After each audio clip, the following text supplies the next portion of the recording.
Council, please come to order.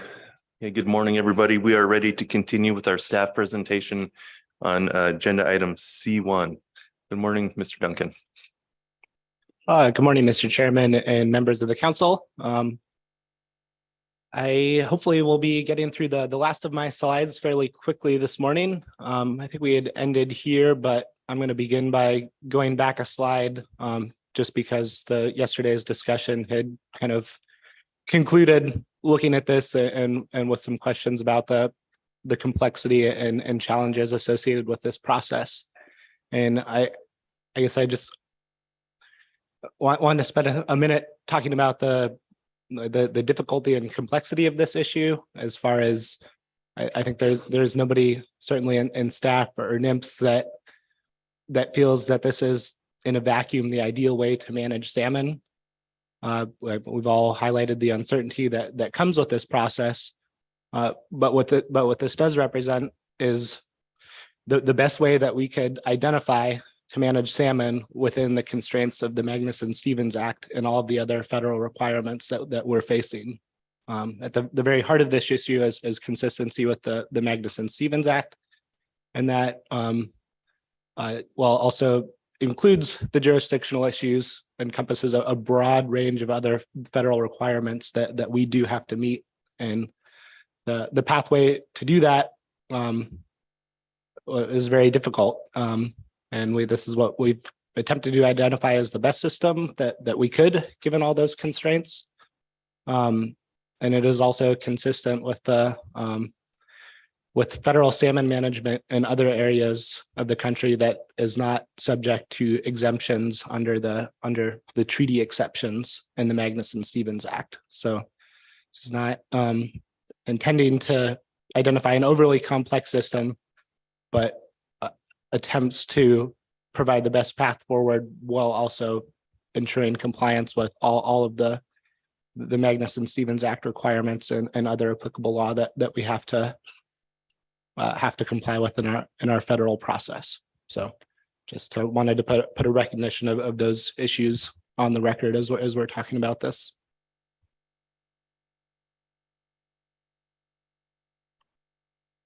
Moving on, alternative 4, this was the council's previous recommendation, and as part of the court ruling, it was indicated as not viable. So I won't spend any further time discussing it unless there's questions. Moving into the environmental assessment, here we updated the data, information on the health of salmon stocks in 2019, 2020, and 2021, noting that in the area there's still the depressed Chinook escapements, that they didn't meet the goal in those years, as well as some other coho and sockeye stocks that would be included in the federal reference points and status determination criteria. We also did update the look at the proposed status determination criteria.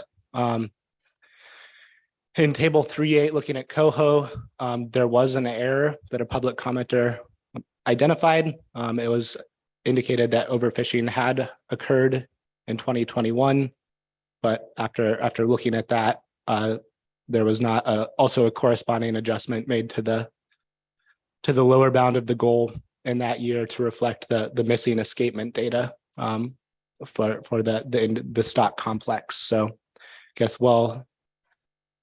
it is with that data available, it's likely that no overfishing occurred, and I guess in that year. And one thing that I do want to kind of stress in response to that comment is that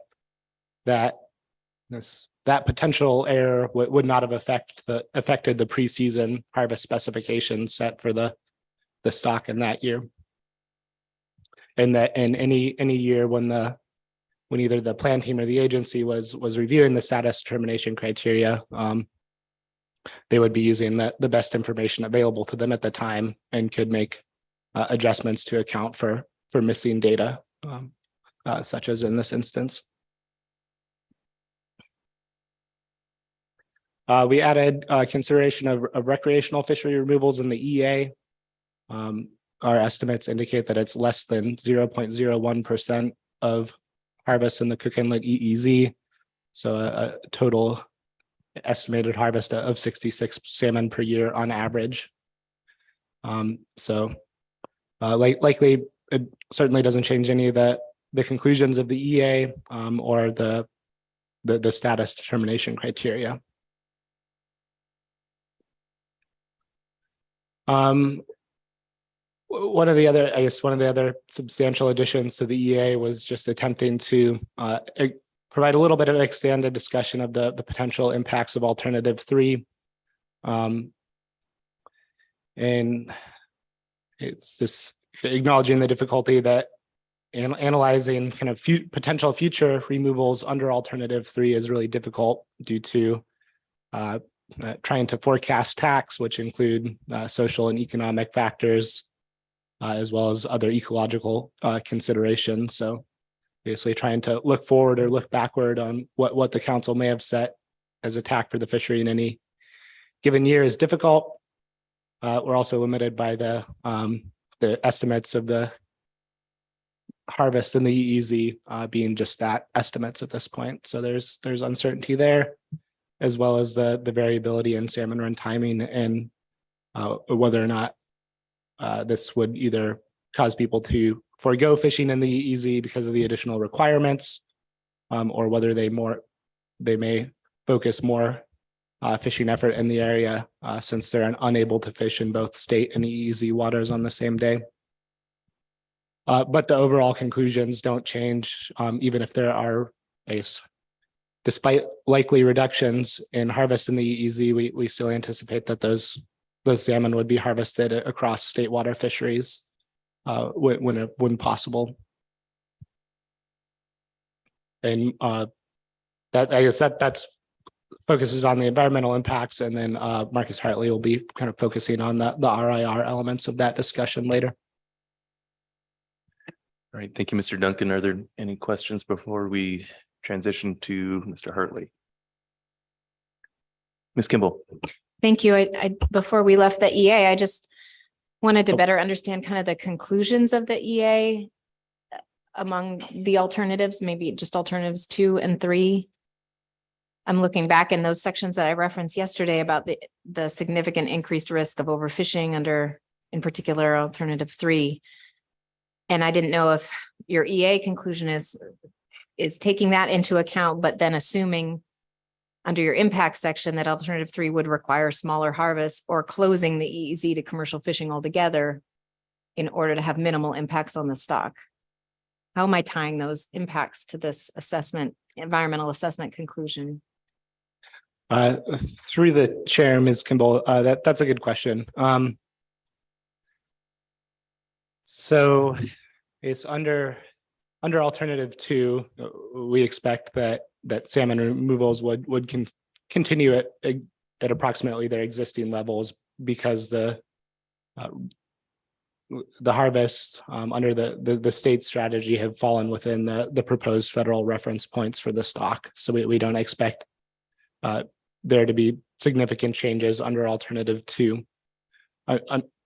Under alternative 3, the issue is the additional management uncertainty. So in order to reduce the risk of overfishing, given our more limited management flexibilities and the need to set these limits pre-season, we would account for that by with more conservative harvests in federal waters, but that when those fish move from federal waters into state waters, the state would still be using escapement data to manage those fisheries, and so that they would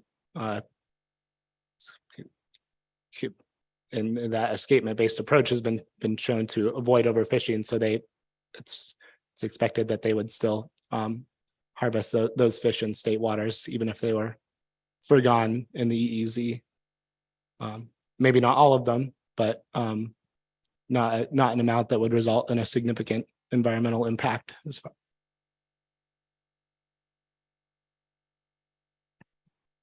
Mr.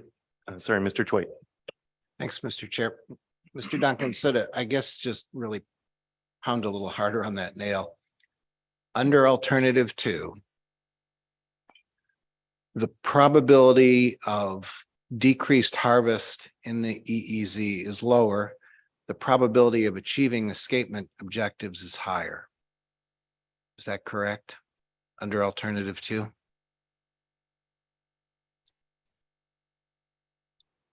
Through the chair, Mr. Twite, I think that's maybe a accurate broad statement. Maybe I'll let you follow up and see if there's a.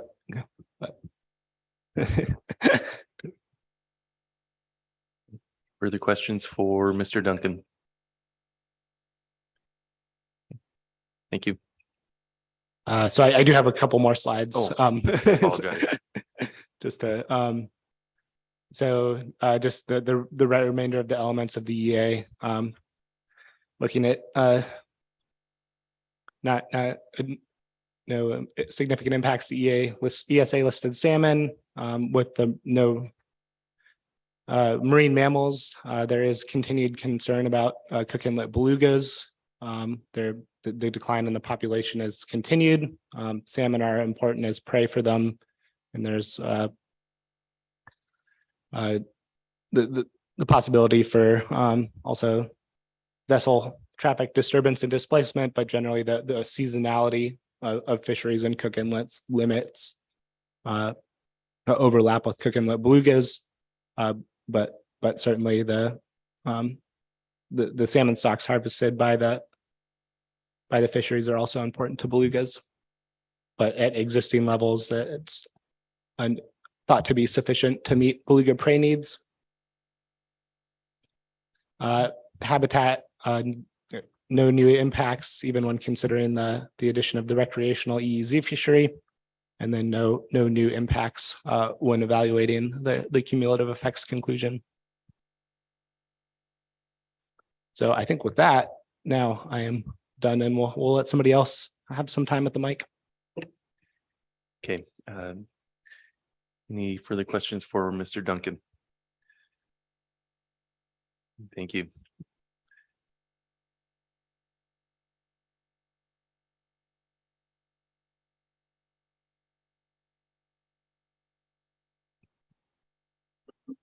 Good morning, Mr. Hartley and Dr. Downs.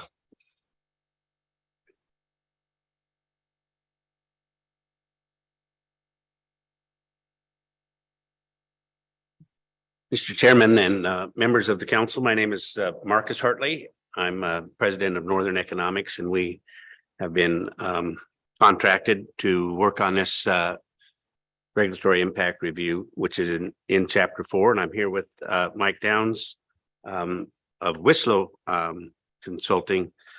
And he has been contracted, they have been contracted to work on the community portions of that analysis. This first slide basically provides an outline of the RIR on page 210 to 268, lengthy portion of the document. There's 7 sections in chapter 4.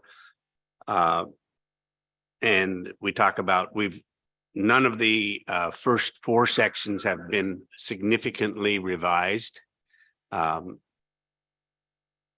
Section 4.5, we have updated all of the analyses to include 2020 and 2019, 2020, and 21.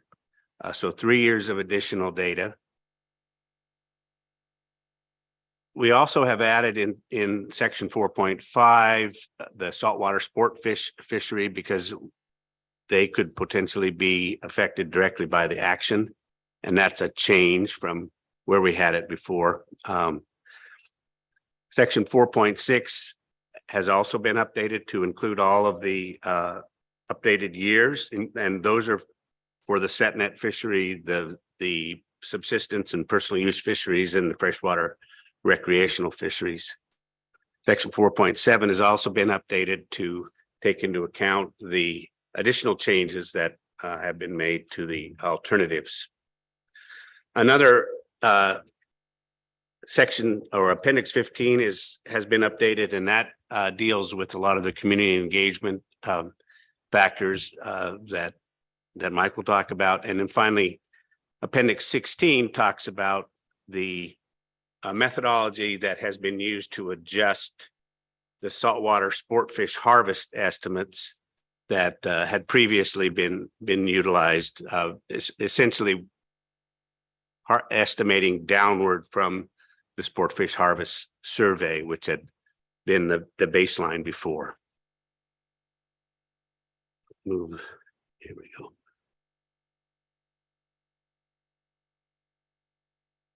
So we won't go into great detail in the RIR, except we wanted to just hit on some of the highlights.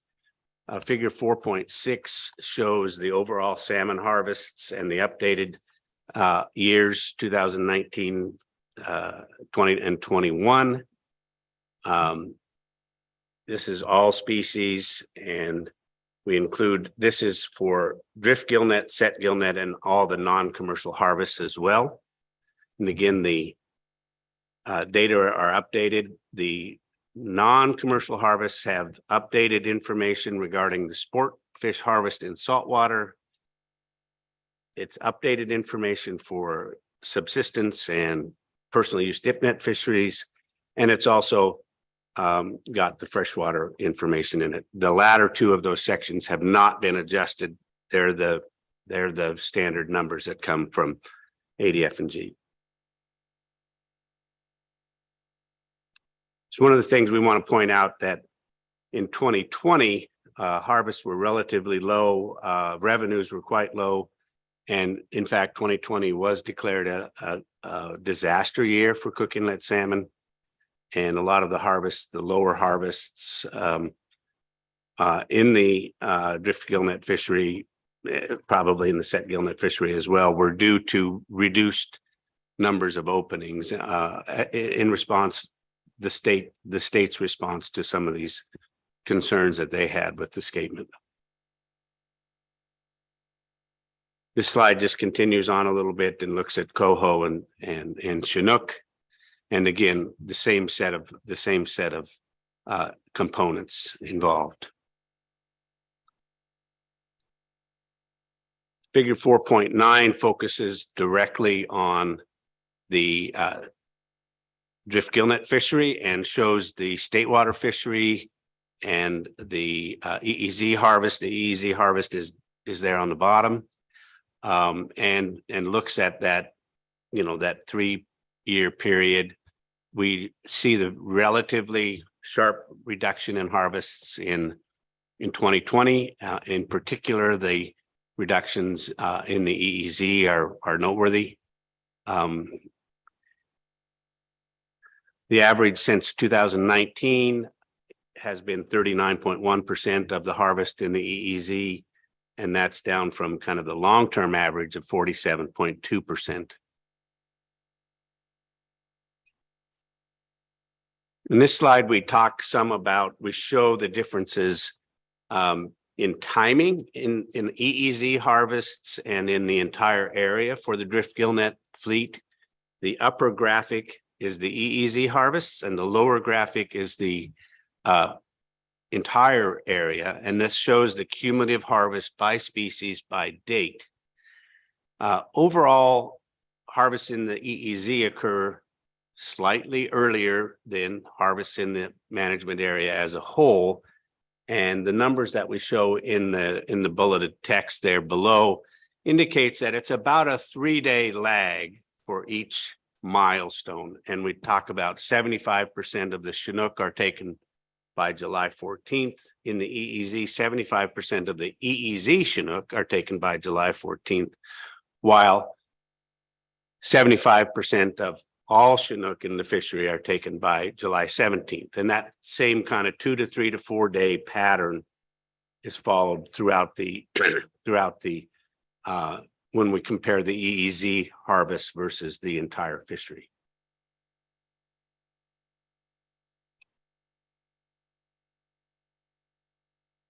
Figure 4.14 looks at the number of permits and breaks it down by resident and non-resident. And we can see that the last several years have had declining levels of activity, and 2020, 21 are among the lowest, are the lowest since limited entry began in 1975.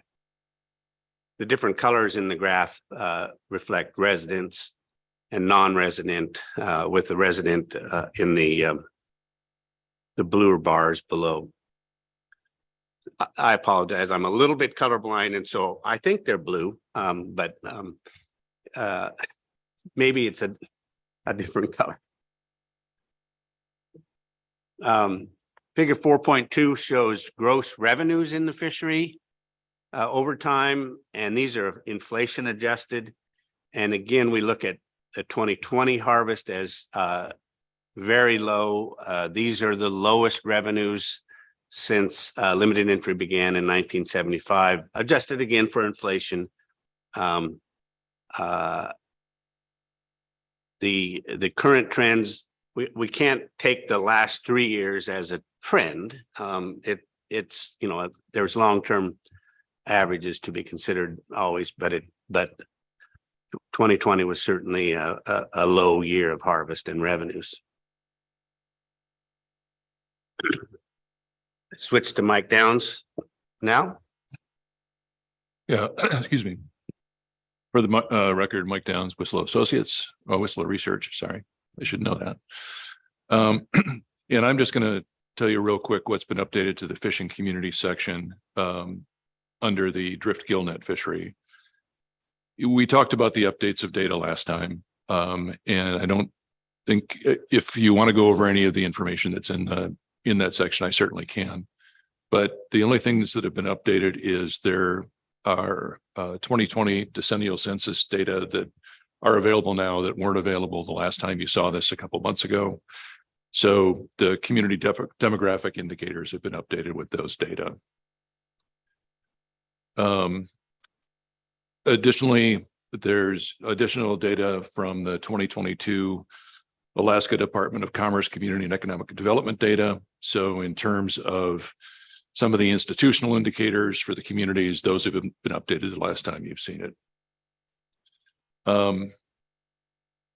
And finally, there's some additional information was available on community engagement and subsistence and personal use salmon fisheries. And we added some more detailed cross-references there to other sections of the document as well to kind of tie things together. But the bottom line on the fishing community sections, just to be super brief, is that following the updates from what you saw last time, there are no substantive differences in the overall patterns of community engagement or dependency compared to those described in the previous analysis that you reviewed in December 2022. I'll be talking more when we get there about the sport salmon communities, but this is the update to the communities associated with the commercial drift gillnet salmon fishery.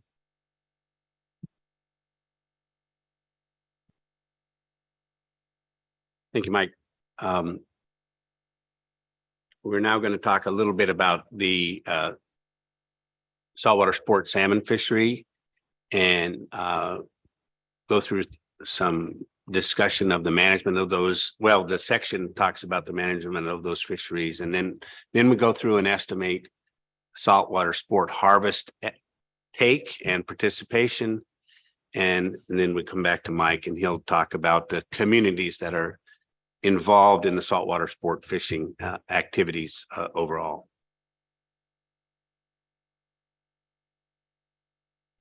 As with other, as with the commercial fishery, the statistical areas that are defined for estimating harvests in the recreational fisheries don't align nicely with the EEZ. We do have I think it's fortunate that we have some alignment, but not perfect alignment. The logbook data for which we use a lot of the estimates, for which we base a lot of our estimates on the sport saltwater harvest, does have a line that a statistical area that matches up with the anchor point line, which is the southern boundary of the EEZ. Another area that is important for recreational fishing, though, is the Bluff Point line, which we hadn't really talked about prior. And that's the area, the Bluff Point line is about 6-7 miles as the crow flies south of the anchor point line.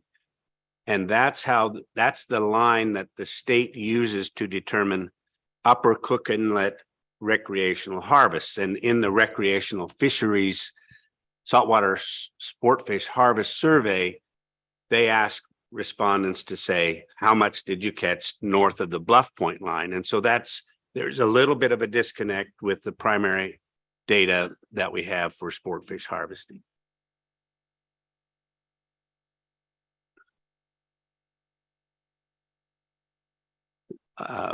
The methodology that we use to estimate saltwater sport harvest was developed by ADF&G and is summarized in Appendix 16 at the end of the RIR, the end of the document. And essentially, the methodology takes the existing data for logbook data, vessel-based harvests north of the anchor point line, which we have good data on, and estimates the proportion of the total area north of the Bluff Point line that falls in the upper Cook Inlet. Then that proportion is used to estimate the total of the sport fish survey that actually falls into the area. There's a lot of technical issues, data discussions in the appendix, but it really relies on the proportion of known data, and then that gets applied to the larger pool of data.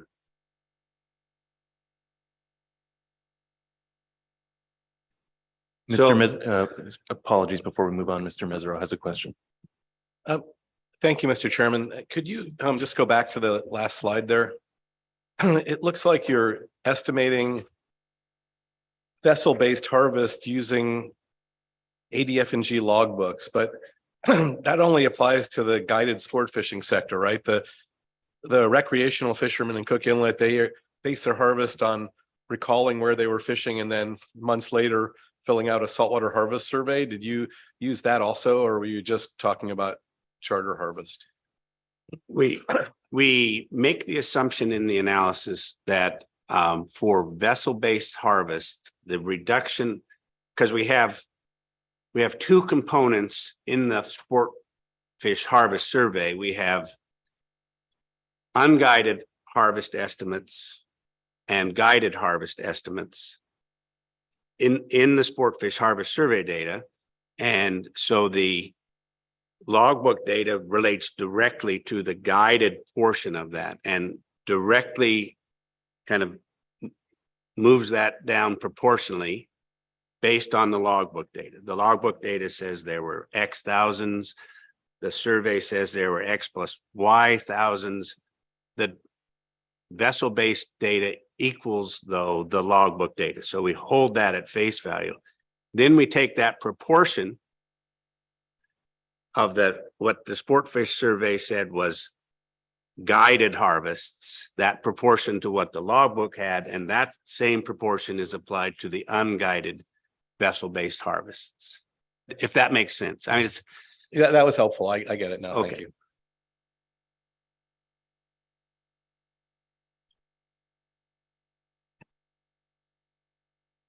So these are the estimates of the total saltwater sport fish harvests.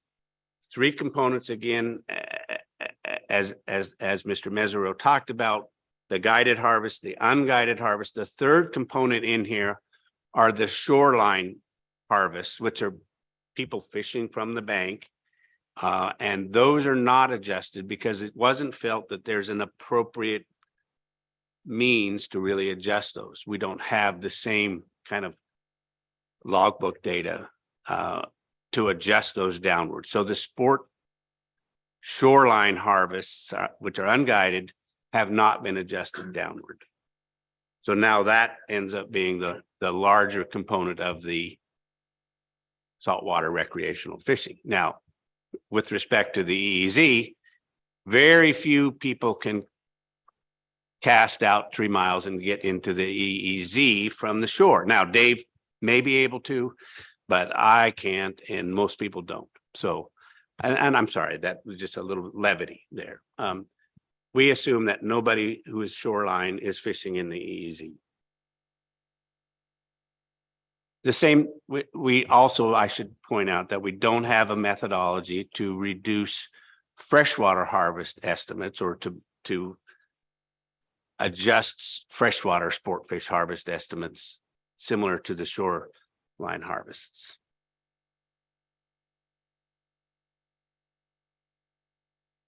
This table shows the previous one was all saltwater in the Upper Cook Inlet. This table shows the EEZ estimates of saltwater harvests in Upper Cook Inlet. And really, we're talking about a very, very small number, an average over the period shown 2015 through 21 of 66 salmon. And most of that is Chinook salmon, and then some coho, and very small numbers of sockeye are included.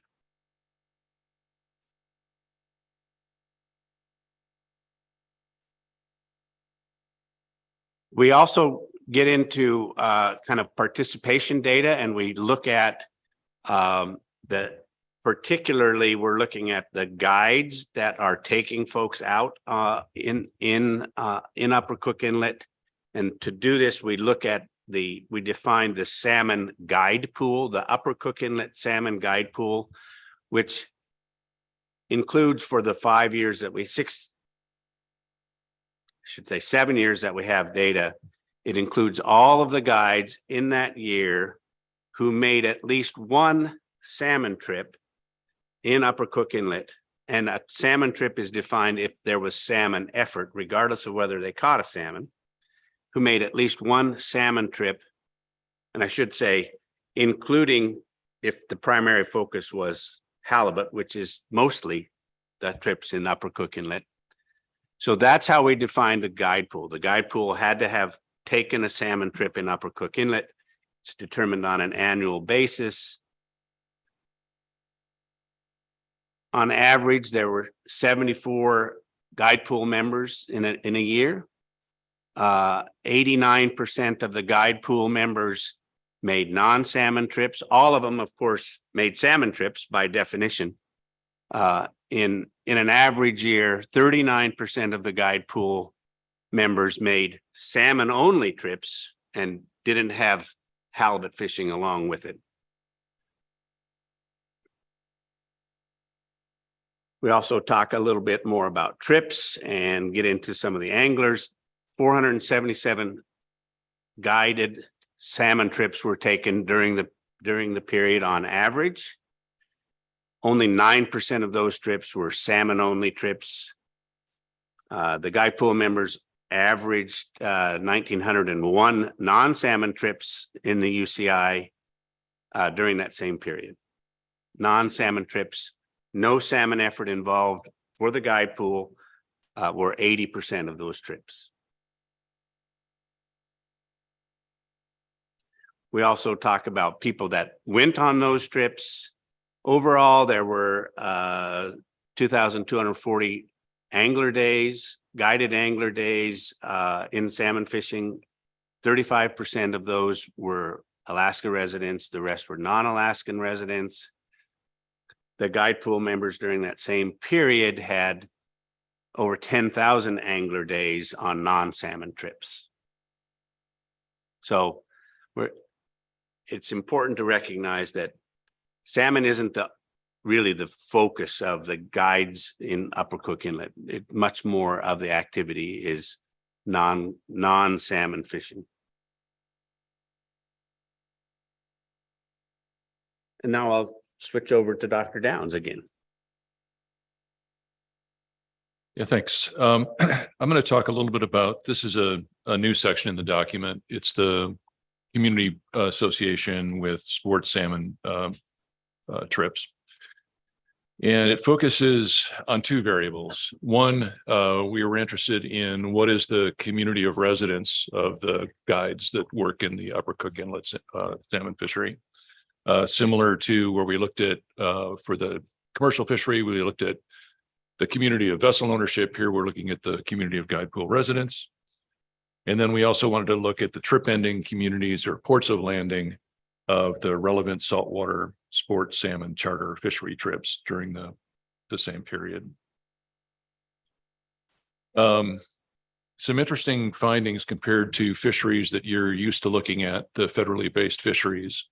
When we looked at the distribution of guide residence communities, you know, often in other fisheries, we see a lot of fishermen coming up to Alaska from Washington and Oregon.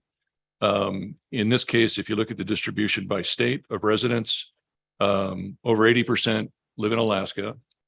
15% between Washington and Oregon combined, that's about 2%. And other states is up to 15%. So we're talking about people that come up here to guide from Montana and Utah and Texas and lots of states. If you look at the distribution within Alaska, 75% is in the Kenai Peninsula Borough, not surprisingly. But if you look at communities, the distribution within the Kenai Peninsula Borough, between the communities of Soldotna and Ninilchik alone, you're accounting for more than half the guides.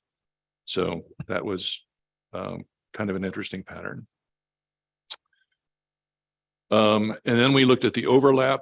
Do guides live in the same communities where drift gillnet salmon vessel owners live? Are we talking the same set of communities or a different set of communities?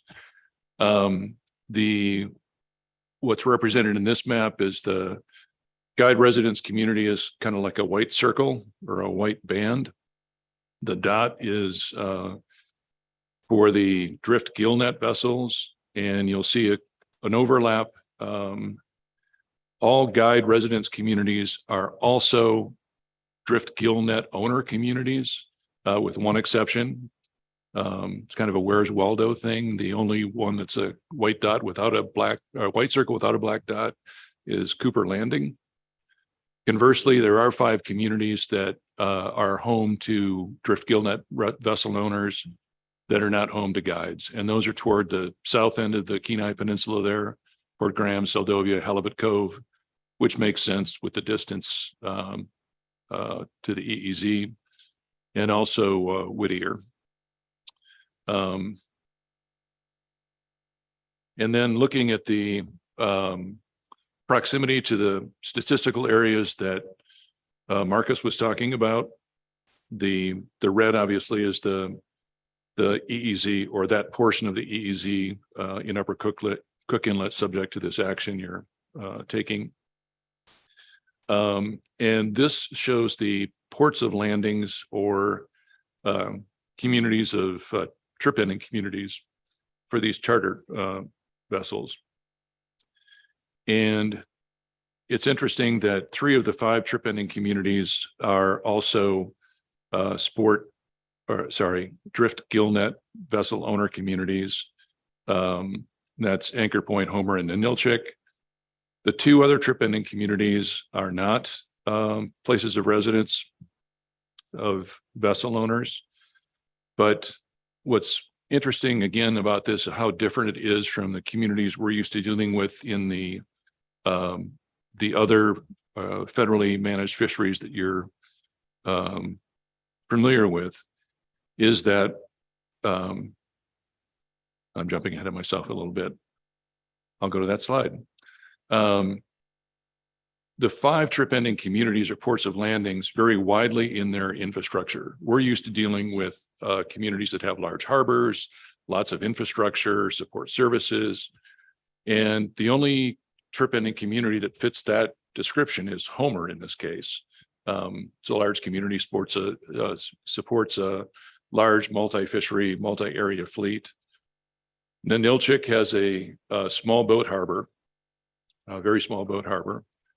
But at Anchor Point, Happy Valley, and Deep Creek, those other communities in the data, those are places where charter vessels get launched across the beach by tractor, basically. And the anchor point in Deep Creek areas are actually within the Anchor River State Recreational Area and the Deep Creek State Recreational Area, respectively, that both include campgrounds. And as I say, in those areas, the tractor assisted launching services operate under permit from the state of Alaska. In the Happy Valley area, there's a number of lodges right along the beach, and people launch directly off the beach right in front of the lodges. It's very different from, again, the ports we're used to dealing with are trip ending communities. Going back to the slide I skipped, the number of sport charter vessel trips by place of guide residents are Ninilchik, Anchorage, Kasilof, Soldotna are the biggest concentrations, with over half of all guides, 53 out of 95, used in Deep Creek as a salmon trip ending community on an average annual basis. So quite different communities. And together, the Deep Creek accounts for over 60% of all trip ending locations, and together Deep Creek and Happy Valley account for 80%. So it's an interesting distribution pattern, and it just speaks to the difference of the saltwater sport salmon fishery compared to other fisheries we're used to being involved in the management of. And that's all I had, except for, we can and we did and we needed to look at the distribution of the guides and look at the ports of landing. But again, in terms of the action you are taking and the potential consequences of that action, it's important to remember the very small number of salmon removals that are actually associated with this particular sector, which is estimated, as Marcus had mentioned, around 66 fish on an annual average basis over the years we looked at. Mr. Twite. Thanks, Mr. Chair. Dr. Down, I have a micro question and a macro. Micro first. Your estimate of percentages back to Happy Valley and Deep Creek, I think it was percentages of all the trips, and you identifying those two. Did that percentage include beach trips as well as trips out on boats, or was it just trips that people launched for? It was just those were trip ending locations of vessel trips. So vessel trips, thank you. Charter trips. Oh, okay. And as Mr. Hartley mentioned, for the unguided data, those were attributed to the same, the fishing areas were attributed to the same locations as, in the same proportions rather, as the guided trips, because we don't have good locational data on that. Thanks. The larger question, both reading through the analysis and listening to your presentation, I can't identify a single recreational sector. I can't identify a single community that would show measurable impacts or measurable differences across the full range of potential recreational fisheries, anything from open year round for salmon with a standard bag all the way to closed year round. If you were to look at, when you look at that full potential range of regulations for recreational fisheries, given your data and your analysis, there's no way to actually really estimate any measurable difference in any one of those, either for a sector of the recreational fishery or for a community. Am I correct in that conclusion? I think, as I think Doug put this, as a broad observation, I think that's accurate. I think one of the things we did see, obviously, in the sport fishery, when we looked at the data from the most recent years, when we were updating things, is obviously in 2020 was the COVID year when there was a sharp drop in not just revenues to the sport fishery.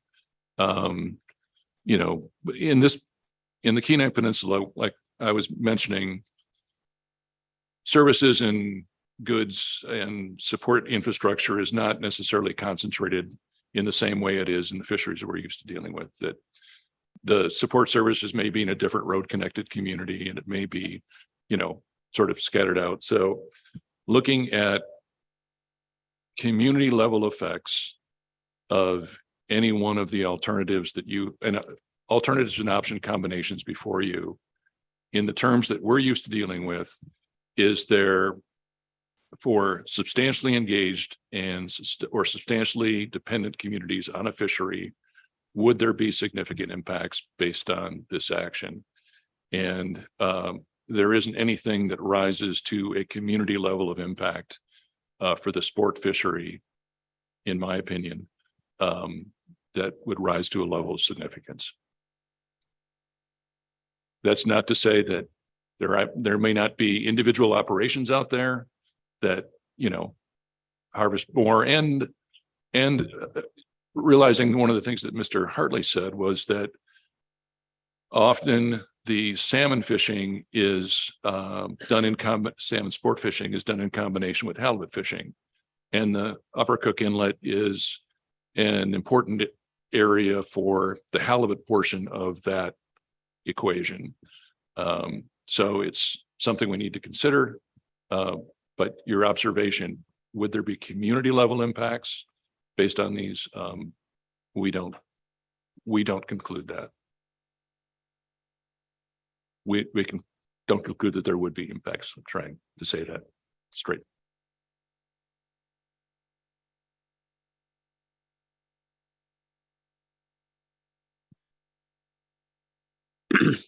We wanted to just move on to section 4.7, which and our discussion here is really limited to impacts to the commercial fishery. And as Mike has pointed out, we really don't see significant impacts directly to the saltwater sport harvest industry sector. We look here at alternative 2, and Doug went over a lot of these impacts already. We just wanted to point out a few additional points. Again, under alternative 2, if there is an overharvest, then under alternative 2, the council could/would request the state to take remedial actions. Directly, however, participants in the EEZ will commercial fishermen operating within the EEZ will need to obtain a federal fishing permit under alternative 2, and will need to use federal logbooks, the fishermen. Under alternative 3, there's the whole council process, and that we've talked a lot about. Forecast-based TACs would be established for the EEZ. They would be set conservatively to account for increased uncertainty. And the EEZ would be closed when an EEZ TAC is reached for a given species. Doug talked a little bit about a date certain closure as well. And if they had implemented as part of this, a date certain closure, say, we're going to close the fishery date certain no later than July 15th. If an EEZ TAC were hit before that date, the fishery would still be closed on that date, the date the TAC was hit, and not continue onward until the pre-season date certain closure.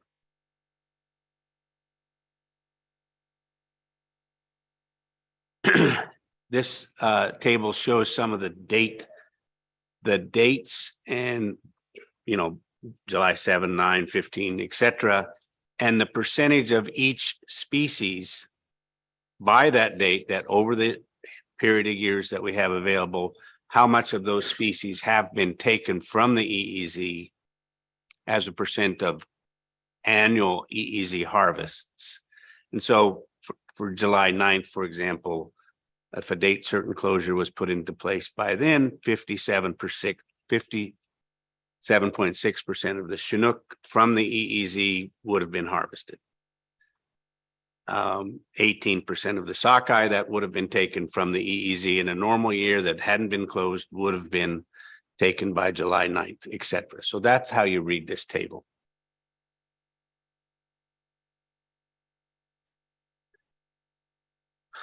Other impacts under alternative 3, all harvesters that fish in the EEZ would have to have federal fishing permits, federal logbooks. They would also be required to have a working vessel monitoring system transponder. If they choose to operate in the EEZ and get permitted for it. We have data that shows that over 2015 through 21, about 16% of the active vessels have already gotten federal fishing permits because they're doing other fishing activities. So approximately 84% of them would be needing to have an FFP if they wish to fish in the EEZ under alternative 3. In addition, about 8% of the participants in the drift gillnet fishery have had an active VMS transponder during that period of time. We do note that a VMS transponder costs currently about $4,000 for installation. However, there is a 75% in general reimbursement available under funds administered by the Pacific States Marine Fisheries Commission. Those funds may not always be there, but they're there available now.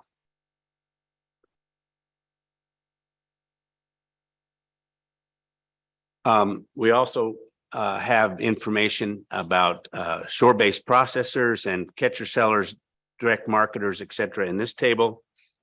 On average, shore-based processors in the fishery, there were 12 on average over this period of time, 5 catcher sellers and direct marketers. Shore-based processors would need to obtain a federal processing permit if they were to accept fish from the EEZ under alternative 3. And they would also they would be required to utilize the e-landing system. Most of the shore-based processors already have federal processing permits. And we have data in the analysis that shows how many of them are using e-landings currently. Under alternative 3, our catcher sellers and direct marketers would also be required to obtain federal permits. They would be registered buyer permits in this case, and they would also be required to use e-landings for their harvests and purchases, markets, use of those EEZ fish. Mr. Chairman, that concludes the team's presentation. We are obviously happy to take more questions if there are any. Thank you both for the presentation. Let's see if there are any final questions. Mr. Jensen. Thank you, Mr. Chair. Thank you for the presentation. I'm just wondering what's the difference between a direct market and a catcher seller is. That's a good question. I don't know if I actually know the difference. And there is a difference in the categories. But I struggle to be able to figure out what that is in this case.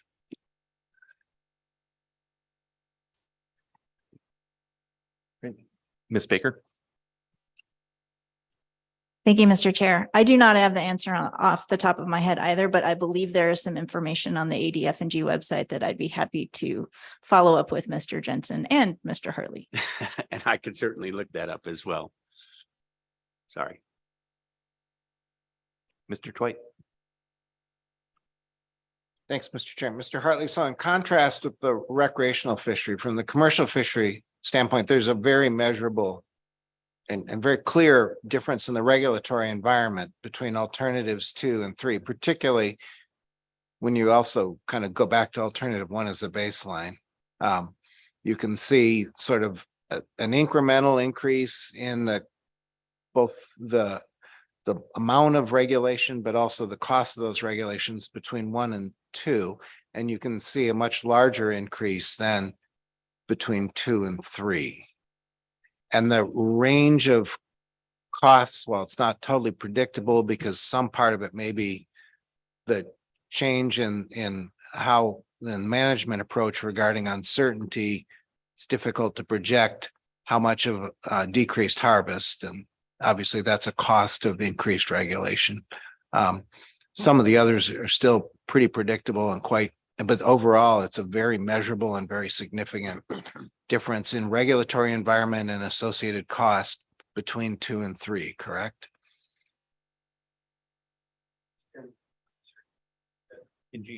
Sorry, Mr. Chairman, through the chair,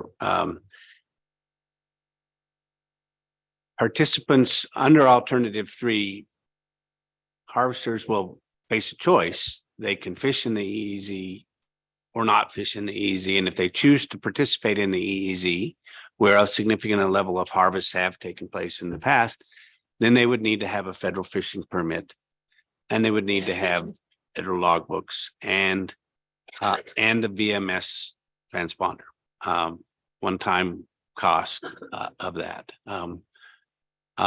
And it looks, with the TAC setting of in the EEZ under alternative 3, that is probably going to be more conservative than we have seen. I mean, they're likely to have lower catches in the EEZ under alternative 3 than they would have had under alternative 2. They will then be forced or required to move in and fish more in the state water fisheries, and whether or not they can make that up, it's difficult to say without seeing how it would happen. But we don't think that they could make up the entirety of that harvest. The people are fishing in the EEZ now because that's where the fishing is better. I mean, that's what you do. You fish where the fish are. And when they're not fishing there, that's when the fish aren't there. To a certain extent. I mean, the state also directs where folks can fish at any given opening. And that is obviously making a difference as well. Dr. Downs. Can I just add to that for a second? Because this is a question that Ms. Kimball asked at the last meeting too, which is measuring, quantifying the impacts, and use the term measurable. In some cases, it's more maybe demonstrable than measurable, where there are known costs for regulatory compliance, like Mr. Hartley was listing. And we can figure out, and this is, I think, where Ms. Kimball's question came in last time. We can figure out revenue at risk in terms of, we've calculated the percentage of dependency in terms of, as measured by percentage of total ex-vessel values for those operations that are attributable to the EEZ. How much of that revenue at risk would actually turn out, the risk would have turned out to be a bad one, is unknown because of the adaptive behaviors that Mr. Hartley was talking about. So it's in thinking a lot about Ms. Campbell's questions between last meeting and this one, we can talk about orders of magnitude. We can talk about the direction of change. But in terms of actually quantifying in dollar amounts, the cost, that's a difficult thing. And it's based on assumptions and estimates that make precise quantification difficult. I guess I just wanted to clear that up. Mr. Twite. Thanks, Mr. Chair. Dr. Downs, that's, I think, a useful distinction. I'm remembering testimony we've heard at previous meetings, at least from several harvesters on at least a couple of occasions, that in their judgment, even though there would be shifts in effort and all that, it was unlikely that, sort of speaking to your demonstrable point, it was unlikely that they would be able to recoup all the harvests that had been left if the EEZ closed earlier than it would under state management, earlier under alternative 3 than alternative 2. And I understand that some people are pessimists about those things, but it sounded like from the rationale that they provided, that it's not just a difference in area, it's a difference in the type of area as well.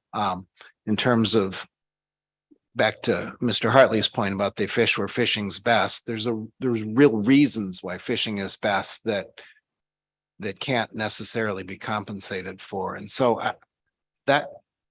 how do you factor that in when, I mean, I still appreciate your point about demonstrable, but how do you factor that sort of informed public testimony into the point you were making?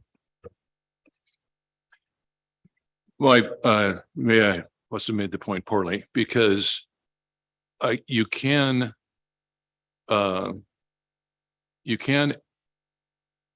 qualitatively discuss the direction of likely change and the order of magnitude of likely change, but to quantify it more finely than that is difficult. So to your point and Mr. Hartley's point, people fish where they fish because there's a good reason for that. And in the EEZ, and Mr. Hartley can speak to this more than I can, it's the aggregation of salmon with the rips that occur in the EEZ that don't occur elsewhere. It's a place where catch per unit effort is very favorable. And we've heard much in public testimony, and when we've talked to industry about how those same conditions don't exist outside of the EEZ, and it will be catch per unit effort becomes much less favorable elsewhere. And so there's no doubt that their displacement from the EEZ, whether it be temporal or just from closures by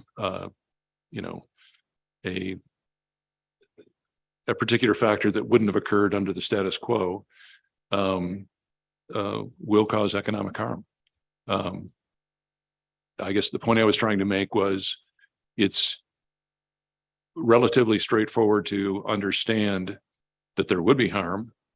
The difficult part is, and this is where I was getting at Ms. Kimball's question, earlier question, was putting a tight dollar amount on that harm is difficult.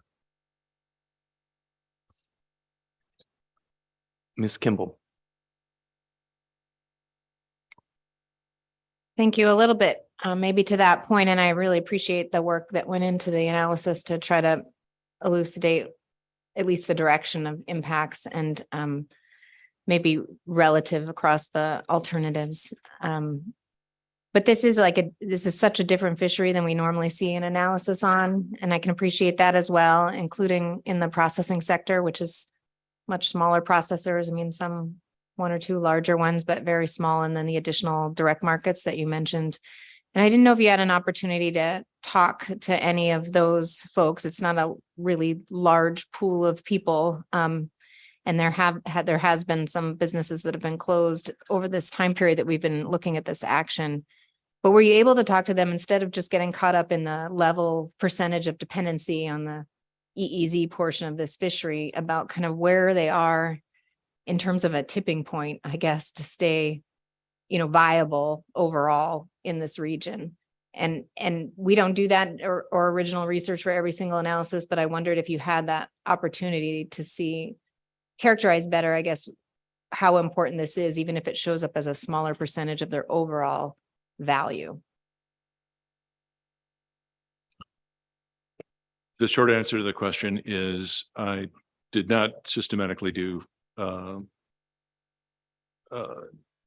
community visits and the things that we always would like to do, given time and the ability to do so. There have been contacts with industry at opportunistic contacts at meetings, as this has, as you know, stretched over several years. There was processor representation on the salmon committee the first time around.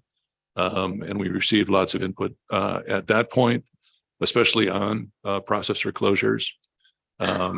And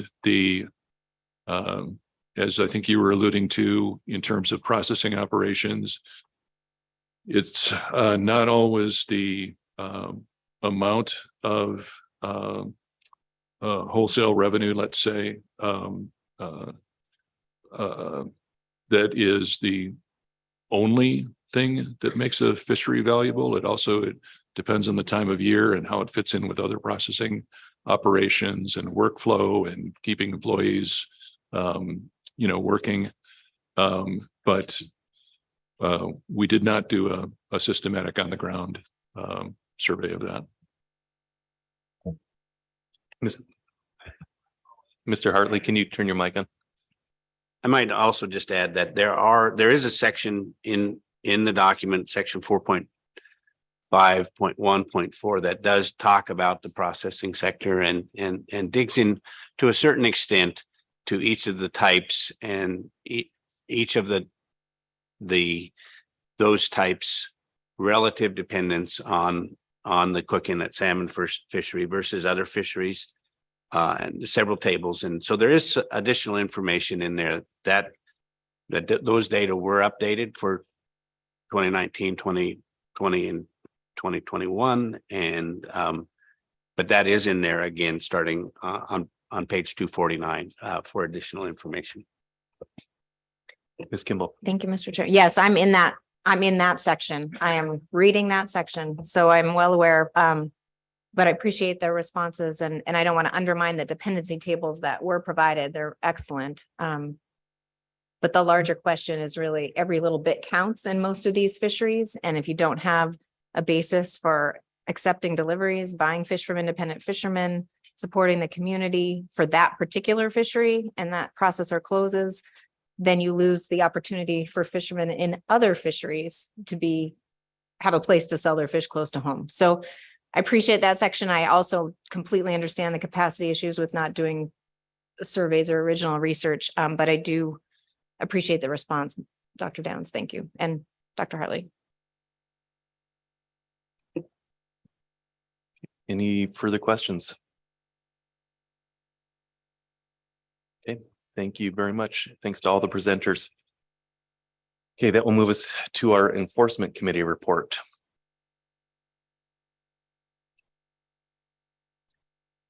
We've got committee co-chairman Nathan Lagerway and John McCracken to provide that report. Good morning. Morning, Mr. Chairman. Yeah. John McCracken, council staff, show pony for this particular issue because I have Nathan Lagerway, who's the expert for this. So the enforcement meeting met on April 4th, 2023 at the council office.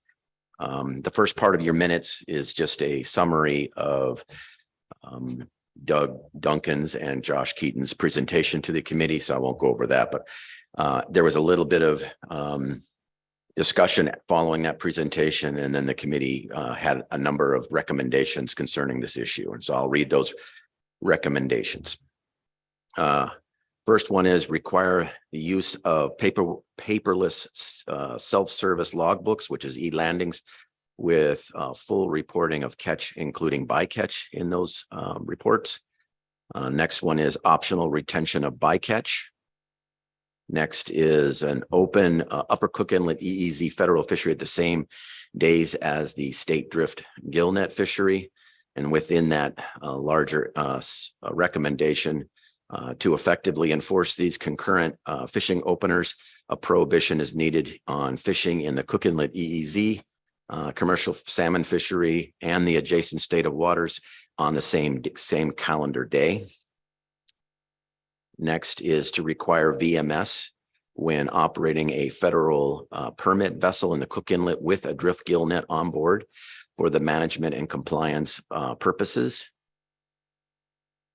And next would be to craft regulations for the Cook Inlet EEZ salmon commercial fishery that are consistent with the adjacent state of Alaska waters requirements concerning three recommendations here: prohibiting the use and hire of aircrafts for commercial taking of salmon or to direct commercial fishing operations; gear configuration to include requiring 2 state permits on vessels for use of a 200 fathom net; and then finally gear markings. The next recommendation was to impose landing, record keeping, and reporting requirements similar to the IFQ program with regard to the first transfer of fish for both management and compliance purposes. Next is to craft first transfer receiver requirements similar to those that are imposed on IFQ registered buyers. And then finally, delegate recreational management authority to the state. And if not delegated, then enact federal recreational bag possession limits that mirror the state limits and prohibit stacking of bag and possession limits. That is the recommendations from the enforcement committee on this issue. While I'm here, I'll just point out there's a number 2 there that the committee is planning on having a council meeting prior to the June meeting to review the Bristol Bay Red Crab area closure, as well as do a quick review of the compliance and enforcement chapter of the North Pacific 23 annual report of observer enforcement. Thank you, Mr. Chairman. All right. Thank you, Mr. McCracken. I'll look to the committee co-chairs to see if they'd like to add anything. All right. Great. Thank you. Are there any questions on the enforcement committee report? Great. Thank you.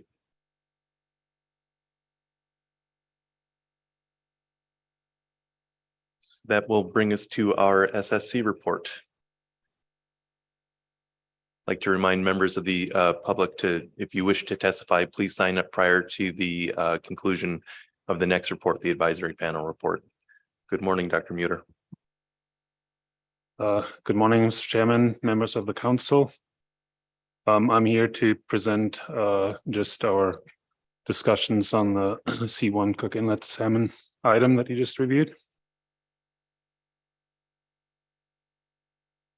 So we reviewed the same documents that you received, focusing on the what appear to be the only 2 viable alternatives here. In our report, we highlighted that this really necessitates blending 2 very different management paradigms, the state's escapement-based policy and then the regulatory requirements under MSA. And I think it was compared to fitting a square peg through a round hole. We also highlighted that either one of those alternatives will require a significant amount of coordination, data sharing, and collaborations among the different bodies with the associated costs. We had reviewed this in 2020, of course. Since then, the EARIR has benefited from a fairly substantive revision that addressed a lot of the comments that we had on the previous document, and now includes consideration of the recreational fisheries that you just heard about, and then the calculations for OY and MSY. Overall, the SSC finds that the document is sufficient to inform the council at final action here. We do highlight a few issues. One is that The proposed definition for MSY is not entirely consistent with the way MSY is estimated in the standard tier 1 salmon stock recruitment analyses. But it is consistent with the status determination criteria that are defined relative to the lower bound of escapement goals, rather than some mid-range of the escapement goals. This could be revisited how that is handled as this process is implemented.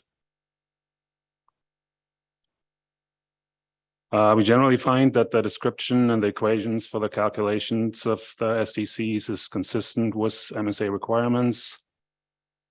And we highlight also that developing these management measures will still require considerable effort before they can be implemented, because there's a number of decisions in there that are deferred to either the NIMS or a future salmon plan team. So there's still a fair bit of development to be done. We again commend the development of the detailed profiles for communities engaged in the fishery. I think they're some of the most extensive for these types of profiles or analyses that we've seen. We did note, however, that the impacts of the alternatives are only described in qualitative terms, and that the available data may at this point not be sufficient, even though there is a lot of data available from the state, but it may not be sufficient to support the type of modeling needed for a full quantitative analysis. We had a few comments on the content of the EARAR, or as this develops, and one is to consider scaling the level of precaution in the ABC calculations based on uncertainty in the past preseason forecasts. And then one issue we highlighted, and that probably should be footnoted in the current document, is that the escapement goal for Kenai River late run Chinook salmon is size-based for larger fish only, and that will require some careful consideration to make sure that that when all the calculations are done, that a common currency is used throughout the document for all the different reference points. And I believe that's all we had on this item. Thank you, Dr. Muter. Are there any questions on the SSC report?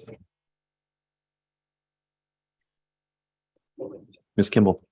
Thank you. Thank you, Dr. Muter. I was looking at that written report, and some of the comments of the SSC were clear that neither of the alternatives that we could possibly choose are likely to address the objectives of the fishery participants and would result in increased data and reporting burden and potential for more restrictive management of harvest in the EEZ. And then it stops there, but the SSC thought that the analysis described that sufficiently and had sufficient information to inform the council of those impacts moving forward. Is that what I should take away? Through the chair, Ms. Kimball, yes, I think that's fair to say. And we realize that really nobody wanted to be where we are, but this is where we are. Okay, thank you. Further questions? Thank you, Dr. Muter. That will bring us to our advisory panel report.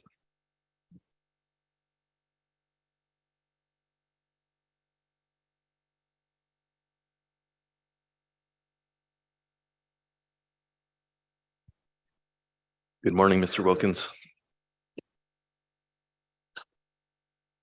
Good morning, Chairman and members of the council.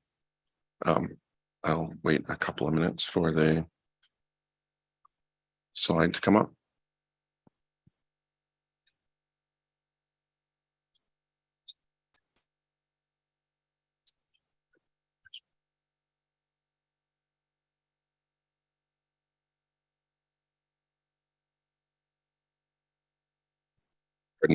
The advisory panel recommends the council adopt alternative 2 for C1 Cook Inlet Salmon FMP amendment.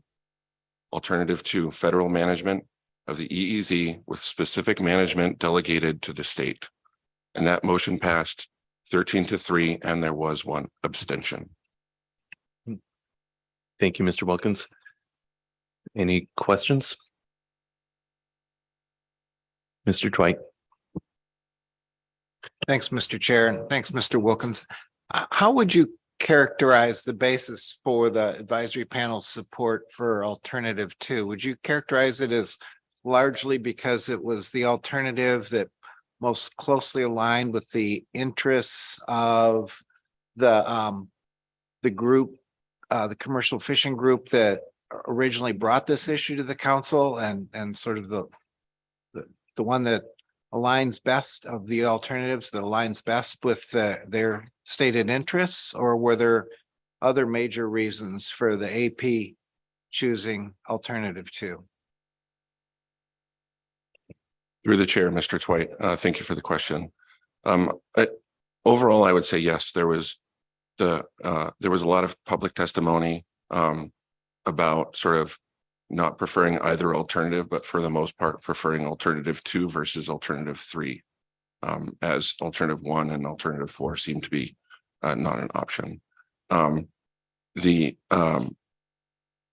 was quite a bit of discussion at the AP about the feasibility of alternative 3 and the complexities of the National Marine Fisheries Service sort of creating the infrastructure to take over the management of that particular sector of the fishery, without sort of similarly having sort of management oversight of the state water portion of the fishery, where the abundance of salmon is tracked by the state at during escapement and test fisheries and weir counts and that kind of thing. And so it was considered the slightly better alternative. But as you can see from the fact that there was 3 people that voted against the motion, there was a lot of the ratio of 13-3 does not show the confliction between the various AP members on that point. Ms. Baker. Thank you, Mr. Chair. Thank you, Mr. Wilkins. I was reading through the motion rationale in support of this, and noted that for some AP members in support of the recommendation for alternative 2, they noted the requirement for considerable resources within NOAA fisheries to create a federal management system. Did the AP discuss the considerable additional resources needed for ADF&G to accept delegated management authority under alternative 2? Through the chair, thank you for the question, Ms. Baker. The AP was very concerned about the complexities of the interaction between the state and the federal government on management of this particular fishery. And while the focus was on the amount of effort involved in creating a management from the NOAA perspective on alternative 3, it was also considered that to some level the state has a fair amount of infrastructure and history in place to have been able to manage that fishery in the past, as it manages, I believe, every other salmon fishery in the state. I hope that answers your question. Ms. Baker. Thank you, Mr. Wilkins. I think it does. It sounds like if I'm understanding correctly, the AP discussion on that point focused primarily on the actual fisheries management, not so much on for example, the process that would still be required under alternative 2 for status determination criteria and potentially a salmon plan team and the state's necessary participation in those processes. Am I correct that it doesn't sound like the advisory panel really discussed that portion of the process under alternative 2? Through the chair, thank you for the follow-up question, Ms. Baker. Yes, I think the AP was more focused on the logistics of the day-to-day management of the fishery and not necessarily focused on the infrastructure and logistics of the preparation and either alternative and alternative 3 or alternative 2 in regards to the salmon management plan, salmon management team and related support. Any further questions on the AP report? Thank you, Mr. Wilkins. Thank you. Okay, that will bring us to public comment on C1. Looks like there are 4 signed up to testify. First up will be Jim Sykes, and then Brian Harrison, Eric Hipsch, and then Robert Wolf. Good morning, Mr. Sykes.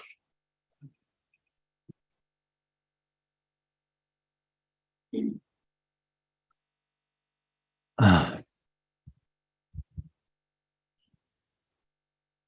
morning, Chair Kaneem, and good morning to the rest of the members of the council. My name is Jim Sykes. I'm here representing the Mat-Su Borough Fish and Wildlife Commission. We advise the assembly, the manager, state and federal agencies, and any other jurisdiction that has an interest in our fish and wildlife. We're new to the North Pacific Fisheries Management Council. We're used to dealing with the state, but we have a lot of expertise on our board, and we're willing to wherever we can. The reason I'm here today is we were sort of asked to whether we were going to support proposal 2 or 3. And we have we have a lot of different kinds of fisheries: subsistence, personal use, dip net, sport, and we have a lot of residents who also commercial fish. We have about 90 set net sites. About 80 of them are fished every year. But we've had a lot of declines, historic declines, that have affected adversely the economy, the amount of people who fish, the amount of ability to fish, the amount of opportunity to fish. In 2014, the State Board of Fish unanimously approved a conservation corridor.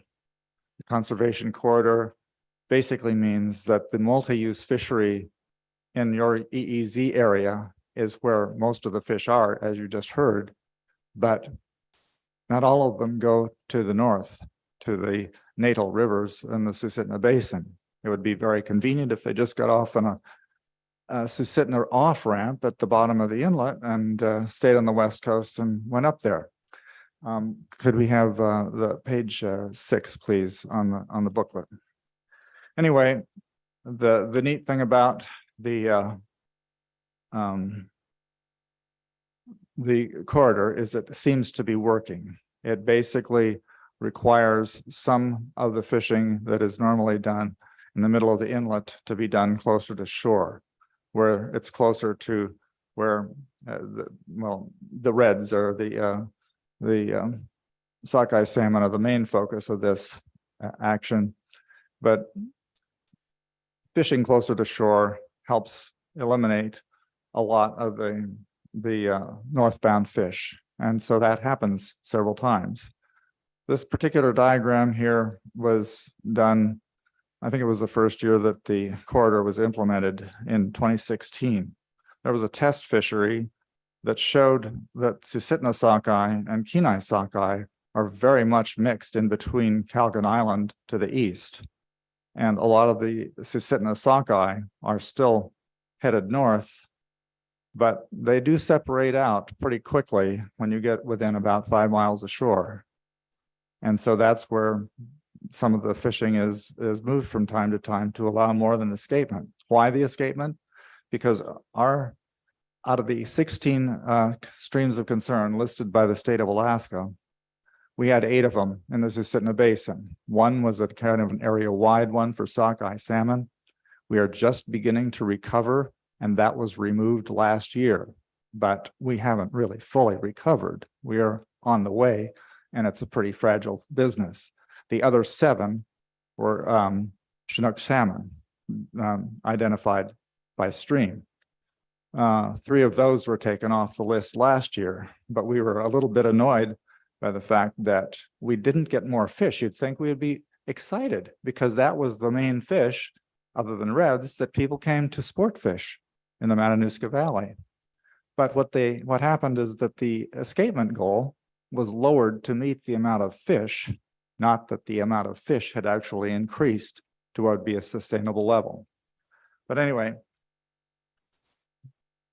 we have been unable to determine which would work better, but since the corridor is actually working, we think that it can be improved. We think it can be enhanced. We think there may be opportunities for the drift net community to perhaps catch more of the Kenai bound salmon and allow a little bit more escapement, but we haven't got there. This is a first step, but it's historic, and we don't want to lose this opportunity to restore and recover what used to be one of the most powerful fisheries in that part of Alaska. So I'd like this booklet. It Takes Fish to Make Fish basically outlines our situation, and it's very different. The east side of the inlet is very productive, cold glacier-fed short rivers versus very long, warmer rivers, lots of small, tiny streams. Many thousands of anadromous fish streams have been added to the Matsu map. And so the bottom line for us is either one could work, but it's important to keep this effort going. And it makes a big difference of what is caught and where that is bound, because it's not just the amount of fish that's caught, it's where it goes. And they still have a long way to go to the northern part of the inlet. And we have, like I said, a lot of people depending on it. And there is some economic analysis in this. Unfortunately, the data is about 3 years old because we normally update this booklet every 3 years for the Board of Fish meeting. And since it's next year, we haven't updated it yet. But I'd be happy to take questions. I know that not everybody loves the conservation area where drift net fishers are forced to go, but I've talked to a number of them. And if you take a look at the numbers and where the fish are, we need to have this monitored regardless of where it goes, because this was only 1 year of data. There was a fully funded 3-year study, and Mr. Sykes. The increased data will show us where we need to go. I'm sorry, Mr. Chairman, I got going too much, but I'd be happy to take your questions, and I appreciate the time, but please be aware there's another dimension to this that is very important, and both state and federal governments have a mandate for conservation and recovery. Thank you, Mr. Sykes. Appreciate your testimony this morning. Let's see if there are any questions. Mr. Martin. Good morning. Thank you for your testimony. You mentioned there's ways that you've considered improving the conservation corridors. Can you speak to some of the ideas that you and your organization have talked about there? The organization has not actually figured a way to do it, but we are open to finding ways to do it. We do not have a recommendation. Mr. Mesereau. Thank you, Mr. Chairman. Thank you, Mr. Sykes. I appreciated the document you attached to the agenda. It was definitely another dimension that maybe we hadn't fully considered. I also, because you're relatively new to this process here, I just wanted to let you know that we do have a joint protocol committee that works with the Board of Fisheries when we take actions that could impact people like you. Generally, what we do is we bring this agenda up with the Board of Fisheries and make sure that any action that we take would be considered along with the Board of Fish action, which I believe this corridor is. So I would expect that you'll have another opportunity to comment on whatever decision we make with the Joint Protocol Committee sometime in the next year or so. So that's all I have for you. Thank you. I appreciate that. Any further questions? Thank you very much for your time and consideration. And have a great rest of the meeting. Thank you very much, Mr. Sykes. Okay, next up, testifying remotely is Brian Harrison. Looks like Mr. Harrison is not online. Okay, Eric Hipsch. testifying remotely. Yes, thank you, Mr. Chairman. My name's Eric Hipsch, and I am the Vice President of the United Cook Inlet Drift Association. There are many examples of flawed analysis throughout the draft EA RIR. As we have explained in our written comments, Alternative 3 violates many, if not every, national standard. I'm not going to reiterate our written comments, but I hope you have read them, and I will point out a few other issues. Alternative 3 contemplates setting a TAC or a date certain closure for the EEZ salmon fishery. And that in itself runs aground on National Standard 1. How do you achieve optimum yield on a continuing basis and managing the fishery on the basis of MSY when there is a TAC or a date certain closure that would absolutely prevent managing the fishery for MSY and would also eliminate achieving OY? There are basic contradictions like this scattered throughout this paper. Another one is when I was on the salmon committee, we explained multiple times that in a mixed stock gillnet fishery, using the tier 1, 2, and 3 systems for different stocks of salmon does not work, as many of those stocks run at the same time in the same location. And yet here it is back in the draft EARIR.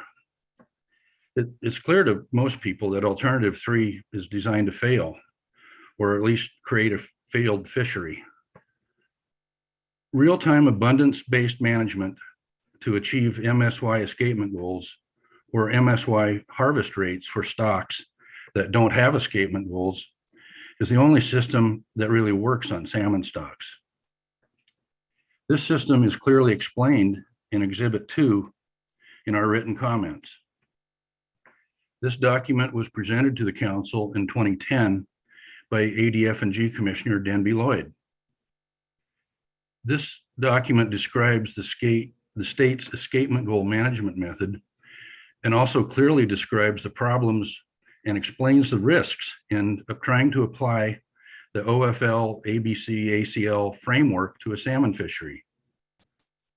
The council accepted this approach at the time as meeting the requirements of National Standard 1. And we would agree that it meets the NS1 requirements. However, the state no longer uses that method in managing salmon in Cook Inlet. So I think we need to return to that. It seems like you are all trying to reinvent the wheel while starting with the premise that wheels will never be round. Writing a legal FMP amendment for the Upper Cook Inlet salmon fishery does not have to be this difficult.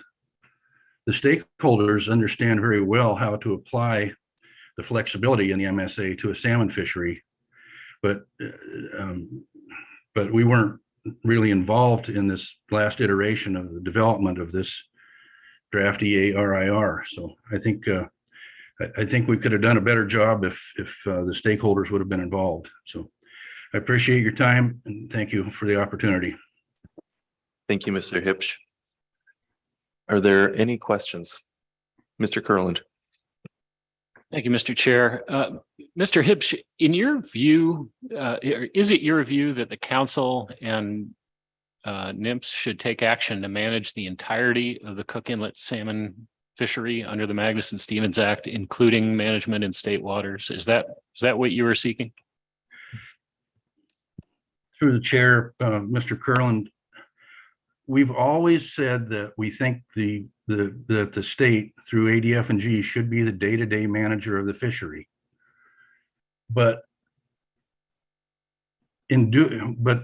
currently ADF&G is not following any of the federal law requirements, any of the national standards in managing those fisheries. So what we're looking for is for NMFS to put a management plan in place that requires managing to the federal standards and then delegate that authority to the state, because we truly believe the state should be the day-to-day manager because of the flexibility needed in real-time management in this fishery. It's a very, salmon fisheries are very dynamic, and decisions need to be made on an hourly basis sometimes when the salmon are entering the inlet and headed for their natal streams.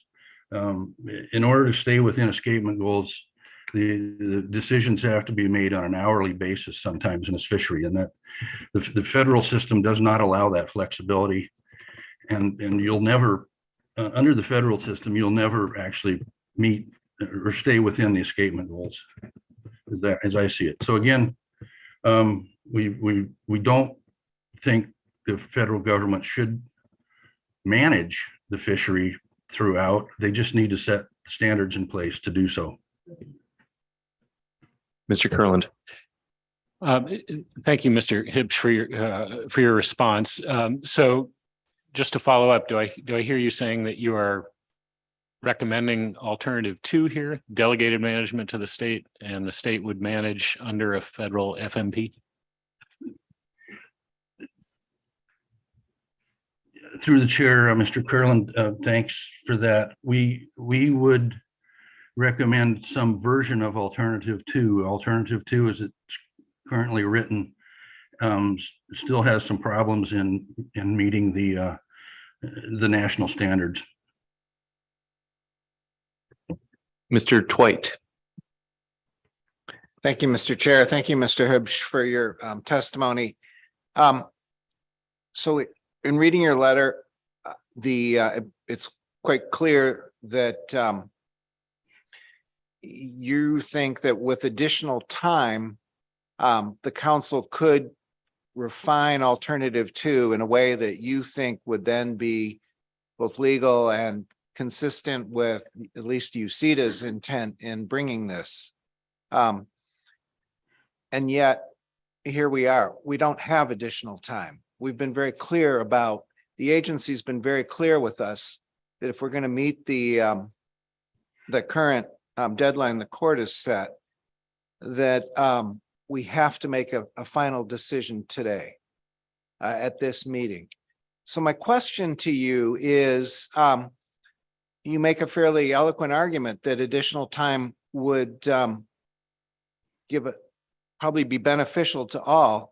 Have you provided that same message to the court? And if you have, what's the court's reaction been to that? Through the chair, Mr. Twite, thanks for that question. And I don't think we've been asking for additional time. I know I certainly have, and I'm not sure our letter really contemplates that. But I think what we're running up against is the last year has been wasted time.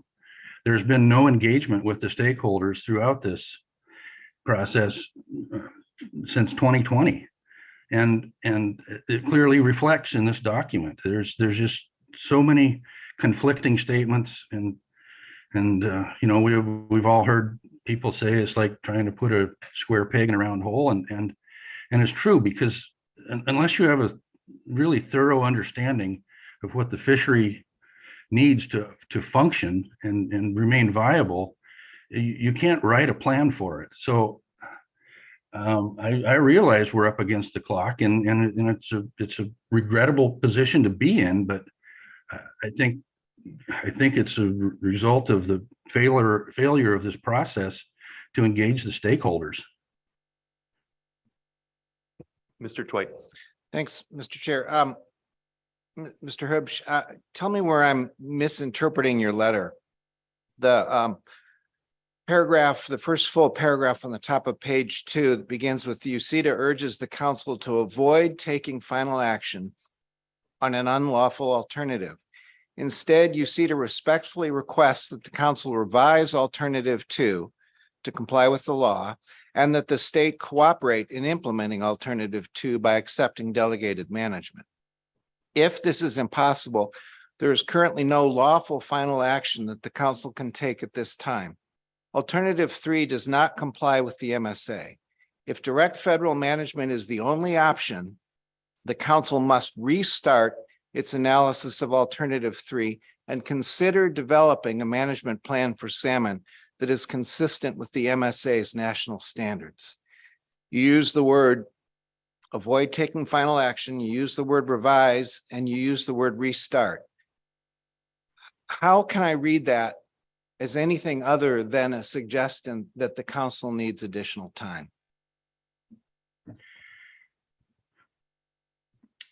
Through the chair, Mr. White, I think the first sentence where we urge the council to avoid taking final action on an unlawful alternative mostly refers to alternative 3.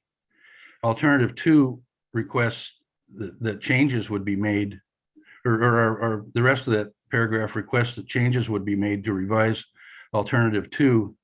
And I think that could be achieved through the NPFMC process if the council takes action on alternative 2 and passes that forward, then I think there's still some possibility of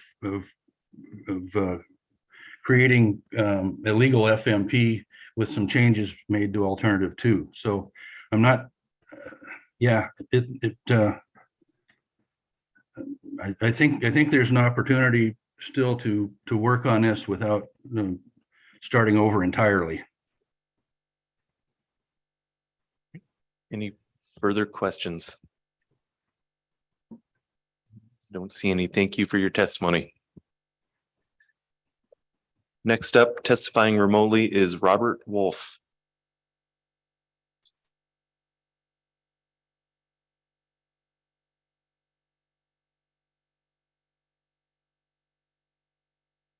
Hello. Hi, Hello, good my morning. name is Robert. Good morning. My name is Robert Wolf, and I've been fishing and employed in the Cook Inlet salmon industry for 42 years. I'm a drift gill netter. I am a direct marketer who processes and sells my own catch direct in Homer, Alaska. These comments are my comments only. The failure of this council to address the issue in a lawful, responsible manner has caused grave harm to us stakeholders who depend on this fishery for our livelihoods. For 20 plus years, we stakeholders have been subject to political management of our fishery by the state of Alaska, which has been detrimental on our lives and our resource in these past years. I am a stakeholder who has been involved with this specific issue. I would like to emphasize that you see to first raise this issue with the National Marine Fisheries Service and the council back in 2007. This court action has been ongoing since 2008, 2009, and was appealed to the U.S. Supreme Court. The court found that the Cook Inlet commercial salmon management plans crafted by the Board of Fish over the past couple of decades are not in compliance with the Magnuson-Stevens Act. You have been ordered years ago to come up with the fisheries management plan. There is a tight timeline now and a court deadline due to the fact that the council and National Marine Fisheries Service in the state has for over a decade refused to resolve this issue. Amendment 14 was the unlawful product of the council last go around, arbitrary, capricious, and political. The political action by the state of Alaska at the council last go around brought your body to produce Amendment 14, an FMP that you should be embarrassed to have endorsed. You are now considering the two alternatives left on the table. First order of business should be to turn over to your colleague and ask the state of Alaska if once again they are going to decline delegated management. If not, your decision is easy. Alternative 3 is your only option. Show the state of Alaska the door and have them pack up their unlawful Cook Inlet management plans and stay the hell out. Then the decision is yours to make a plan that is compliant with your own laws. If the state of Alaska will accept delegated management, they will have to accept the fact 10 national standards do not expire in state waters. At this point, I have yet to hear any specific management scenarios with either alternative 2 or alternative 3. A lot of what if. Mr. Wolf, Square pegs. Mr. Yes, Wolf, your time is up. Can you provide a summary comment, please? After Amendment 14 was thrown out, UCEDA offered to work with the state and the federal entities to get their job done, produce an FMP. They both declined our offer despite having limited knowledge on drift gill netting and some of the world's largest tidal fluctuations. Our local knowledge and traditional knowledge was shunned. Thank you. Thank you, Mr. Wolf. Let's see if there's any questions. I don't see any. Thank you for joining us today. Thank you for your time. So we'll go back through the list. We missed one, Brian Harrison, and it looks like Mr. Harrison is not online. Okay, so that concludes public comment. Let's go ahead and take our morning break and see what the council would like to do. Come back at 10:10.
Council, please come to order. Okay, we have heard all of our presentations, reports, and public comment on agenda item C1. Is the council ready for action? Mr. Kurland. Thank you, Mr. Chairman. I'm prepared to make a motion, but before I do, if you don't mind, I'd like to ask Ms. Baker a question that's relevant to the council's potential action. Thank you, Mr. Kurland. Ms. Baker, to help clarify the situation that we're in, would you please indicate whether the state of Alaska would accept delegated management authority for the commercial salmon fisheries in the Cook Inlet EEZ? Ms. Baker. Thank you, Mr. Chair. Thank you, Mr. Kurland, for the question. And after reviewing the analysis prepared for this action and the testimony received at this meeting, the state of Alaska is not willing to accept delegated management authority for the Cook Inlet salmon fishery in the EEZ under the conditions specified in alternative 2. Thank you, Ms. Baker. Mr. Kurland. Thank you, Mr. Chair, and Ms. Baker, thank you for the clarity. I appreciate that. Mr. Chair, I do have a motion that has been sent to staff.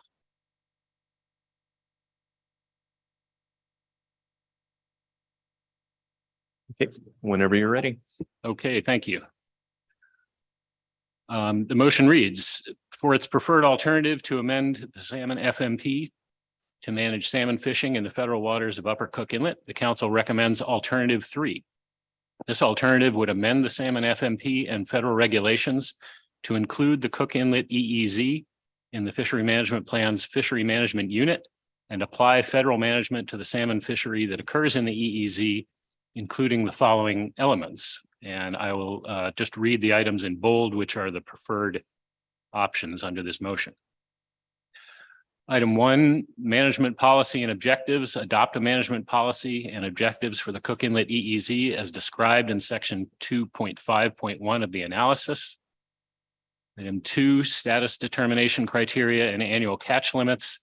Establish status determination criteria, annual catch limits, and tax setting according to the tier system and approach described in section 2.5.2 of the analysis.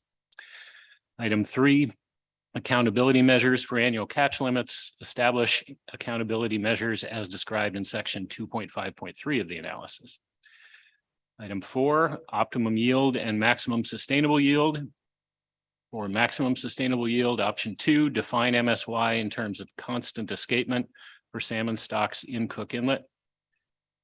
Optimum yield, option 3, the OY range for the Cook Inlet EEZ salmon fishery is the range between the average of the 3 lowest years of total estimated EEZ salmon harvest and the 3 highest years of total estimated EEZ salmon harvest from 1999 to 2021. Item 5, process for determining the status of the stocks. Option 1, the council would establish a salmon plan team to produce a safe report. Item 6, commercial fishery monitoring, reporting, monitoring, record keeping and reporting. Require an FMP and FPP salmon buyer permit, e-landings use, a logbook, and VMS. Allow optional retention of non-salmon bycatch. All discarded or retained bycatch must be recorded in the logbook and reported at the time of landing. Item 7, standard bycatch reporting methodology. Establish standard bycatch reporting methodology as described in section 2.5.7 of the analysis. Item 8, recreational fishery management measures. Delegate management of the recreational salmon fishery in the EEZ to the state of Alaska, consistent with the management of the recreational salmon fishery in the East area. Item 9, commercial fishing periods. Establish federal fishing periods concurrent with the existing state of Alaska fishing periods set forth in regulations for the Central District Drift Gillnet fishery, such that salmon may be taken in the Cook Inlet EEZ only from 7 a.m. Monday until 7 p.m. Monday and from 7 a.m. Thursday until 7 p.m. Thursday. With sub-option A, fix a commercial fishery closure date in federal regulation of July 15. If the TAC is not reached or the fishery is not otherwise closed prior, the fishery would close automatically on that specified date. Item 10, management area and statistical boundaries. Establish management area and statistical boundaries as described in section 2.5.10 of the analysis. Item 11, legal commercial fishing gear. Drift gill net gear must be no longer than 200 fathoms in length, 45 meshes deep, and have a mesh size no greater than 6 inches. Drift gill net gear must be marked at both ends with buoys, marked with the vessel's name and FFP number. It is illegal to stake or otherwise fix a drift gill net to the seafloor. And options, the float line and floats of the gill net must be floating on the surface of the water while the net is fishing unless natural conditions cause the net to temporarily sink. Salmon fishing nets must be measured, either wet or dry, by determining the maximum or minimum distance between the first and last hanging of the net when the net is fully extended with traction applied at one end only. The vessel operator would be prohibited from operating gear in greater than the allowable configuration, length, or mesh size. Item 12, prohibitions. It would be unlawful for any person to do any of the following: use a vessel named or required to be named on an FFP to catch and retain salmon in the Cook Inlet EEZ commercial salmon fishery if that vessel catches and retains salmon in adjacent state of Alaska waters on the same calendar day. Have salmon or fish on board that was caught in state waters while commercial fishing for salmon in the Cook Inlet EEZ. Must offload all salmon or fish prior to beginning a commercial salmon fishing trip in the Cook Inlet EEZ.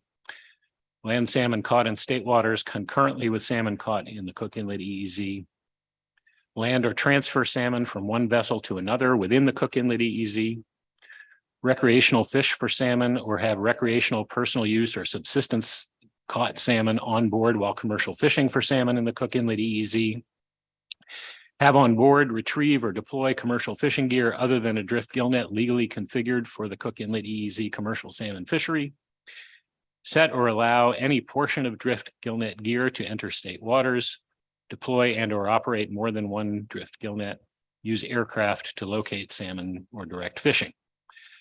Item 13, in-season management. Establish authority for NIBS to close the commercial fishery and make in-season adjustment as described in section 2.5.13 of the analysis. Item 14, use the Joint Protocol Committee.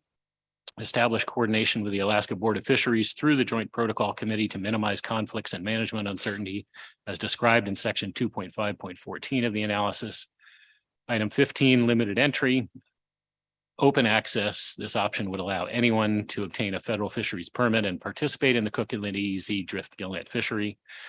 Item 16, housekeeping and organizational changes to the salmon FMP necessary to incorporate this alternative and organize the FMP.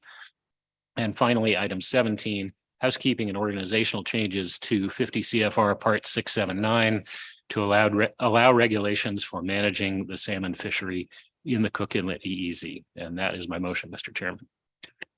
Thank you, Mr. Kurland. Is there a second?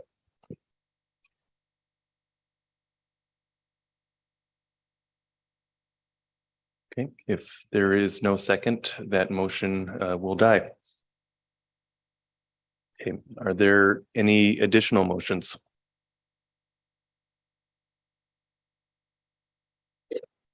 Okay, if there are no additional motions, puts us in a bit of an unusual spot here, but would open the floor for council members who wish to make general comments on this issue. Mr. Twain. Thank you, Mr. Chair. This is a juncture that I think is very unfortunate. My understanding is that if the council fails to act, which that appears to be what we're doing, that the secretary will proceed with a secretarial amendment to the FMP. And essentially the council has ceded its authority and to some extent is not, in my view, fully embracing our responsibility. And I'm find myself in the unfortunate position of supporting that approach. I don't think it's a bad motion.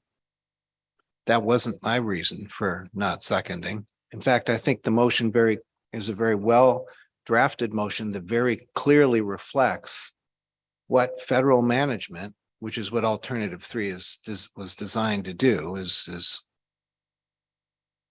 provide all of us with a clear picture of what federal management would look like. I think the motion very accurately captures what federal management would look like.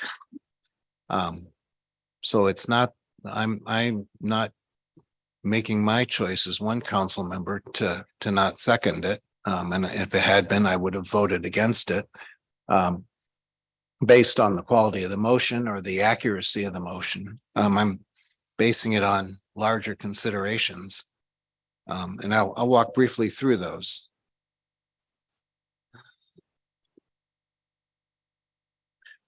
Four alternatives in front of us as a council at this point. Alternatives 1 and 4 have already been ruled out for us by a federal judge. Alternative 2 was just ruled out for us, but equally strongly ruled out for us by the state of Alaska, and that's their purview. They can do that. And certainly I would not have wanted to put the state of Alaska in a situation where they were a reluctant partner. Reluctant partnerships tend to make for very poor fishery management. We've tried that a few times in the past, and I don't think it's a good idea, but I also understand why they're reluctant, why they say no. And I think there's valid reasons for that I'm not going to try and go into because I don't speak for the state of Alaska. Alternative 3 doesn't work. The plaintiff's letter makes that clear, that from their perspective, they came to us because they thought that under a different management framework, their harvests should be increased. Their access to fish should increase and their revenues should increase. That's clearly not going to be the case under alternative 3. And yet alternative 3 is, in my judgment, as one council member, accurately crafted to reflect what federal management is under the Magnuson-Stevens Act. Yes, it fits poorly with salmon. We've known that from the beginning, and we've as a council expressed that.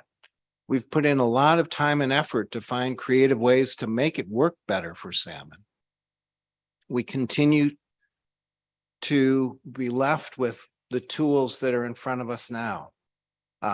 We all acknowledge that the state system, the laws that govern the state system, the immense expertise that the agency has accumulated, the policies that underline the state system are very well tailored to responsible salmon management. The same cannot be said of the federal system. The same cannot be said of the Magnuson-Stevens Act, of the policies that have arisen under that the agency and councils have developed, of the rules that govern federal rulemaking are different than the rules that govern state rulemaking. None of those tools work well for salmon. Our repeated efforts haven't been because we're reluctant to take this on. Our repeated efforts have been an attempt to find a way. And without a major change to the rules, we can't. Maybe Congress can fix this, but as a council, we've tried and failed. So I'm not going to support an amendment that increases costs to the fishery and likely reduces revenues. That's so contrary to what the initial proponents of this action were expecting. That's not fair to them. That's not right. So I can't support alternative 3, not because it's poorly crafted, because instead, as I've said several times, it's crafted exactly the way it has to be crafted in order to meet the Magnuson standards, provide for responsible fishery management. And instead, it illustrates very well that these tools that we have, because of applicable laws, because of the environment we work in, they're well crafted for groundfish management. We can do world-class groundfish management with these tools in place, but they are not well crafted for salmon. The Pacific Council has been able to find a way to support some level of salmon fishing under federal management with state partnership, but the circumstances are very, very different.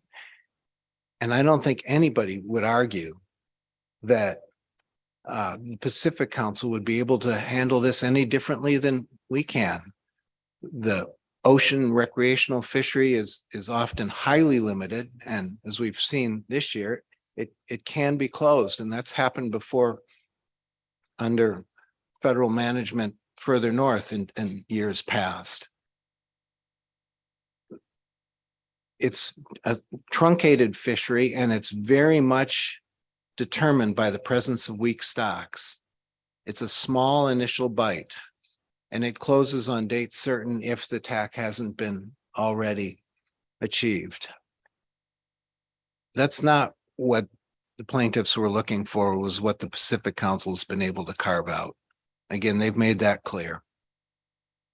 So as one council member, there's a set of very poor choices in front of us. So why am I, as one council member, suggesting that the secretary should undertake an amendment process? I'm not encouraging that. I wish there were an alternative. But there isn't at this point, and the council at this point has no value to add to what the secretary can do. Hence my choice of a position. Thank you, Mr. Chair, for the opportunity to speak to this. And I look forward to hearing from some of my fellow council members and their thoughts. Thank you very much, Mr. Dwight. Mr. Mesereau. Thank you, Mr. Chairman. And I appreciate the work that's gone into this analysis and the work that the agency did with the motion. This is a particularly difficult issue for me personally. I'm a active small boat fisherman that has been operating in the waters of the Kenai Peninsula for 27 years. And I feel like it's critical to comment on this action. I understand and respect the state of Alaska's rationale for refusing to delegate authority to the federal government to manage salmon. I wish the analysis contained ways to overcome the state's clearly stated concerns. It did not. So there's no way to support alternative 2 in this analysis. And in regards to federal management, the analysis clearly articulated the challenges that federal management will cause for the fleet. As a longtime participant in this process, I tend to agree with the SSC's characterization. They said that neither of the alternatives before the council are likely to address the objectives of fishery participants when pursued federal management of the Cook Inlet EEZ waters. And in fact, they're likely to result in both increased data and reporting burden and potentially more restrictive management of harvest in the EEZ waters. For that reason, I also can't support alternative 3 or any alternative that would leave small boat fishermen and processors in my region, in my backyard, in a worse position than they are now. I think the council, under normal circumstances, strives to do better than supporting management actions that leave fishermen in a worse position to earn a living than they are at status quo. The court mandated timeline has forced this council into a box that we find ourselves in. For these reasons, I can't support any of the alternatives before us today. And I hope the public notes that fisheries management on a tight court mandated timeline does not allow us to do our best work. Thank you, Mr. Chairman. Thank you, Mr. Mesereau. Other council members? Okay. Mr. Kurland. Thank you, Mr. Chairman. We have been in a very difficult position on this issue, and I don't ever want to be in a position of needing to initiate secretarial action on one of the council's fishery management plans for any reason. So this is really unfortunate. And I at the outset of the staff presentation yesterday, it was perhaps a protocol breach, but I felt that for setting setting the stage a bit, it was important to just kind of reiterate where we were, and that in the event that for whatever reason, the council did not land on a final action to recommend an FMP amendment, that I would have no choice as regional administrator but to initiate secretarial action. I am under a court order and must comply with that court order. We have a status conference with the court scheduled for May 4th, and we'll need to report to the court on progress or lack thereof. And so yeah, I wanted to mention that just in case there's anything that council members would like us to consider in our report to the court, anything that we should say. Anything you want us to take under advisement as we determine what position we're going to take, or what statements we're going to make during that status conference. The state of Alaska has been managing Cook Inlet salmon fisheries effectively for a very long time and remains quite capable of doing so. But as the council knows, as stakeholders know, litigation challenged the management regime for Cook Inlet salmon. And we have been under that court order and really had a very narrow set of choices of how we could proceed.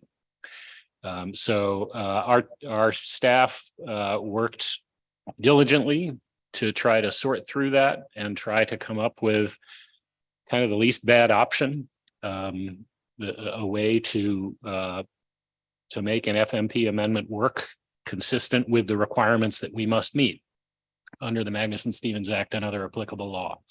And council members and the analysts, the analysis itself have pointed out some of the drawbacks inherent in that, some of the problems. And we recognize that. And, again, we're trying to make something work in a very awkward and challenging situation. So I understand the council's position. It is truly regrettable. We are where we are. The agency will proceed with a secretarial amendment to the FMP. It remains the council's FMP. So the expectation under the Magnuson-Stevens Act is the council will implement its FMPs. So we will be working very closely with the council on that, in hope and belief that the council will carry out its responsibilities and implement the FMP.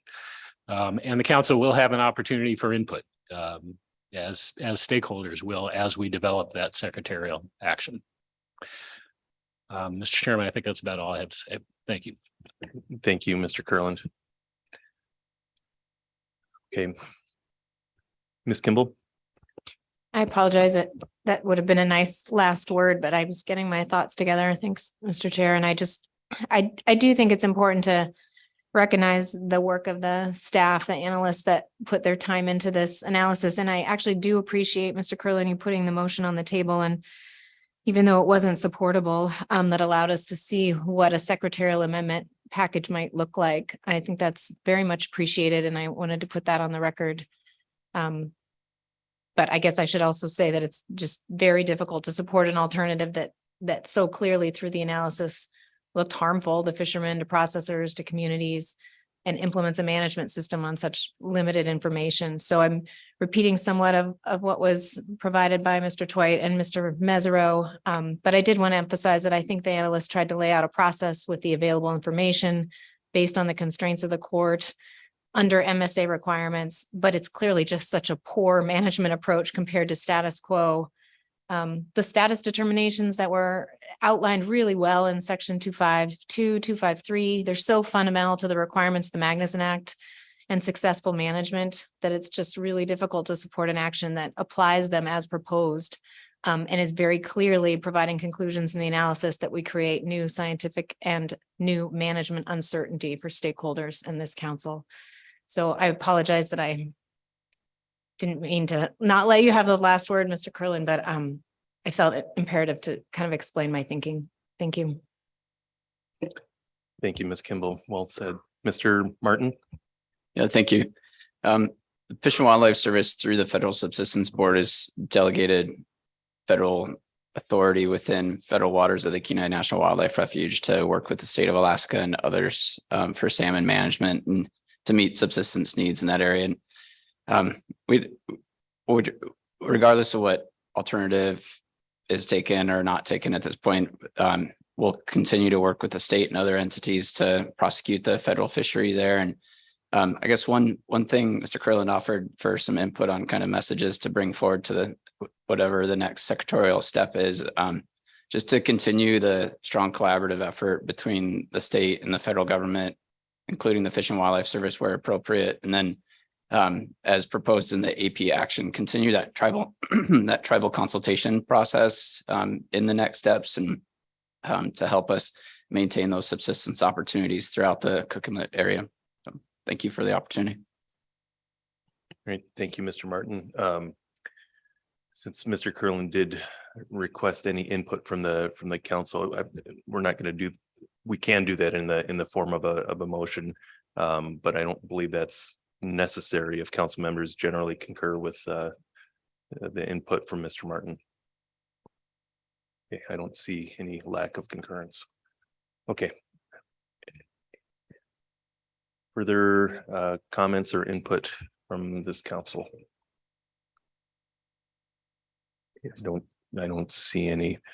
All right, well, I think it's been a productive and informative discussion after the fact here to put our thoughts on the record. I appreciate the council's doing so. Okay. With that, that will conclude our business on C1. C2 is up next. Let's stand down for a few minutes in the room while staff gets prepared.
Council, please come to order.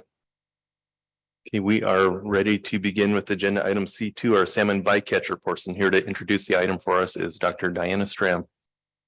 Thank you. Good morning, Mr. Chairman, members of the council, Diana Stram, council staff. I'm just going to walk you through the information that's posted to your agenda and the series of reports that you're going to be hearing today on C2. I would note that we just adjourned in the AP about 5 minutes ago, so I'm sure that they will be scrambling to get their report together to you by the end of today before you get to public comment. There's 3 different main items under this agenda item. The first is your annual review of the Chinook and Chum genetics reports for both the Bering Sea pollock fishery as well as Chinook reports for the Gulf of Alaska fishery. And for that, we have Dr. Wes Larson, Chuck Guthrie, and Dr. Pat Barry. The order of that, you'll hear the Chum genetics report first, then the Chinook genetics report, and then an overall summary and wrap up from Dr. Wes Larson. The next series of reports, then, this is your annual review of the incentive plan agreements under the regulations to implement Amendment 91. You receive an annual update from the incentive plan agreement. So the representatives from each of those reports are posted to your agenda, as are the PowerPoints, and you will receive reports from each of the 3, the catcher processor, the catcher vessel, and the mothership sectors will all provide you reports on their progress and their incentive measures in place in this year, as well as measures to avoid both Chinook and Chum. Dr. Jim Harmon is also here from SeaShare to provide you an overview of the annual update on the prohibited species donation program efforts to provide donated salmon and halibut PSC, as well as other non-PSC for food donation programs in the Gulf and Bering Sea communities, as well as communities across the lower 48. And then finally, you did initiate a salmon bycatch committee back in November. And that committee met in November, provided a report to you in December. And in December, you then tasked that committee to provide you recommendations on chum salmon management measures and a purpose and needs statement that could be considered by the council at this meeting. So once we've gone through both the genetics reports as well as the IPA reports, I will come up and provide you a report from the Salmon Bycatch Committee that has met twice, met in January in preparation for a March meeting, and then met March 20 and 21st. Co-chairs of that committee are your council members, Rachel Baker and Andy Mesereau. So I'll provide you an overview of those committee reports from those 2 and the recommendations thereof. And then obviously, if the co-chairs have anything additional to add after that, we will go to that. And so with that, if there's additional questions at this point, we would just start the genetics reports and updates. All right, thank you. Mr. Down has a question. Thank you very much. I appreciate you running us through all this, and I've looked, I've been through everything that you on the list. It's quite extensive. So one question that I come up with is that we're receiving reports on Chinook and Chum salmon at this meeting under this agenda item, and yet the committee was focused clearly on Chums alone. So we're gonna the intention of this agenda item is to take forward the committee's work on Chum, but I'm guessing that we're going to hear a lot about Chinook salmon as well. So I'm just wondering if you had any advice for the council on how we should try to separate these 2 distinct fishery species. Thank you, Mr. Down, for the question, Mr. Chairman.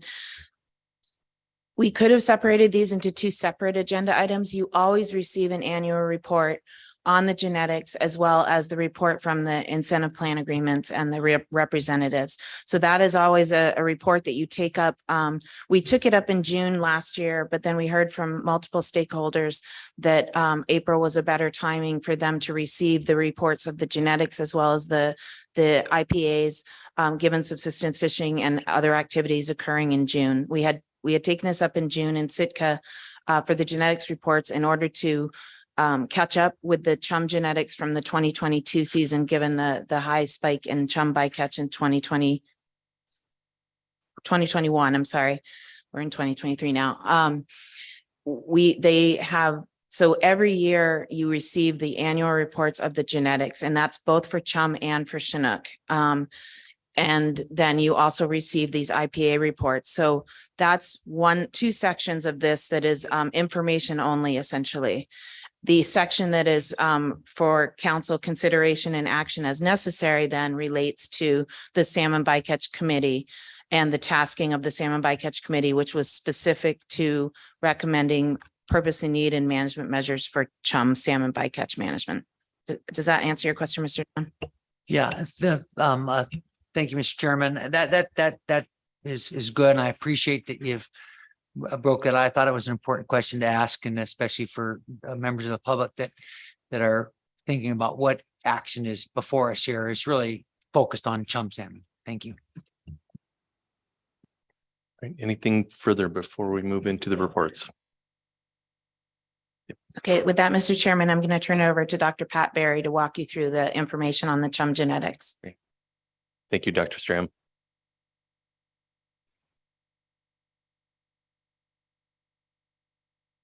Good morning, Dr. Berry.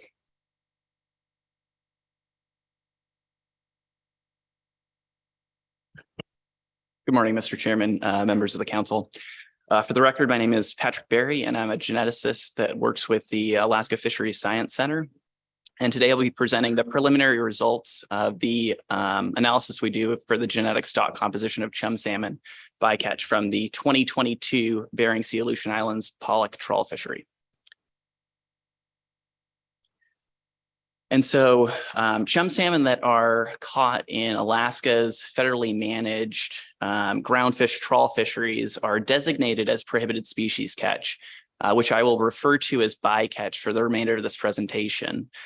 In this graph here, we have chum salmon bycatch through time, plotted for both the A season in green and the B season in red.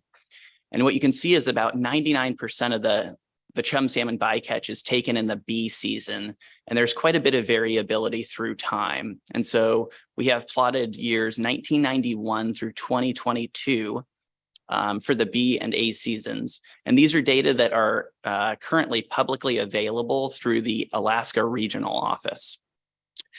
And what we can see is that starting around 2013, there's a general increase in the bycatch until last year, where it peaked at just over 524,000. And since that year, and this year, the 2022 bycatch, there was a large reduction down to about 224,000 or 242,000. The timing of when the bycatch occurs can actually influence what regional stock groups are caught. And so to look at when the bycatch occurs, we typically plot it in two different ways. The first here on the left is the chum salmon bycatch in thousands, plotted in red for 2022 and in gray for years 2011 to 2021, to give you some kind of historical context in terms of the timing. And what you can see is that for 2022, it gradually increases from about June to August 10th, and then gradually declines after that. Additionally, we plot the cumulative proportion to see about when 50% of the bycatch had been taken. And in both of these, comparing 2022 to all previous years, you can see that these values are pretty intermediate among all the previous years. So it's not early and it's not late relative, but pretty intermediate in its timing. Additionally, the spatial distribution of the bycatch can influence what regional stock groups are caught. And so to look at this, we typically plot the bycatch for the Eastern Bering Sea. So in this graph here, we have the Eastern Bering Sea with each of the ADF&G groundfish statistical areas indicated with the smaller boxes. And the total chum salmon bycatch is designated with circles in the middle of each of those ADF&G statistical areas. And so the size of the bycatch is relative to the overall diameter of that circle. So large circles represent larger bycatch. And we've colored each of those ADF&G statistical areas into these 4 different clusters that we've analyzed historically for the genetic stock compositions.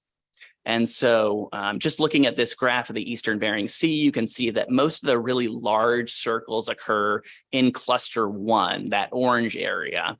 In fact, 63% of the bycatch was caught in cluster 1. Additionally, in cluster 3, the green area, there's about 19% of the bycatch. There was relatively little fishing effort in cluster 4.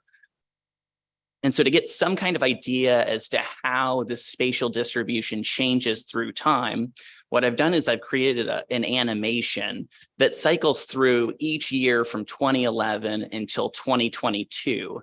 And you can get an idea of how the spatial distribution of the bycatch changes through time.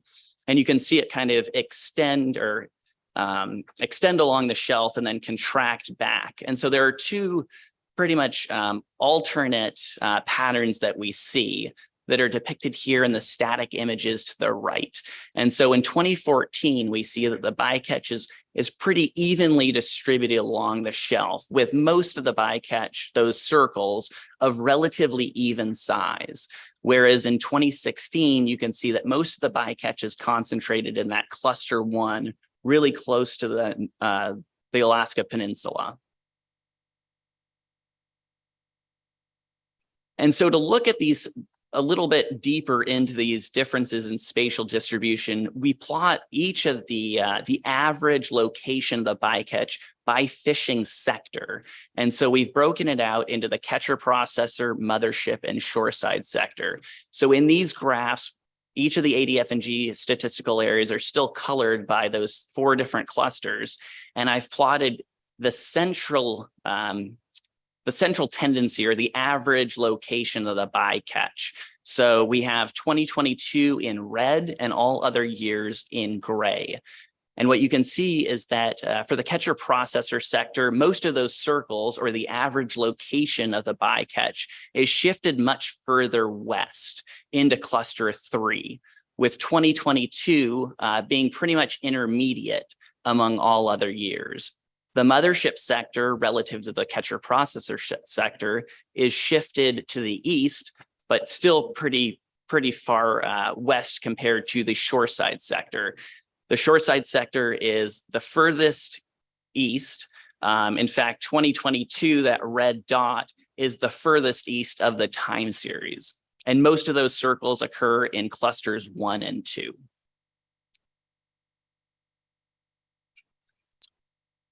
The observer program samples the bycatch annually. And so from 2011 until 2022, the observer program has been on board or at shoreside processing plants and sampled the bycatch at a rate of 1 in 30 chum salmon. And so to look at how well the sampling occurs, so that we have good spatial and temporal coverage to characterize the overall stock proportions, we look at the sampling proportion by statistical week as well as area. So we're looking at NPFMC areas here. So in this graph, we have sampling proportion, which is just the total number of genetic samples that are taken over the total bycatch. And so if the observer program sampled exactly 1 in 30 chum salmon, all of those dots would line up on the red line. And you can see that for the most part, they did very well. Most of those dots are pretty much close to that 1 in 30 ideal sampling. However, in NPFMC area 521 and statistical week 35, there was substantial undersampling of the bycatch. And so working with the observer program, we traced that back to a single individual observer that ran out of sampling envelopes while they were deployed on a catcher processor. Because we can't in the lab process every single sample that we receive, we typically subsample. And in 2022, we subsampled 1 in 2 for an overall sampling of the bycatch of 1 in 60. And so with that subsampling in the lab, we're really lacking about 70 samples of the total bycatch. And initial analyses suggest that there's really little bias that's going to be introduced by this undersampling. So we in the genetics lab estimate the stock contribution of 6 different regional groups. And so here is a map of each of those 6 different regional groups with the 2 Asia reporting groups in panel B. So in each of these, we have circles that reflect a individual population that has been sampled in the baseline. And we compare our unknown samples to this genetic baseline to estimate these stock contributions. And so in panel B are both the Southeast Asia and Northeast Asia reporting groups. The Southeast Asia reporting group can be thought of as mostly hatchery Japanese chum salmon, whereas the Northeast Asia reporting group will be composed of both hatchery origin Russian fish as well as wild. In panel C in yellow, we have the coastal Western Alaska or Western Alaska reporting group. This is a very large reporting group that extends from Kotzebue Sound south to the Nushagak, and it includes the summer run Yukon fish. In blue, we have the upper middle Yukon reporting group. In D, in purple, we have the Southwest Alaska reporting group, which is most of the peninsula as well as Kodiak Island. And then in E, we have pretty much everything else, which is the Eastern Gulf of Alaska, Pacific Northwest. Mr. Twite. Sorry, I should have noted this earlier, paid more attention in your printed material, but for that group in light blue on panel C, those aren't upper Yukon dots there that are down towards the panhandle. What's going on there? Is there must be some level of inability to discriminate between a couple of geographically separated? Through the chair, thanks for the question. It's actually the upper Yukon comes up and around, yeah. Far south. And so that's just kind of north of where the Alsek drains in Southeast Alaska. Oh, yeah, now I see that. Thank you. Yep. I apologize for that. And I should note that so all of the populations that are included in each of these baseline reporting groups are included in the appendix of the report. And it gives the actual population name, the reporting group, and the total number of samples that are included.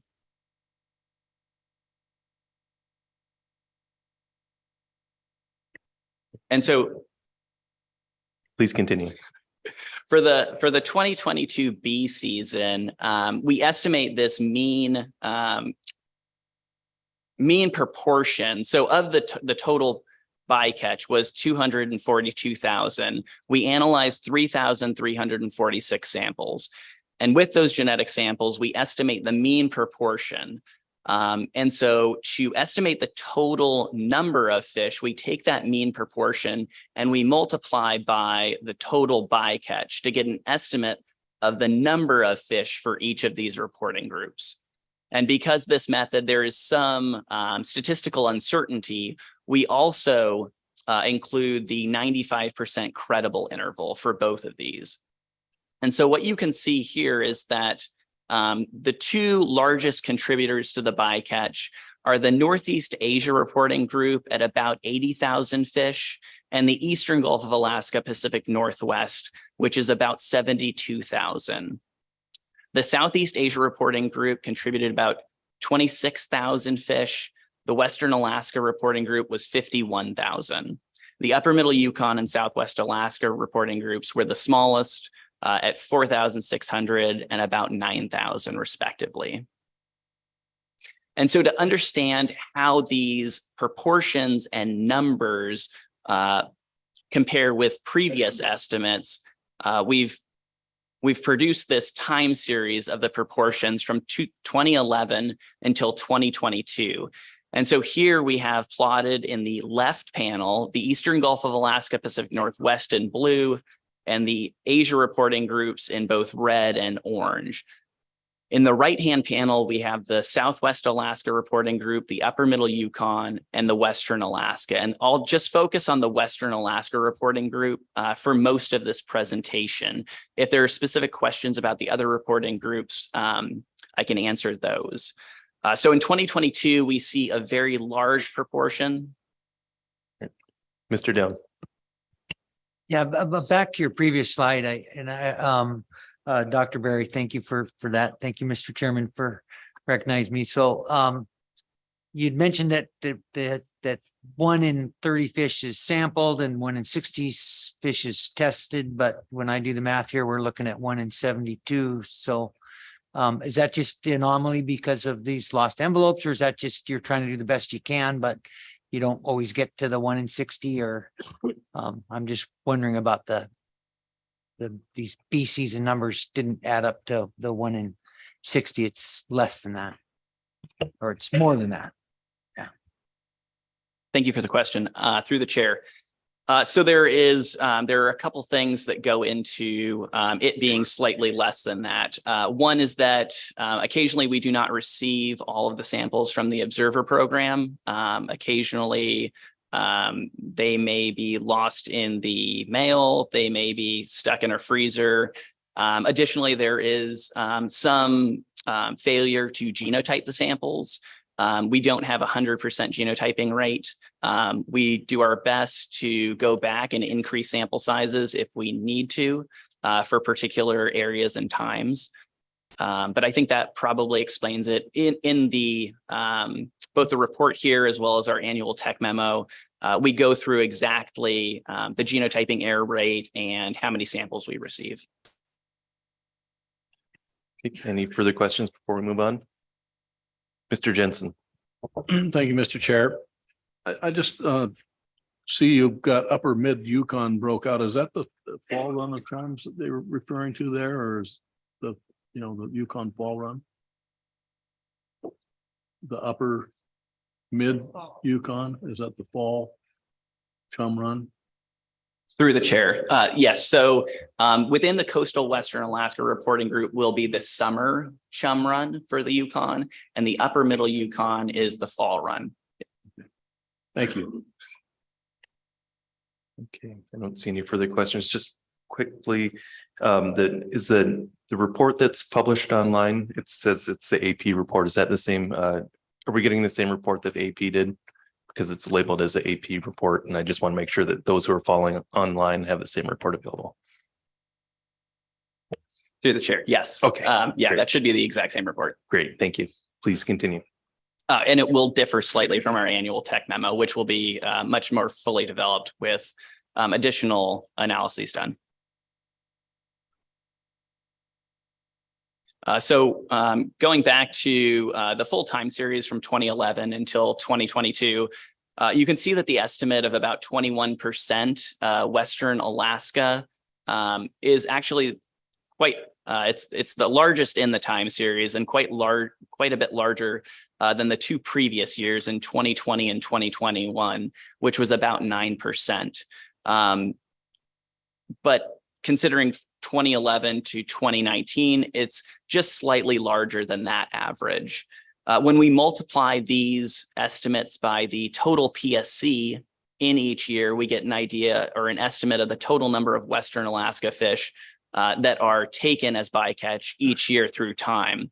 And despite the larger proportion of Western Alaska fish, because the overall bycatch has been reduced, we see that the overall number of Western Alaska fish that were taken as bycatch is pretty much in line with the long-term average. So it's about 51,000. And you can see here that the average from about 2014 until this year is about 50,000. Dr. Berry, Mr. Mesereau has a question.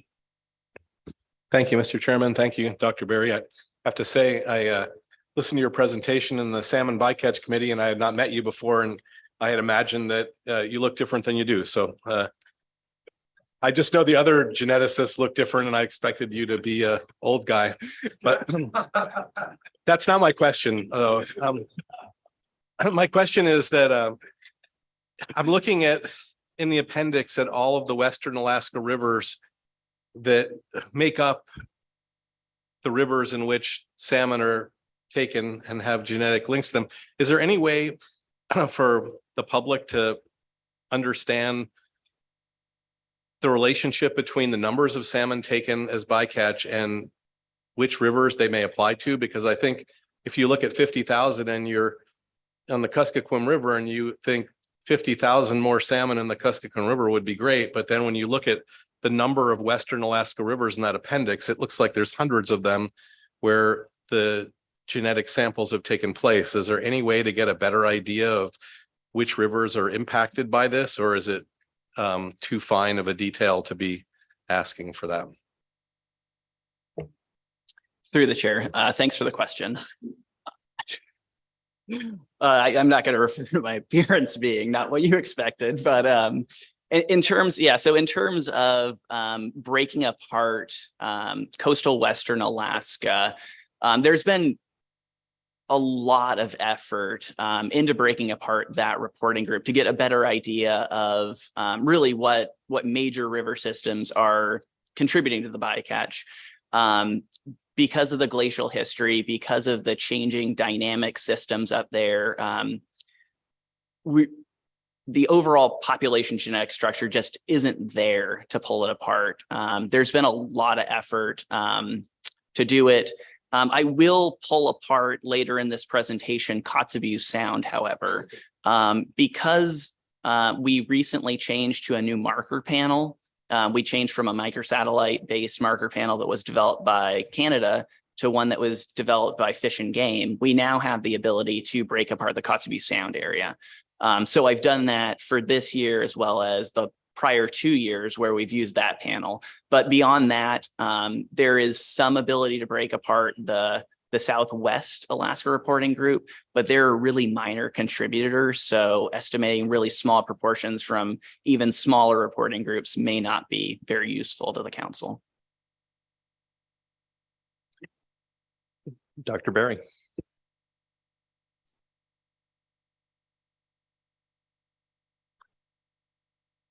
So to evaluate some of the spatial differences, we initially break apart the Eastern Bering Sea into the east and west of 170 to get an idea of the differences in stock contributions. And so in this map here, you can see where that dividing line falls. It roughly translates into analyzing clusters 1 and 2 versus 3 and 4. And just looking at this bar graph, we have stock proportion with 95% credible intervals plotted for each of those 6 different reporting groups. And you can see that the Southeast Asia and Northeast Asia reporting groups are at much larger proportions west of 170 relative to East 170, whereas Western Alaska and the Eastern Gulf of Alaska contribute more to mixtures or bycatch that is east of 170. So within the Eastern Bering Sea, in the eastern portion, typically the bycatch has a larger contribution from Western Alaska. And this is a consistent signal that we've seen through time. So from 2011 until 2022, this pretty much holds true. And so we try to break apart this into smaller spatial clusters, which are those clusters 1 through 4, but we also introduce a temporal component as well. So we analyze the early season and the late season. And so the division between early and late is statistical week 32, and that roughly translates to about the 10th of August. And if you remember the plot of the timing that I showed, that's pretty much exactly the middle of the timing for 2022. For 2022, we really didn't see much difference in the stock compositions between the early and late period because of that distribution being pretty much right around the separation. We do, though, see some spatial differences. And so, again, I'm just going to highlight the Alaska populations. So for the Western Alaska reporting group, you can see that the cluster 1, that's that orange cluster that's closest to the Alaska Peninsula, is highest, and their relative contribution to the bycatch decreases as you move west. And that's true in both the early as well as the late time period. For both the upper middle Yukon and Southwest Alaska, we didn't really see any kind of spatial or temporal signal. Their contributions to the bycatch were relatively small for all clusters and time periods. And to get an idea of how consistent this signal is for Western Alaska, I've only plotted the stock composition estimates for Western Alaska for years 2011 through 2022. And so here we have the estimate for just that Western Alaska reporting group for the early on the left and late on the right. And so again, here what you can see is that for cluster 1 in the orange squares, most of those point estimates are the highest. So they're contributing the most to bycatch that is in cluster 1 relative to clusters 2 and 3 and 4. So cluster 4 is typically on the bottom. So Western Alaska contributes the least to bycatch in that cluster 4. There's not a great temporal signal here. It's pretty variable among years. But for the most part, that temporal signal that we're seeing from cluster 1 to cluster 4 holds true across years. When we multiply those estimates for the mean stock composition by the PSC or the bycatch numbers, we get the estimated number of chum salmon that are taken as bycatch in these clusters over time. And what you can see is because the overall bycatch in cluster 1 is so much larger than the other clusters, it's typically a lot more separated than the mean stock proportion. So we see that in cluster 1, the total number of fish from Western Alaska is much larger than in clusters 2, 3, and 4.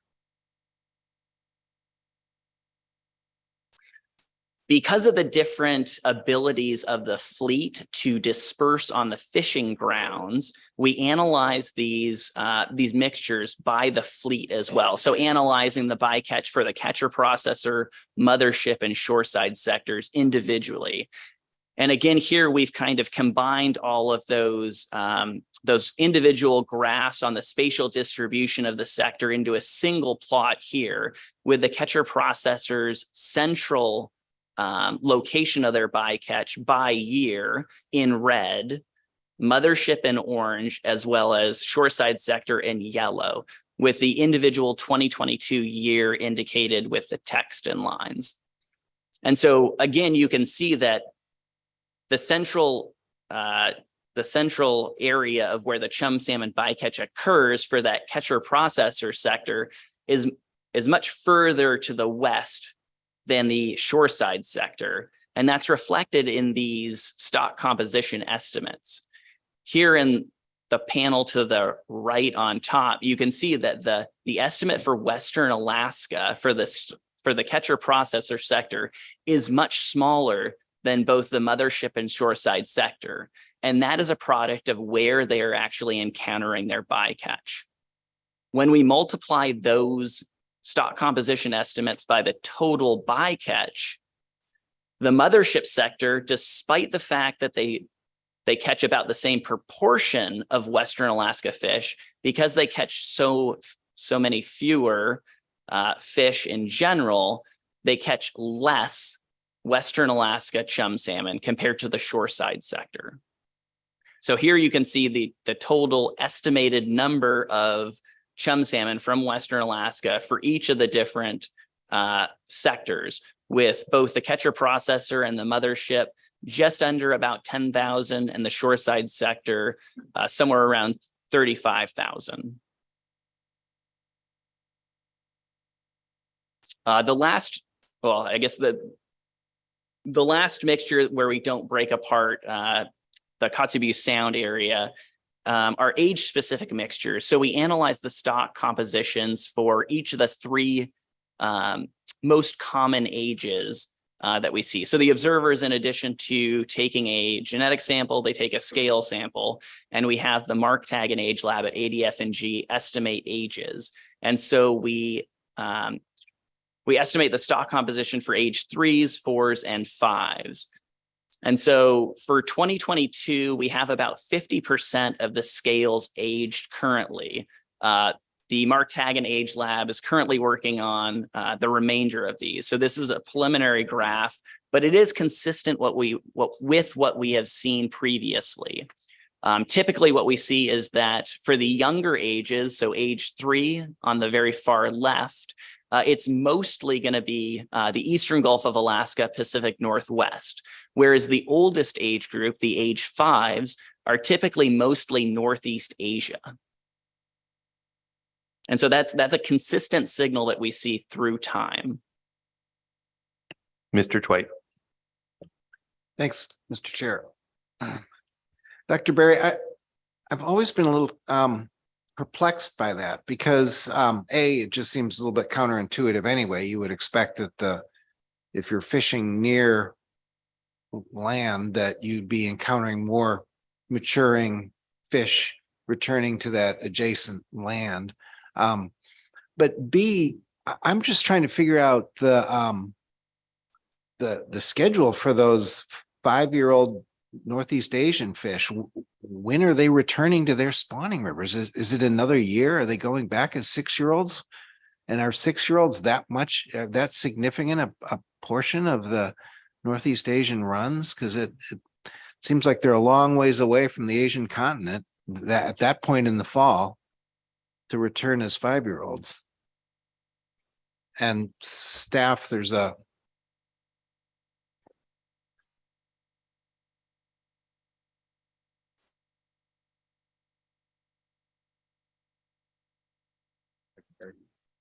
Through the chair. Thanks for the question. One thing we don't have is a great understanding of the age composition within rivers on within Russia. I've looked for those data. There's not a ton of information out there. So I'm not entirely sure. The age 5s could be returning that year, but most of these are being picked up very close to the North Alaska Peninsula, like you note. They could be maturing in the next year. It's much easier to explain the large proportion of Eastern Gulf of Alaska and Pacific Northwest fish, where typically the southern stocks mature at a younger age. So we're not seeing them later at older ages. I don't foresee getting a lot of information on Russian stocks anytime soon, unfortunately. So I think that'll remain a question. Additionally, we don't have maturity on these fish either. So we don't know if they're maturing or not. So these age 4s and age 5s, it would be really nice to know, what their maturity status is. Would they be returning that year or not? So information like that would be very informative when doing these types of analyses.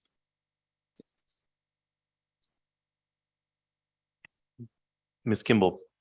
Thank you. I just have a quick question. The report has the disclaimer of being preliminary, and I didn't know if this was the piece that makes it preliminary, the 50% complete aging of the samples, or if it just needs further review before it's called final. Through the chair. This is a part of the preliminariness. So we finished receiving genetic samples in late February. And so we had to extract DNA, mount all the scales, do all these analyses. We finished these reports probably 2 days before submitting them to the council. So they need to go through more extensive review. We may increase sample sizes for some of the mixtures that we report here. Nothing should change dramatically, though.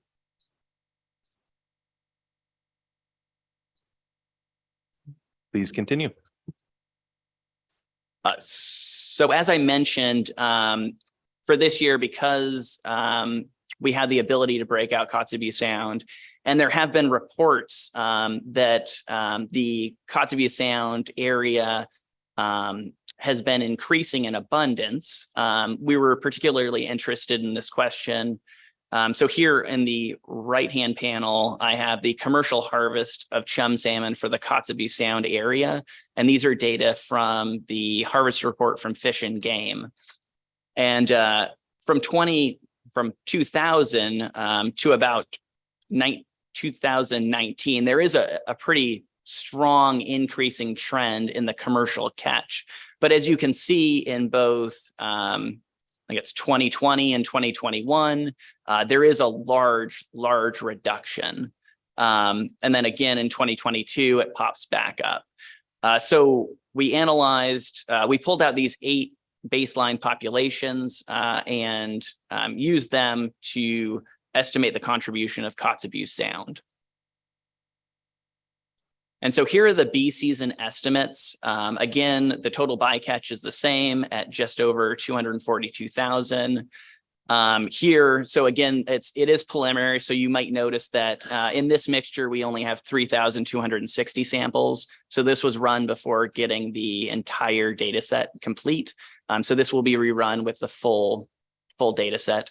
But overall, the Kotzebue Sound reporting group was a non-trivial contributor to the overall bycatch. The estimated number of fish was just less than 11,000.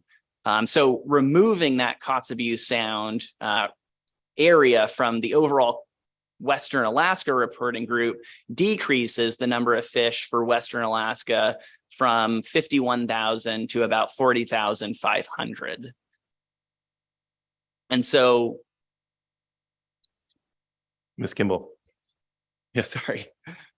So we have estimated these for the 2020 and 2021, and we do see kind of an overall increasing contribution of Kotzebue Sound. However, based on the commercial harvest, we also know that the commercial harvest was pretty small in both 2020 and 2021. So we will be going back to our old baseline to evaluate our ability to break out this Kotzebue Sound reporting group to produce estimates across the 2011 to 2019. We have not done that yet. So that is something that may be included in the annual tech memo. Ms. Kimball. Thank you, Mr. Chair. That was my question, whether you were going to go back and look at the past and see what that comes out as. But also just to clarify that this is just commercial harvest of chum in Kotzebue Sound, not total run, not subsistence, not just commercial harvest. And your slide 19. That one, yeah. Through the chair. Yes, this is a commercial harvest for just the Kotzebue Sound commercial fishery. And so in 2020 and 2021, the commercial harvest was limited, whereas I don't think there were any limitations on the 2022 fishery. Ms. Van der Open. Thank you, Mr. Chair. Thank you, Dr. Berry. On that same point, I guess my question, because this was commercial harvest, did you look, was that a COVID impact or was there some other reason why it was a limited harvest that factors in here?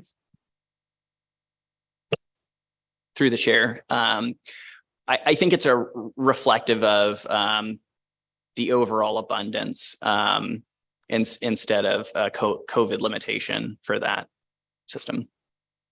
Those, I should clarify, in the report, I do provide a link to the actual ADF&G report, and I believe they have more information in that.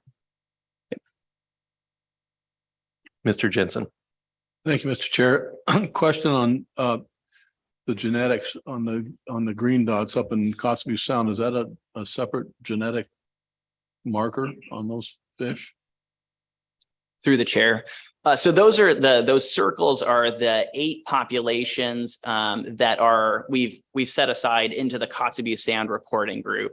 And so now the Western Alaska Reporting Group, we've removed those populations. So the Western Alaska Reporting Group now goes from Norton Sound down to the Nushagak. Okay, thank you.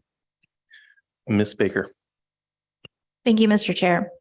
Dr. Berry, my question follows Ms. Kimball's, and I'm sorry if you said this already, but in terms of the going back to the baseline and sort of evaluating if that's possible, do you anticipate in terms of your workload and timeline to be able to do that?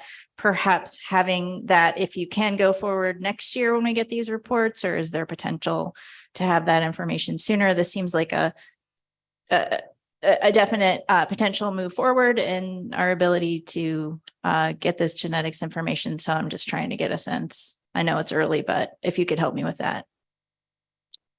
Through the chair. So for the microsatellite baseline, I think there are 6 instead of 8 populations. I've already started an initial analysis, and it does look good. It does look like we will be able to pull out Kotzebue Sound. I'm working with a few people at the Alaska Department of Fish and Game's Gene Conservation Lab to really rigorously evaluate our ability to do that. My concern is I don't want to overestimate the contribution of Kotzebue Sound because, yeah, you wouldn't want to minimize the perceived impact on coastal Western Alaska. So that's our major concern. But preliminary analysis look good for breaking that apart for our old baseline. And in terms of my workload, yeah, so I've already done a preliminary analysis. It shouldn't be that hard. And going forward, we do plan to at least provide it in addition to the normal analysis that we do. Yep. Please continue.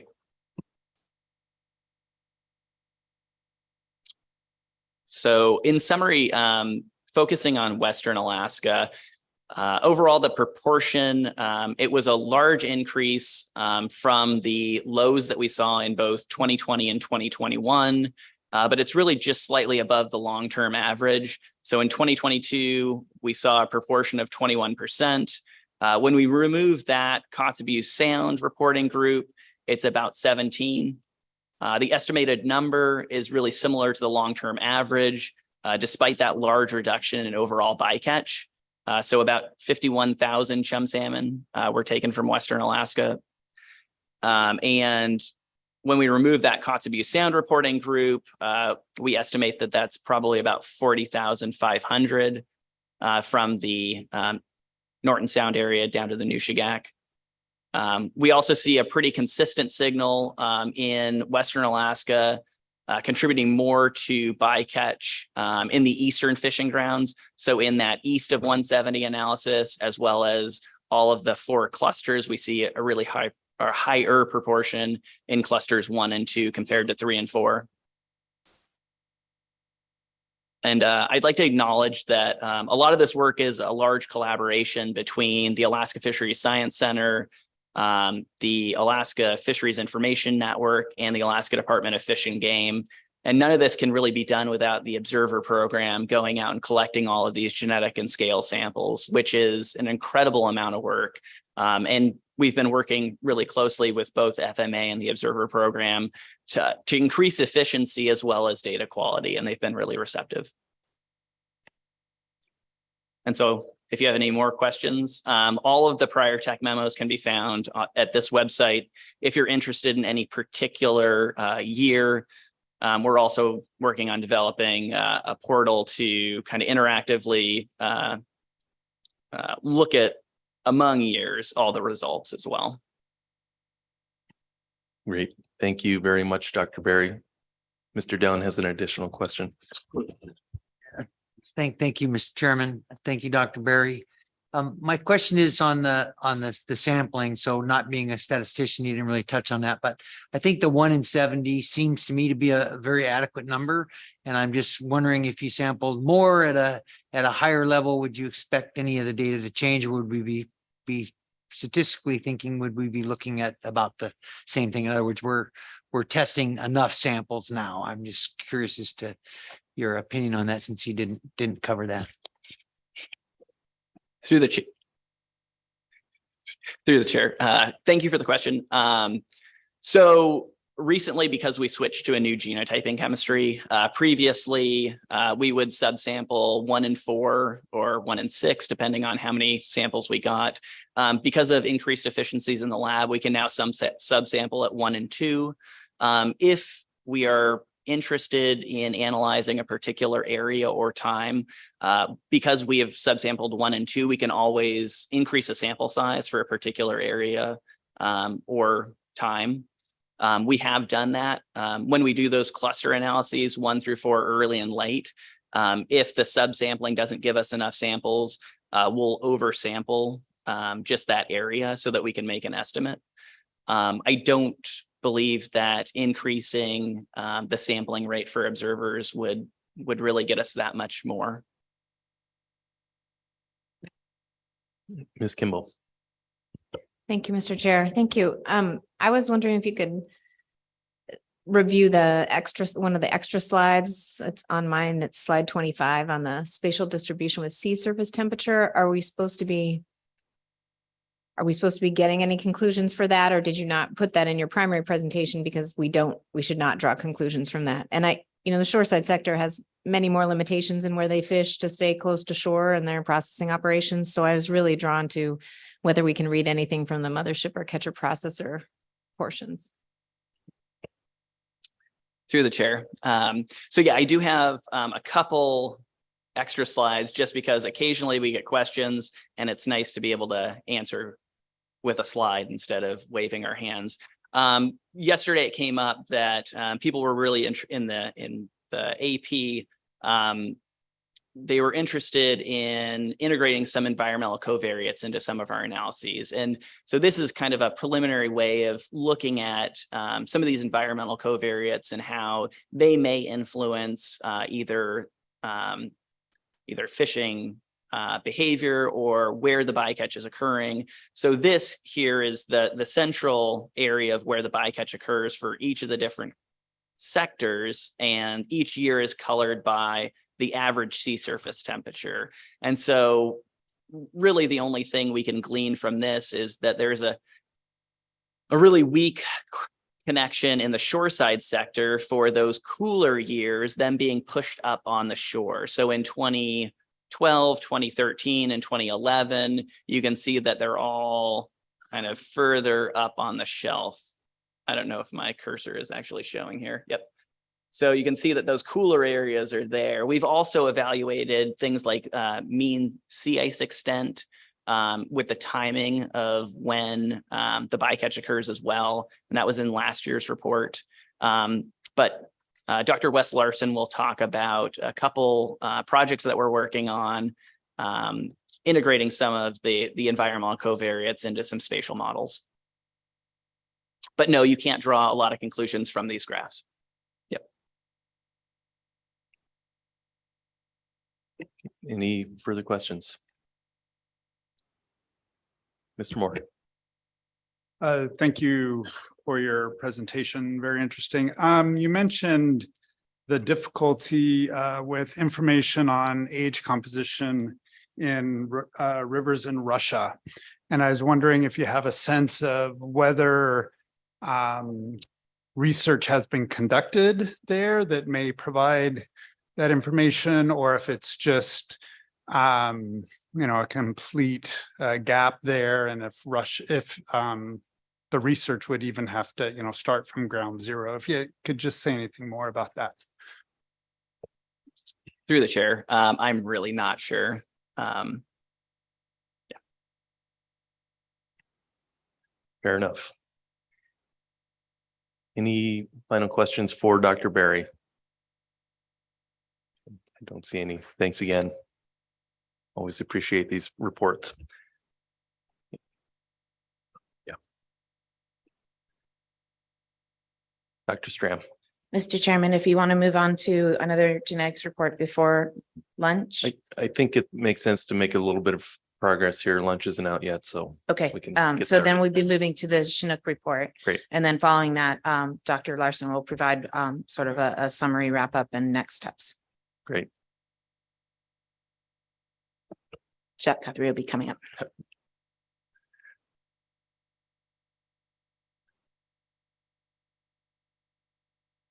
Morning, Mr. Guthrie. Good morning, Mr. Chair. Good to see you again. And I might be the designated old guy, but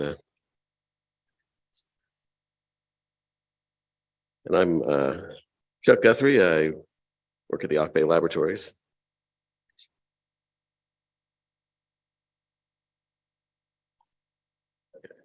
So I'm going to present data on the 21 and 22 Bering Sea pollock trawl fisheries, and then later on I'm going to move on to the 21 and 22 Gulf of Alaska fisheries, trawl fisheries, bycatch.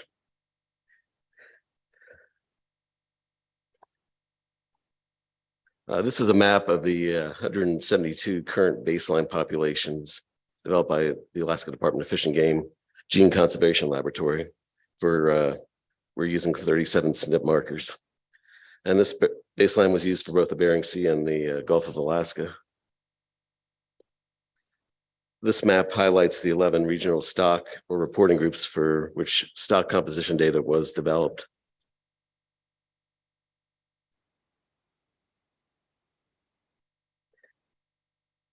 This map shows the statistical areas associated with the Bering Sea groundfish fisheries. The red circles show the amount of the 2021 Chinook bycatch, and the blue circles show the amount of the 2022 bycatch.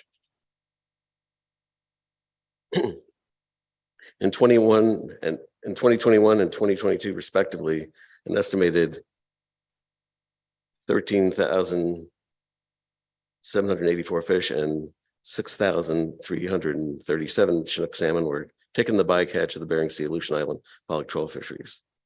The yellow dashed line shows the average bycatch before Amendment 91, and the purple dashed line shows the average after. The Chinook salmon estimates are below historical average between 1991 and 2020, and far below the highest overall bycatch, which occurred in 2007. Of the total 2021 and 2022 bycatch respectively, 9,500 were from, and 5,185 were from the trawl A season, while 4,300 and 1,100 were from the B season.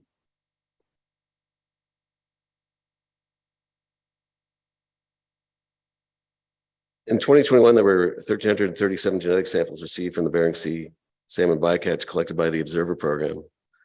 Of those samples, 1,195 were successfully genotyped for an overall genotype sampling rate of 8.7%.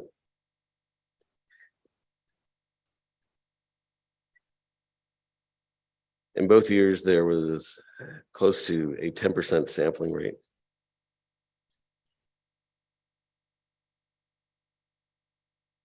This is the location of the sample strata used in comparative stock composition estimates from the 2021 and 22 Bering Sea salmon bycatch. The circles represent the amount of the total bycatch in each stratum. The red dashed line delineates the northwest and southeast strata, while the solid blue line shows the boundary of the CVOA, which is the catcher vessel's operation area.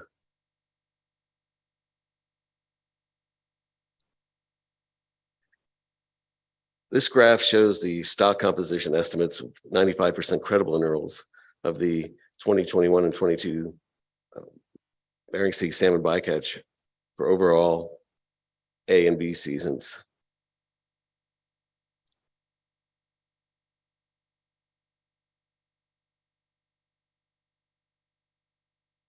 In 2021 A and B seasons combined, 81% of the bycatch samples were estimated to be from Alaska river systems flowing into the Bering Sea, with the coastal Western Alaska region contributing the most, followed by North Alaska Peninsula.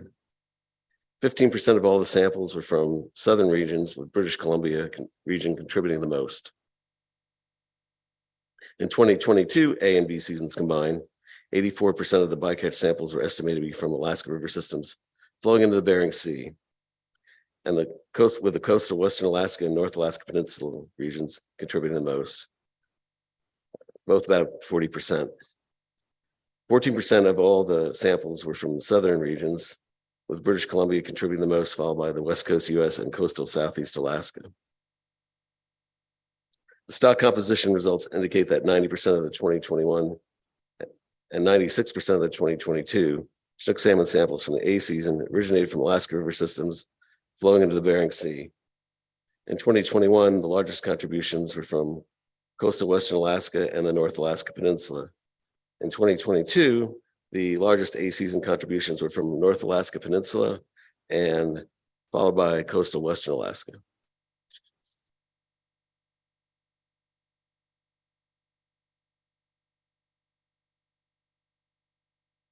In the 2021 season, 62% of the B season samples originated from Alaska River systems flowing into the Bering Sea, with the largest contribution from coastal Western Alaska, while 38% were from southern regions. The 2022 B season was different. 72% were from southern regions, West Coast US, British Columbia, and coastal Southeast Alaska, and Northeast Gulf of Alaska, while 28% originated from Alaska River systems flowing into the Bering Sea, with the largest contributions from coastal Western Alaska and the North Alaska Peninsula.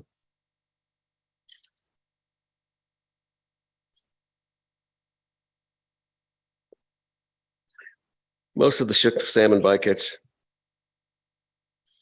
occurred during the A season, 69% in 2021 and 82% in 2022, which is similar to most previous years since 2011.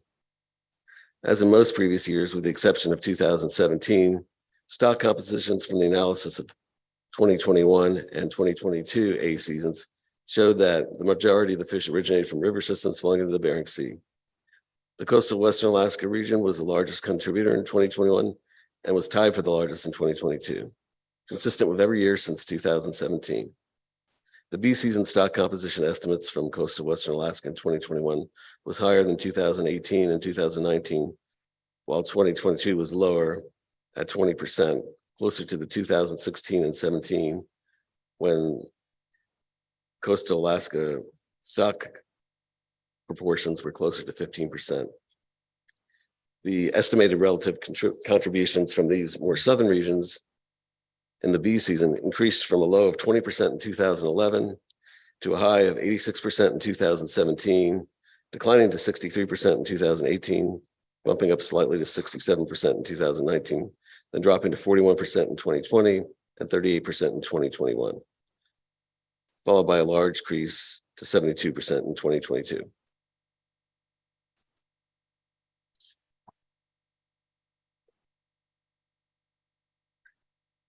When the stock compositions were analyzed on a yearly basis, coastal Western Alaska region shows variable contributions over time, but is generally trending downward from 2011 till 2017, and from 2018 to 2020 it trended upward, and 2021 to 22 is trending downward again.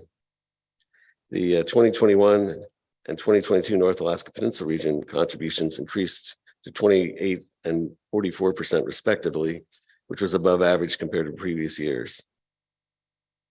The upper and middle Yukon, Gulf of Alaska, coastal Southeast Alaska contributions continue to be low in 2021 and 22, while contributions from British Columbia and West Coast US have generally decreased from 2019 to 2022. The actual number of fish caught from coastal Alaska, Western Alaska has declined in 2021 and 22, while despite the larger proportions of North Alaska Peninsula fish, their numbers remain similar to previous years. So the actual number of fish is the bottom graph, the proportion is the top graph. Okay.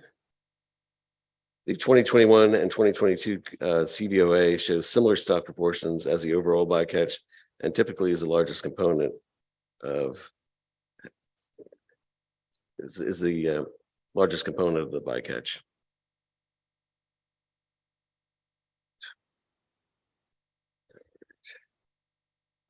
Around 53% of the scales were successfully read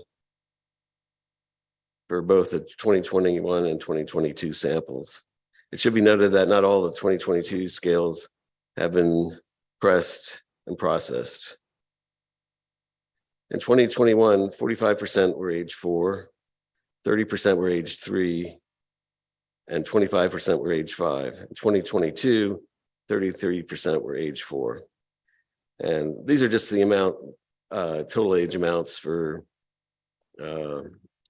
these samples which had ages and enough samples to genotype. So I'm going to move on to the Gulf if there's any questions. Ms. Kimball. Thank you. I apologize. I just missed, because I was trying to read the graph, your comments on the ages, that there were only age 4 Chinook in the bycatch in 2022. Through the chair, in 2022, we have not aged all the fish yet. It's just like the chum salmon. And there are probably other ages, but these are just the ages. The graph just shows the aged fish that were genotyped. There are other ages there, and that's why the percentages don't add up to 100%. Ms. Kimball. It seems like we're moving on to the Gulf, so I was going to just ask another question. Is that Sure. But we're going to move on to lunch Oh. after we're done with the Bering Sea. Okay, So I can good- hold. It's a good time It's for a good time. question. I was just trying to read into, I know the total bycatch was much smaller, but you still met your sampling target for 2022. But tell me if I'm reading, I'm on your slide 11, that it seems like there was such a lower proportion of coastal Western Alaska fish in 2022 compared to 2021 or previous years. And that really was due to the B season proportion of coastal Western Alaska being so much lower. The A season looked pretty consistent with historical averages. Am I reading that correctly? Through the chair, I believe you are. Yeah, there were the B season was like the total number of fish caught was pretty low in general, and we didn't have a lot of. I think we only had very few samples to just analyze, so that's why we don't have a lot of data on it. Any further questions on Bering Sea Chinook? And we can come back after lunch if people come up with additional questions as well. Okay. All right, let's go ahead and break for lunch. I forgot that lunch is served across the hall. And just a reminder for the public that the council staff will be available over the lunch hour to talk about council process in this room. Yep. In this room. Okay, let's come back at 1:05.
Council, please come to order.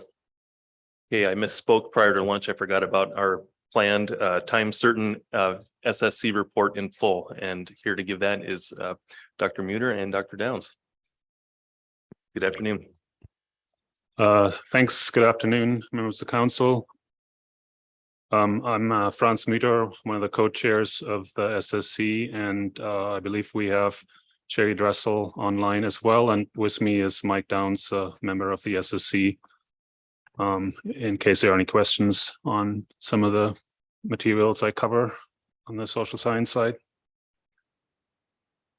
We had just a brief general comment to recognize and thank John McCracken for his many years on staff as an analyst and lead on many issues, and wish him the best in his retirement.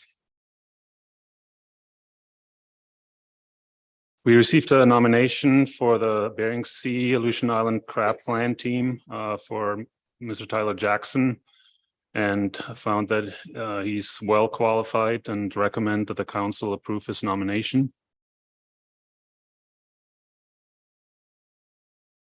We received a report on the scallop harvest specifications that's abbreviated executive summaries this year. For this stock, there's no assessment model currently, and the state sets GHLs based on the dredge survey and trends in catch per unit effort. The surveys that were done in Shelikof, Northeast Kodiak, and Kamishak suggest increased abundances across all of those areas.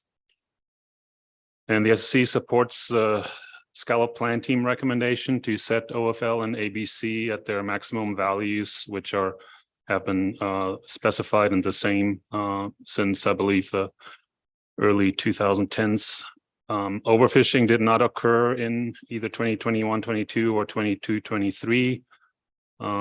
And this should say catch is less than 30% of the ABC. I apologize for that. Overfished status cannot be determined for this stock since there are no stock size estimates. We got a number of updates on the ongoing work, and appreciate particularly the updates on the dredge survey and the retained not landed meat considerations, and that relates to the fact that some of the shucked meat is discarded before it's being landed. And we concurred with a number of the recommendations of the author in this, the scallop plan team for further work. And we recommend that in particular, the work on estimating the RNL meat be a priority for the next assessment. And then we note that the SSC also supports efforts to revise the FMP to eliminate the requirement for annual specifications, and I think we had supported that previously. The next item is item D2. We received updates on the protocol for identifying, analyzing, and incorporating local knowledge, traditional knowledge, and subsistence information in the council's decision-making process, and another report on the on-ramps for that information into the council process. We were impressed and commend the authors on the team, the task force, I should say, on the thoughtful and inclusive process that they used to develop these products, and all the work that went into creating the protocol and the on-ramp recommendations. We particularly appreciated the development of ideas for moving forward under each of the guidelines that really provide some very good ideas for actually implementing these on-ramps. And so we support the development of that on-ramp document as a good starting point for implementing the incorporation of this LKTKS information into the council decision-making processes. We did note, however, that staff capacity will be needed to, or an increase in staff capacity will be needed to actually implement and sustain a robust effort to incorporate this LKTKS information. And then we provided a list of additional recommendations and suggestions for protocol implementation.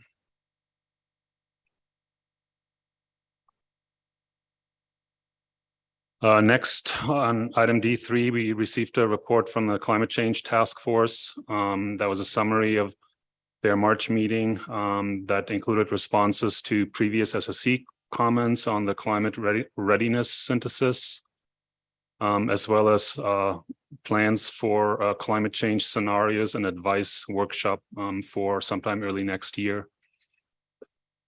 The SSC supports the proposed work plan, including the goals, objectives, the scope, and the general organization and timeline for that workshop. And also in particular support considering some of what they termed the outside the box thinking in terms of approaches that could be taken that may be beyond what is currently in the FMPs. The SSC in particular supports use of case studies and scenarios in the workshop to facilitate discussions and help inform the outcomes.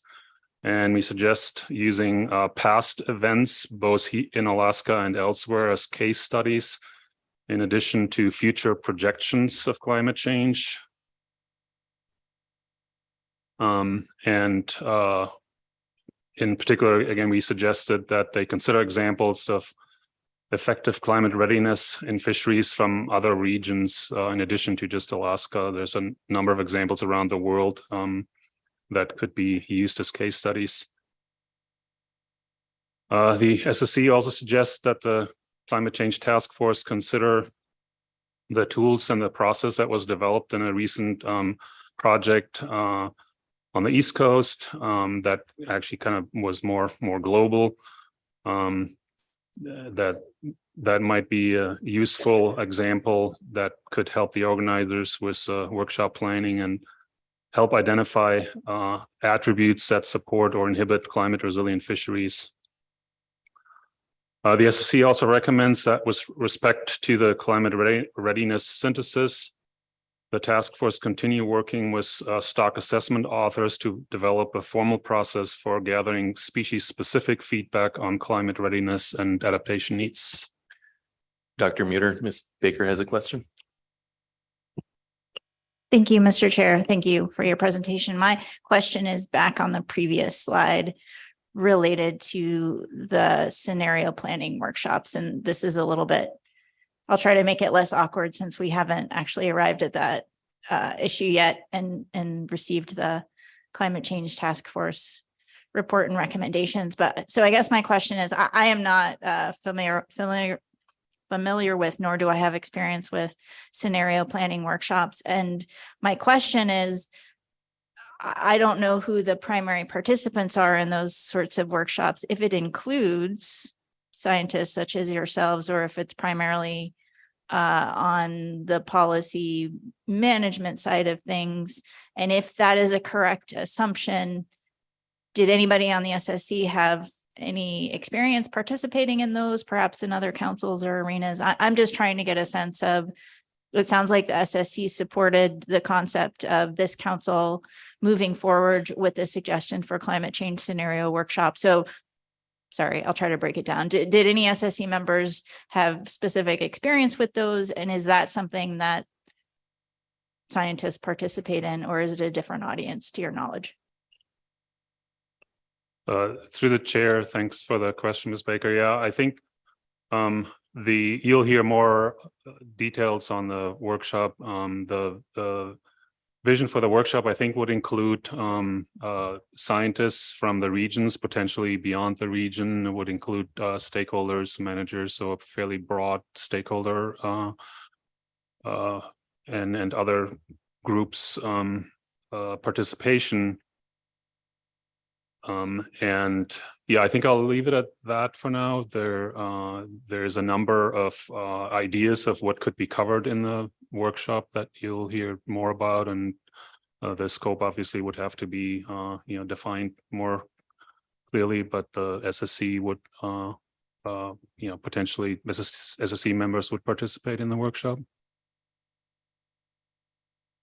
Mr. Dwight. Thanks, Mr. Chair. Dr. Muter, on that same subject, did the SSC view the workshop as sort of essential to the climate change task force completing its work plan? Or did the SSC have any other sort of alternative ideas in mind that would also achieve what a workshop might accomplish? Through the chair, thanks for the question. So the outcomes of the work, as I understand it from what the task force is planning, the outcomes of the workshop would in itself be a product of the task force, and indeed it would be the final product of the task force, I think. Workshop report with recommendations of the council going forward.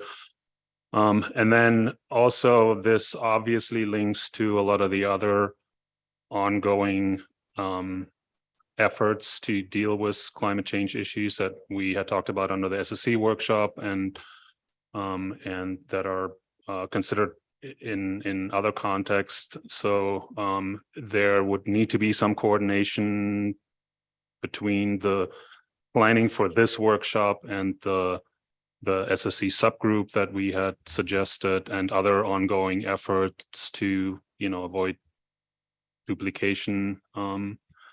But the workshop itself and the products from that workshop would, I believe, conclude the work of the task force.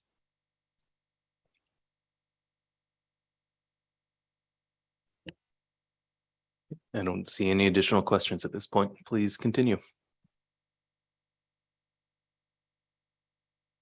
The next item is, let me make sure I covered that. I went through that right.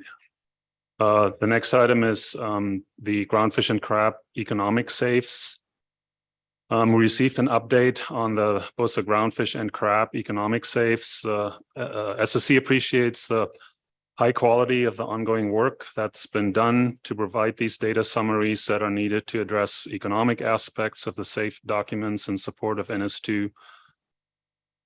And we support plans that we heard about NOAA and AFSC to convene a workshop or other process to develop guidance on what social and economic information should appear in which data products. And there were some frustrations expressed that that hadn't happened yet, and we thought that we were receiving an update on how these different pieces that we're receiving fit together, and that includes just how the different documents that we receive, like the ASEPO, ESRs, ESPs, and other products, how they work together comprehensively to inform council decision making, and we hope that a workshop can be convened as soon as possible to basically flesh that out or have some clear guidance on that to improve the way this information is communicated to the council and the public.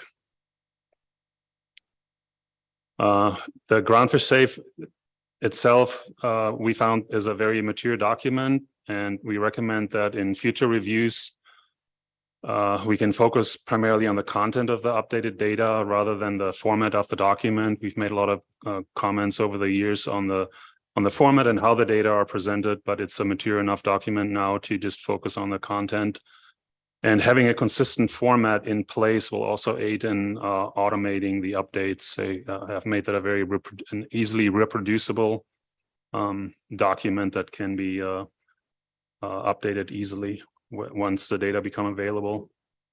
The SSC also appreciates the significant revisions that were made to the crab safe that reflect past SSC comments, and we particularly noted the addition of the report card indices, very similar to what's in the groundfish and in the ESRs.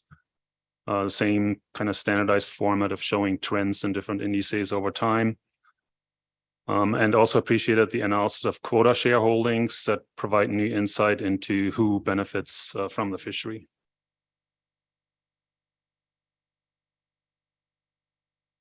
Next item on the agenda was D5, the SEPO review.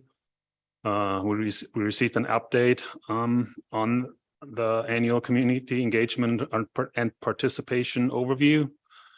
The SSC in particular appreciated the inclusion of some newer measures of community well-being, including tax revenue data and school enrollment, in addition to the community level analyses of participation in both the groundfish and crab fisheries that they focused on previously. And these new measures really help understand how vulnerabilities within a community may be tied to fishery participation and how fishery participation may in turn affect the community vulnerability. The SSC acknowledges many improvements that have been made in response to previous comments and supports further efforts to include information that may better capture the involvement of smaller communities or communities with lower fluctuating engagement within the fisheries. The SSC also suggested that disaggregating data that already exists in other documents, like in the economic safe, to the community level may be one avenue for capturing the smaller communities, and would also allow for more species-specific level analyses, because different species have different impacts in different communities. The SSC also supports the use of the Human Dimensions dashboard. So that's an online dashboard to basically make data available to the public and others that are other analysts that are interested in the data. The SSC suggests that the outputs be tailored to better complement some of the already existing reports, such as the Econ Save or the ESPs, and to provide a more consistent overall approach to providing important decision-making information. And of course, that's what we were kind of hoping for, to get more information on how that may be done at this meeting, but that is still pending. The SSC suggests further consideration of how to associate processing activity on some of the stationary floating processors that operate within municipal boundaries with the communities of where they operate. This SSC suggests that the benefits of CDQs to a community be considered as well in the document, as well as a listing of all tribal entities within communities. And then there are in the document, there are individual community profiles, and the SSC suggested including tables that compare across communities on several different measures could greatly enhance the current document, so it's easier to compare across communities. And then finally, the SSC suggests including thresholds for some of the social indicators, like school enrollment relative to a minimum that would be required to keep a school open, would help understand where vulnerabilities may exist. And that concludes this item.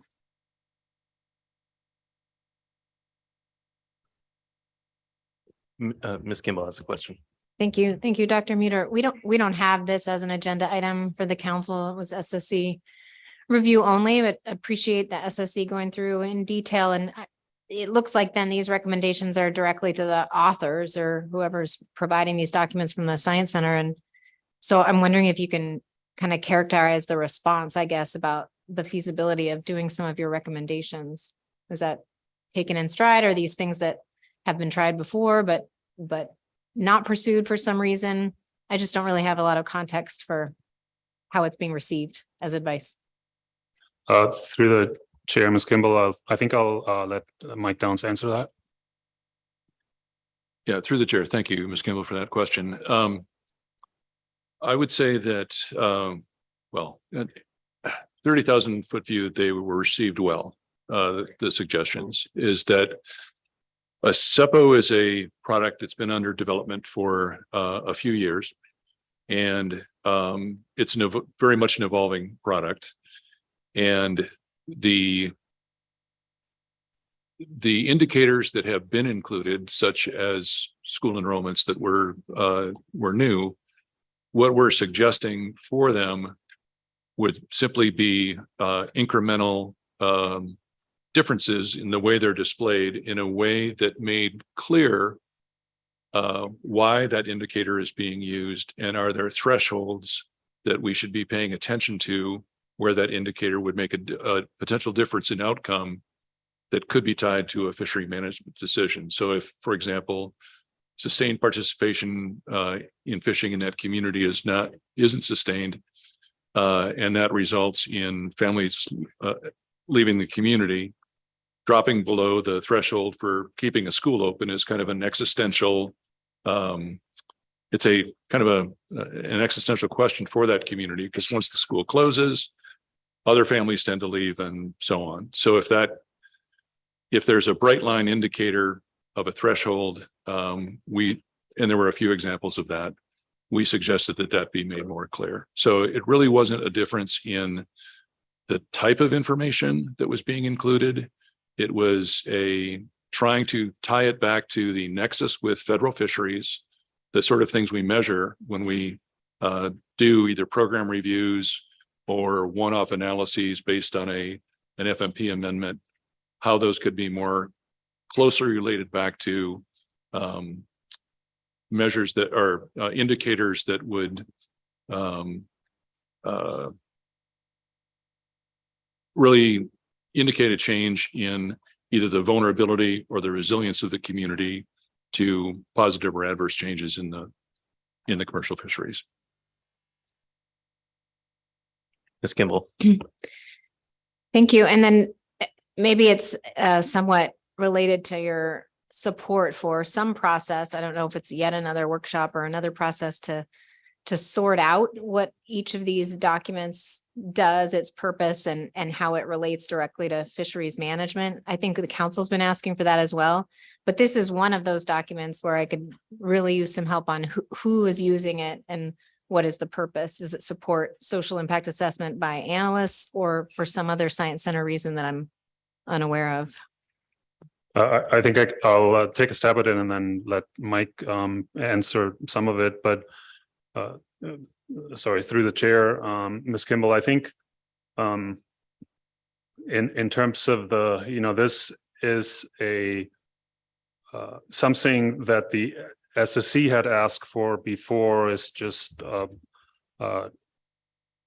that the center work on figuring out how all these different pieces fit together to get so there's no duplication, so things don't get lost. And we had recommended, I believe in October 2021 maybe, or December 2021, that a workshop be conducted that could be a internal agency workshop to basically provide some guidelines on how all the different pieces fit together and how they can best be communicated.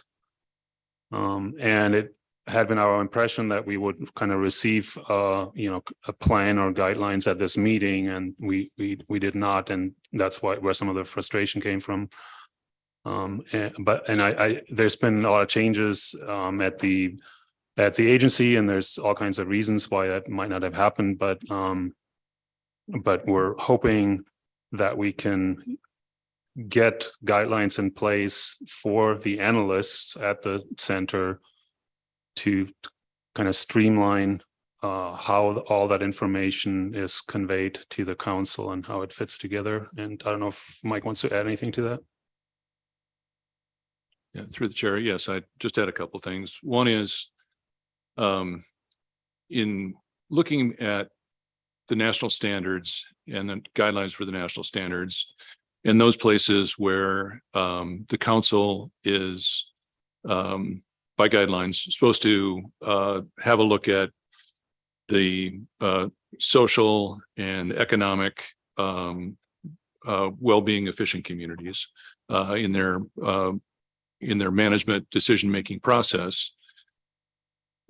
Looking across all of these different analytic documents that you see in your annual cycle, it wasn't clear, as Dr. Muter was saying, if things were falling through the cracks, if there were redundancies between these different products, and if the information that you needed was available in a timely manner for when you need to make decisions. So for example, the under National Standard 2 guidelines for safes, safes can not be just one document. It can be a suite of documents that are related to each other. And for a number of reasons, the council it should be taking into account in kind of a holistic manner, biological information, social, economic, and community information according to the guidelines. And if you have products that are coming to you at one point in the year that give some of that data, and products at another point of the year that give some of that data, and there doesn't seem to be a nexus or a correspondence between that, is that the best way to provide you information for your decision-making related to what the intent of safes are? So that in part was the timeliness of the information, the making sure there isn't redundancy, making sure that you're getting the information you need, which is that type of information is variously specified under National Standards 1, 2, 4, 8. And it's just maximizing the utility and the applicability of that information to your decision-making process is basically the one of the drivers. The other driver is that there is an appetite or a desire to make the data that are sort of the fundamental basis for decision-making, at least in part, community-based information, cultural information, economic information, available to the public if it's appropriate to do so and there aren't confidentiality concerns. And so there are documents that, or in this case with the Data Explorer, web-based tools that are designed to be not only useful for analysts writing a social impact assessment or say the community context of a particular community, and the public to understand what information is out there that they may have use for other purposes as well. So that's the intent. Just a comment that really quickly, Mr. Chair. Yeah, I hear that. I'm a tiny bit afraid when we're worried something might be falling through the cracks, we create yet another document with a new, very similar name that makes it almost more difficult for the public to find the information that they need. And I do realize all these annual documents come to the council in a certain time frame, usually around the specs process. So I think that even more so highlights the need to be very explicit about what the purpose of each of those is. And some of it contains great social and community impact information that would in no way influence setting of OFLs and ABCs. That's confusing to the public. So I apologize for having a conversation about this, but it's a really important recommendation, I think, from the SSC. And I'm, I guess, showing some support for moving forward on that. It would help our process immensely. Thank you. Thank you, Ms. Kimball. Mr. Twite. Thanks, Mr. Chair. Still thinking about the point Ms. Kimball just made too, but because I think it speaks maybe to my question as well. My question is about the annual portion of ASEPO. At this point, now that you've got some sense of how this tool is coming together, does it seem to the SSC as if it is necessary that it be an annual tool for all communities, or at least all communities that it's currently covering? Or is there enough, a low enough amount of sort of inter-year change between years that it's something that could be pulled together once every several years? I see much of the value in it that I think Ms. Kimball was talking about in terms of the ability to sort of step back and do some of that cross-community comparison and maybe just a better sense of overall community health, how it fits on a spectrum. But I don't think that necessarily bounces up and down to a huge extent every year, does it? Through the chair. Thank you for that question, Mr. Twite. My understanding is that the goal with the SEPO is to essentially automate the update. So the information that is collected from information that other information that gets updated that could feed into a SEPO, feeds into a SEPO, that once the framework is set up, the code is written, it's a relatively low annual investment of time and effort to keep it updated. But in response to your question, does it make a difference if it doesn't get updated for 2 or 3 years? I don't think you said 2 or 3 years, but less frequently than annually. The answer is it depends on the years. If it's a COVID year, if it's a year that the Red King crab fishery closes, the snow crab fishery closes on top of the Red King crab fishery, that's a very fundamental change in quite a number of communities. So the idea is to, especially for a SEPO, which is designed to be a public-facing document, to the extent that it can be automated and the effort can be reduced, it's not more work to produce it on an annual basis than to try to sort of save data for a few years and then update it. That's my understanding.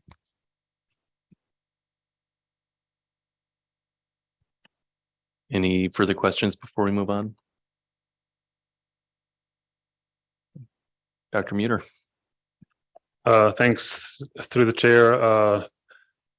The next item that we covered was D5 Norton Sound Red King Crab research that is also somewhat related to some of the previous issues.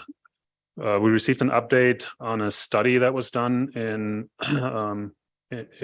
online really during COVID, adapting to change in the Norton Sound Red King Crab fisheries.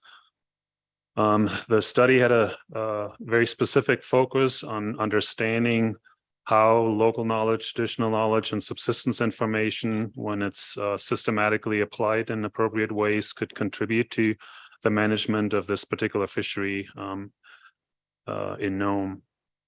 The study, we note that the study is responsive to one of the council's 22 through 24 top 10 research priorities regarding Norton Sound king crab.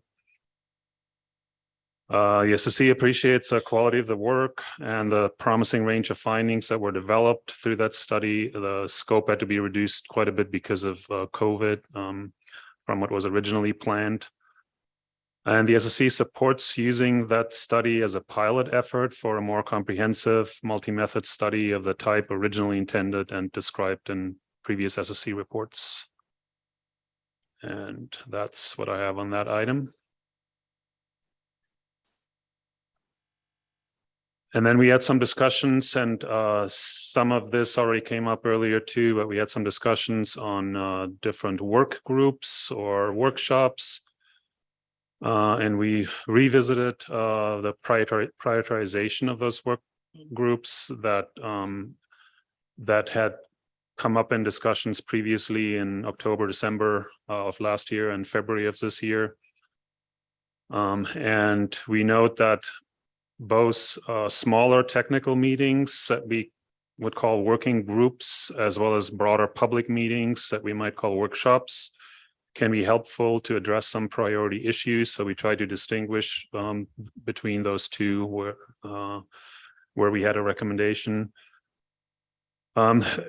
The SSC also recognizes that due to limited resources, prioritization should occur across both crab and groundfish topics to the extent possible, because sometimes these workshops come up in either one or the other group through the plan teams, for example, and are but there is a lot of commonalities obviously between the crab and groundfish.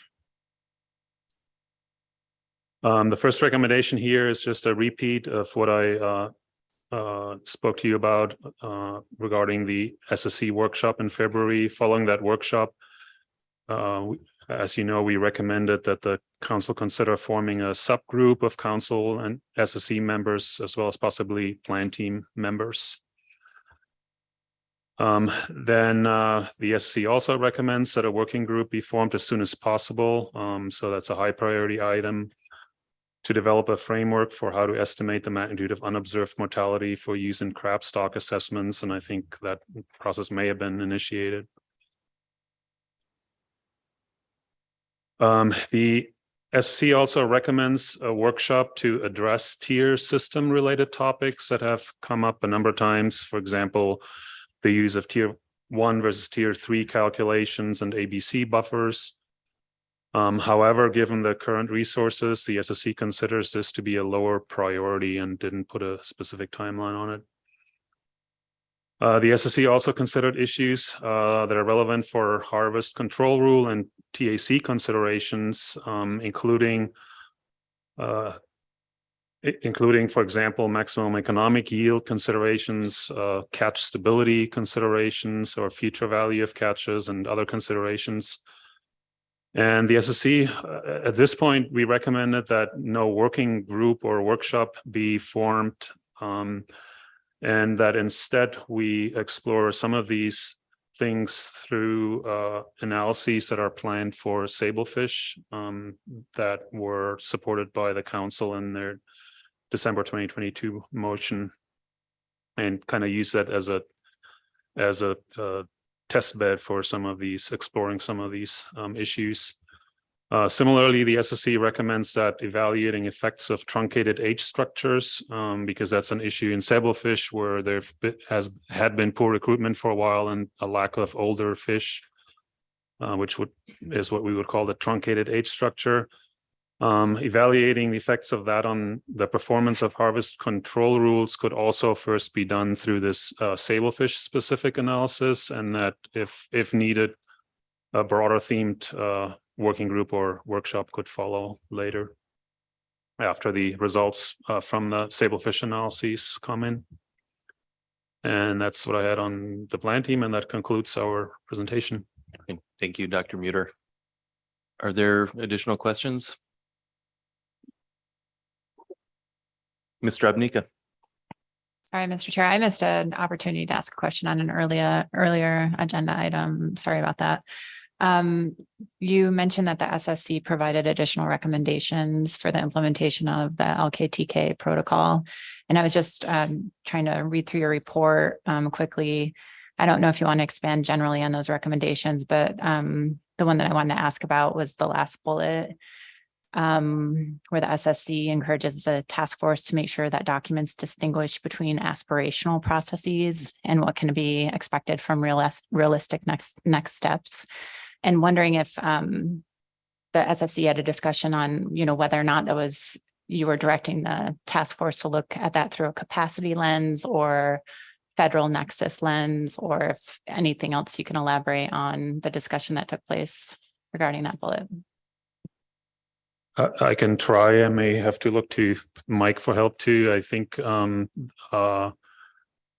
I think as I understood our discussions on that, we didn't have an extensive discussion on that, but I think in the task force recommendations, I guess it wasn't always clear what's practical versus what is aspirational, in the sense that it would require a lot of development, and I think the idea was just to clearly identify the items that could be practically implemented in a reasonable time frame. That's sort of my understanding, but maybe Mike has something to add to that. I'm not sure. No, I really don't have much to add to that, but I think it was I don't know if you've received this item yet. No, you haven't. Okay. So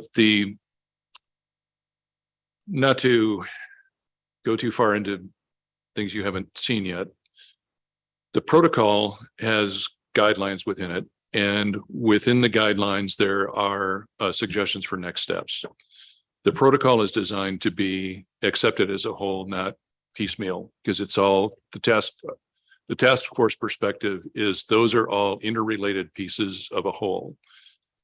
The on-ramps document, on the other hand, is a series of unranked suggestions for on-ramps that could be adopted by the council. And you could select more or fewer, and they vary in their, I'll say, level of ambition and their ease of implementation. Some things could be put in place sooner rather than others. And so it's I think the discussion, if I remember correctly, was about this.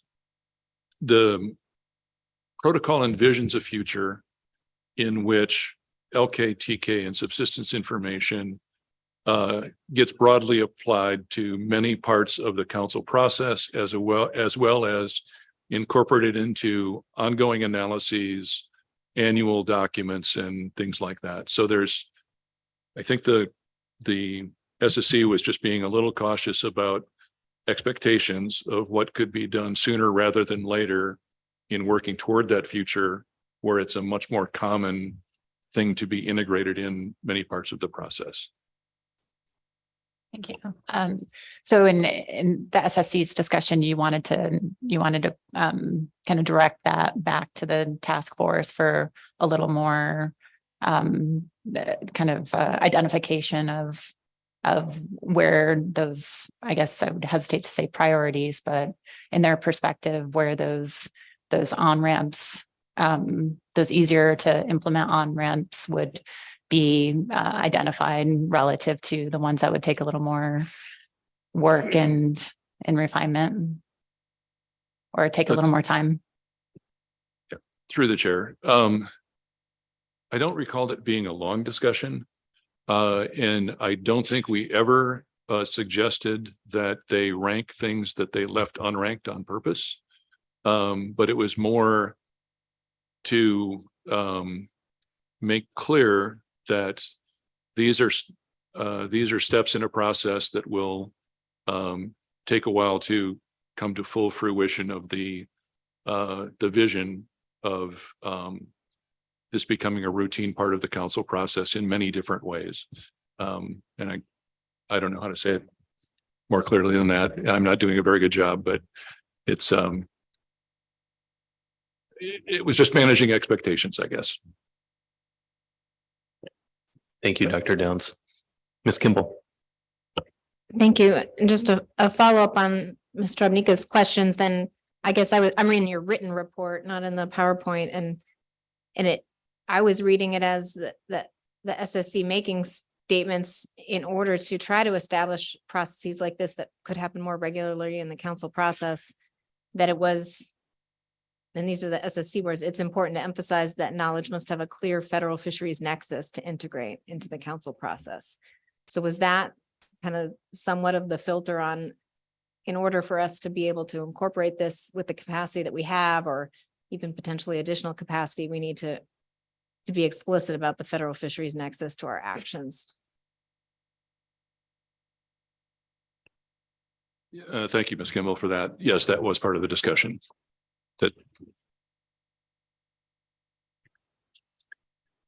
Any additional questions, Mr. Down? Thank you, Mr. Chairman. Thank you, Dr. Downs and Dr. Mueller. My question is going back on the climate change task force, and I know it goes back ways, but I had to sit here and think about this a little bit, and then review some of the documents that are before us in your report, and I'm asking this mostly just because I'm a bit overwhelmed by this personally, and I'm just wondering if the SSC shares some of that sentiment, that when we're looking at the climate change task force and all of the other things that are going to be coming out, the climate ready synthesis report, and it seems like you've prioritized the Eastern Bering Sea climate change adaptation report ahead of that. That seems like that has a little bit more weight to it, that we'll maybe be expecting some more information out of that. So that's been prioritized a little bit. And then you've added to that that you'd like the climate change task force to have access to and maybe utilize the science for nature and people partnership, the SNAP documents, which I've taken a good look at, and it's really incredible. I didn't know much about that organization until I took a look at it here during this meeting. But at some point, I'm wondering if the SSC has had any discussion about when we start limiting this information, because we keep expanding more and more and more of this information, but there's very little actually getting to to the council on what it is that we can do on the short-term goal, on the short-term mandate that we have to set. We'll be setting ABC, OFL, ABC, and TAC for the council here in December, and we're going to set that TAC for next year. So it's a very short-term thing, species by species. We're kind of overwhelmed with all of this, and I'm wondering if the SSC, you know, what the plan is through this workshop that you mentioned that's going to take place and all the rest of this. Is there a concern that's being expressed at the SSC as to kind of where is all this going? And at some point, do we have too much information and we need to just start focusing down on less committees, less things, and more finite to get the council something we can use on the short term?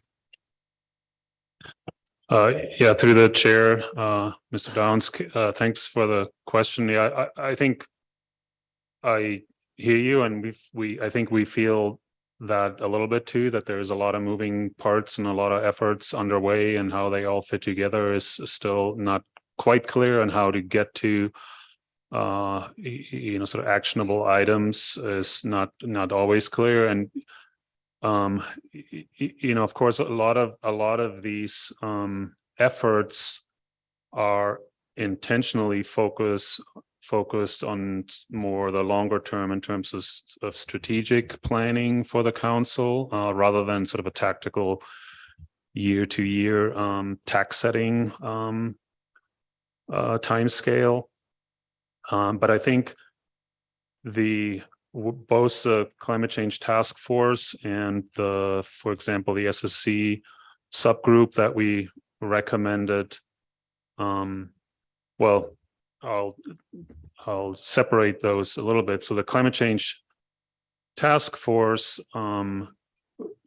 is concluding with this workshop next spring, and and I forget the exact title, but the climate change adaptation document that would come out of that would sort of be the final product with hopefully, you know, recommendations to the council how to best you know, make decisions in an environment where we you know, increasingly see shocks to the system, say, or directional climate change.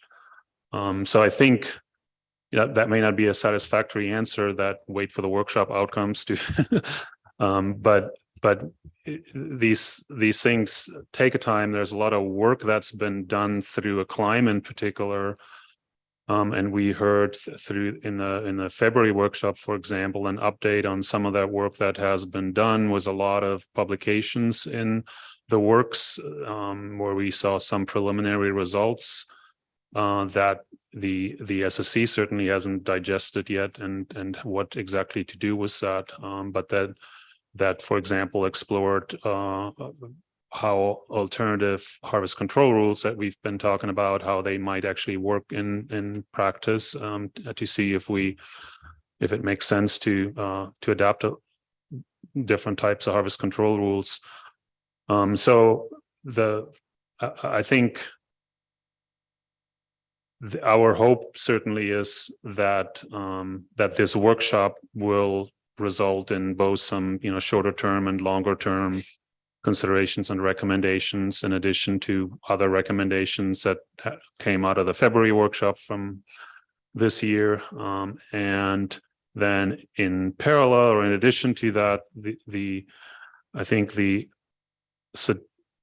work group, or the subgroup of SSC and council members and perhaps plan team members that we recommended, I think the goal for that group would actually be to you know, in part, to develop a follow-up in February 2024 that would be more focused, that would take a specific aspect of the research that has been done, or our current understanding, or taking, for example, experiences from other parts of the country, like the SNAP program that we mentioned, or focusing in on very specific questions that we've been grappling with in terms of that would be more relevant to the annual tax setting process in terms of selecting appropriate timelines for the recruitment or biomass time series for our different stocks on which we base how productive that stock is. And when do we want to kind of reevaluate and reassess that? So there's been a number of ideas that have been that could be pursued that would all get us closer to, I think, what you're asking for. And we are hoping that the subgroup can help us hone in on at least a couple of those to make some progress.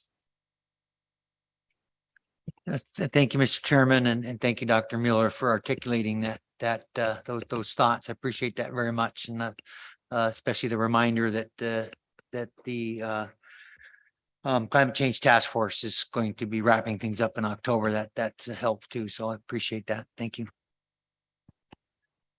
Okay, any final questions? Okay, all right. Thank you very much, Dr. Mueller and Dr. Downs. Safe travels. Okay, that will bring us back to our C2 report and our Chinook genetics report.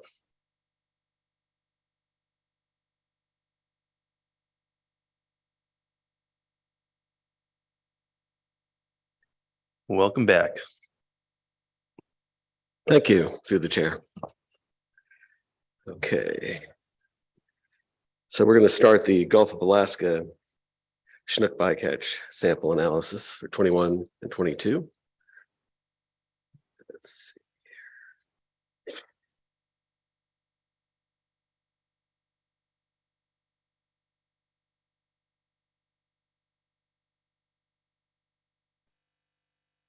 And we use the same markers and baselines as we did in the Bering Sea samples.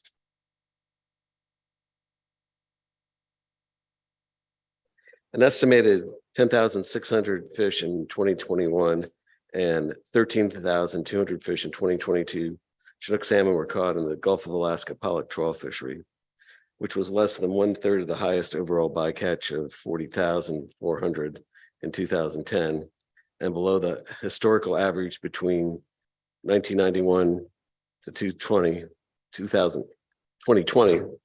of 12,918. The genotyped sample set for the Chinook salmon bycatch was about 1,500 in 2021 and about 1,900 in 2022, which equates to over 14% for both the 21 and 22 of the Chinook salmon bycatch. Okay.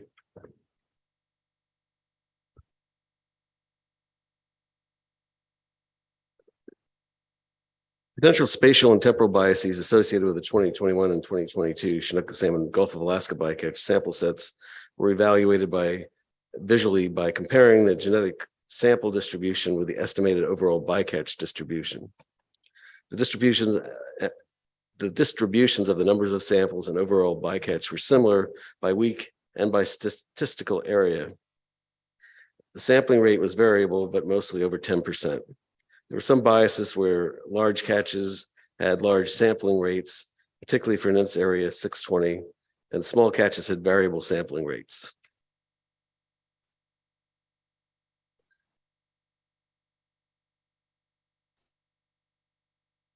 This map shows the distribution of the Chinook salmon bycatch in the Gulf of Alaska. The size of the circle indicates the amount of the bycatch. 2021 is in red, 2022 is in blue.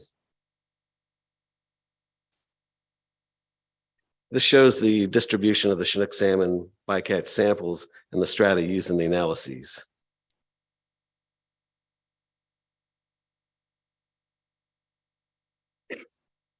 The stock composition results indicate that almost all the samples from Gulf of Alaska in both 2021 and 2022 originated from 3 regions, south and east of the Alaska Peninsula. In both 2021 and 22, over 93% of the bycatch was comprised of British Columbia, West Coast US, and coastal Southeast Alaska fish. The stock composition estimates in 2021 and 2022 were similar to previous were similar to estimates from the previous 7 years.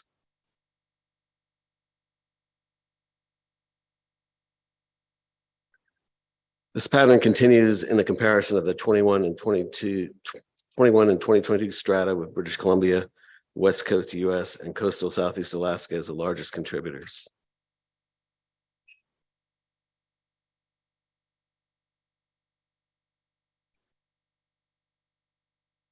In 2021 and 2022, the stock composition for Shelikof Strait was dominated by the same 3 stocks.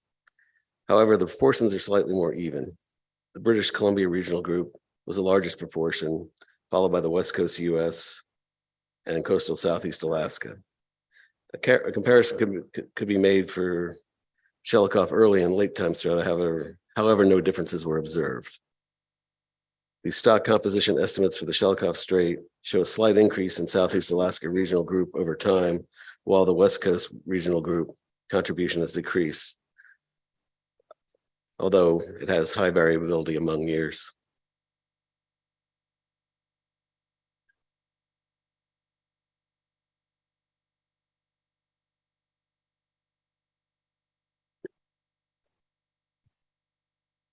For the Southeast Kodiak Island overall stratum, the largest contribution was from British Columbia, followed by the West Coast US and coastal Southeast Alaska. Within the Southeast Kodiak strata, there appears to be a slight increase in British Columbia and associated decrease in West Coast US regional grouping proportions through time.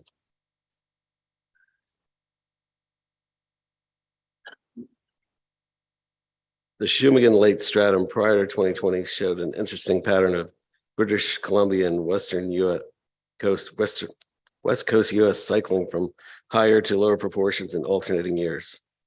British Columbia was the most prevalent in 2015, 17, and 2020, while in 2016 and 2018, British Columbia and the 2018 West Coast US had similar proportions, with the West Coast US alternating from about 20% in 2015 and 17 to 45% in 2016 and 2018. That pattern stopped in 2020, and since 2018, the proportion of snook salmon from British Columbia Regional Group has generally been increasing.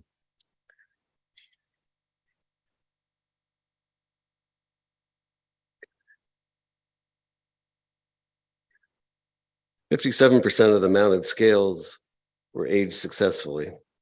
In 2021, 33% were 3-year-old fish, 26% were age 2 fish, and 13% were age 4 fish. In 2022, 43% were age 3 and 22% were age 4. And this also, we haven't aged all of the 2022 fish from the Gulf yet either.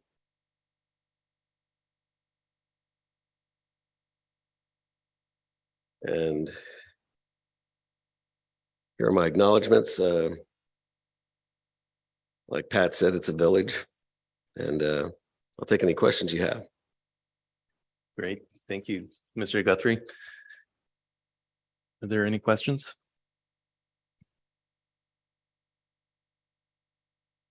Ms. Kimball. I just have a very, very simple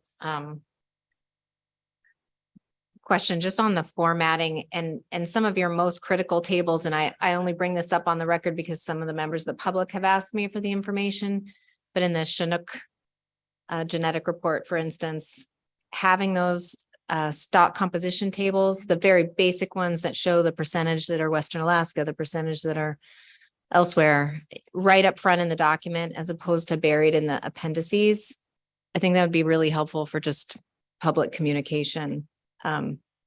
You had it in your PowerPoint presentation, and I think those same tables up front might help people get right to the information that they need right away. So just a very constructive, nice thing to say about your formatting, but I really appreciate the work, and I don't want to undermine all the work that went into this, but when people ask me where to find the information, I just want to pass that on. It might be helpful. Through the chair. Well, I think we have, when we put out those technical memorandums, it's kind of a format that they use. So that's why they typically are at the end. Ms. Kimball? Thank you for that. Would it be more helpful then to be asking for a separate product that kind of repackages this pretty technical information into kind of an abbreviated way for the most critical point that people keep continuing to ask for? Would that be a different product? Through the chair, yeah, we could definitely, just say, have a spot to download just the stock composition information separate from the report. Because really that is the most important part, in my opinion, too. So, okay, thank you. I've got a question, Mr. Guthrie. I heard that we may not be seeing you after this meeting. Is that correct? This might be your last presentation with us? through the chair, yes, it will be. My last day at work is April 28th. Well, congratulations and thank you for all your efforts. And I've always appreciated your reports, and we're certainly going to miss you. So thank you very much. And through the chair, thank you for the kind words. Hey, I don't see any further questions. Thanks again, Mr. Guthrie. Best of luck in your retirement.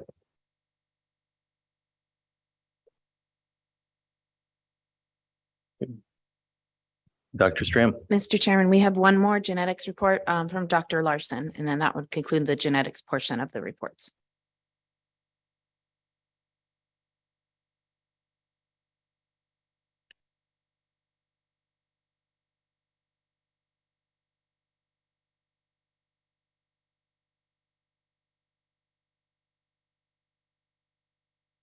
Good afternoon, Dr. Larson.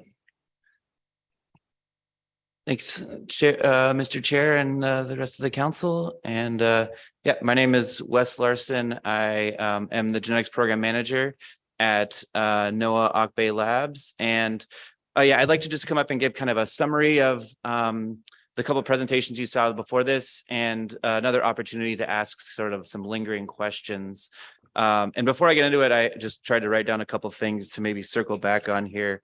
And so through the chair, Nicole, I just wanted to make sure if you got everything you wanted out of that. I think there's definitely more we can do in terms of like maybe some summary things that are more dynamic on the website. And we're definitely willing to kind of chat and make sure that we can get something that's really useful quickly. Another thing I wanted to bring up that comes up every year is pulling apart Western Alaska Chinook and chum stocks. And we've been trying to do this, sort of the royal we, including myself, since really about 2011. And it's very, very difficult, especially the Nushagak, the Kuskokwim, and the lower Yukon.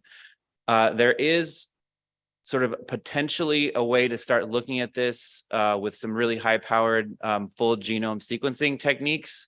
But it's important to note that that would probably cost, to make the baseline, do the research, probably a couple $1 million. And so, and it may still not work. And just the reason that it's so hard is because Western Alaska is extremely flat. The river systems are very dynamic.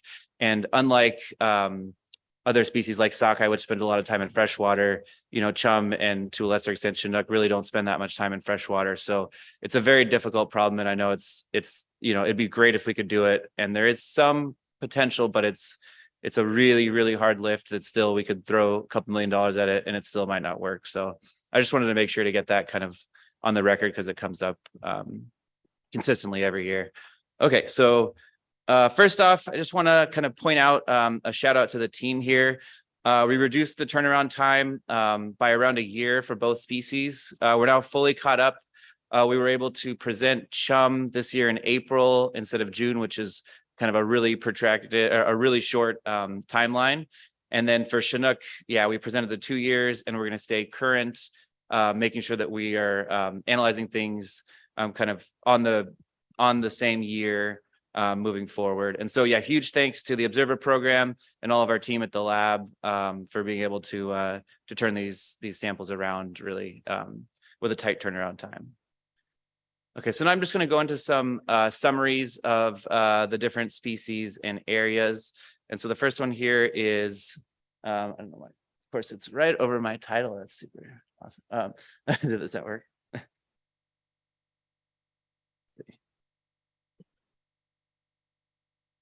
Well, this one's BSAI Chinook. And so Western Alaska catches, PSC catches were down, especially in 2022. And the proportions, oh yeah, okay, there you go. Yeah, so Western Alaska catches were down, especially in 2022. We're looking over here at the total numbers. And the proportions of southern stocks were a little bit down for British Columbia, and pretty consistent for the lower 48. And there was a bit of an increase in the North Alaska Peninsula stocks. For the Gulf, the proportions for Chinook, the Gulf, the proportions were pretty similar to long-term averages. And the catches of BC and lower 48 stocks were lower than average due to lower overall PSC. But in general, the Gulf is relatively similar to previous years in terms of proportions. Okay, and then in terms of chum, the stock proportions of Western Alaska chum were up substantially from the last 2 years, near the highest we've seen in the data set. And yeah, again, very different from 20 and 21. And the number of Western Alaska chum was similar to the long-term average and similar to last year when the PSC was approximately double. So the big take home here is that the PSC of chum was halved, but the number of Western Alaska fish was very similar because the stock proportion doubled. Okay, so we've been thinking a little bit about why did Western Alaska chum proportions go up so much in 2022, and I'm going to go a little slow through this graph because it's a little bit there's a lot here, but we do age analysis, and we've been doing age analysis for essentially the whole data set. We've caught up on that.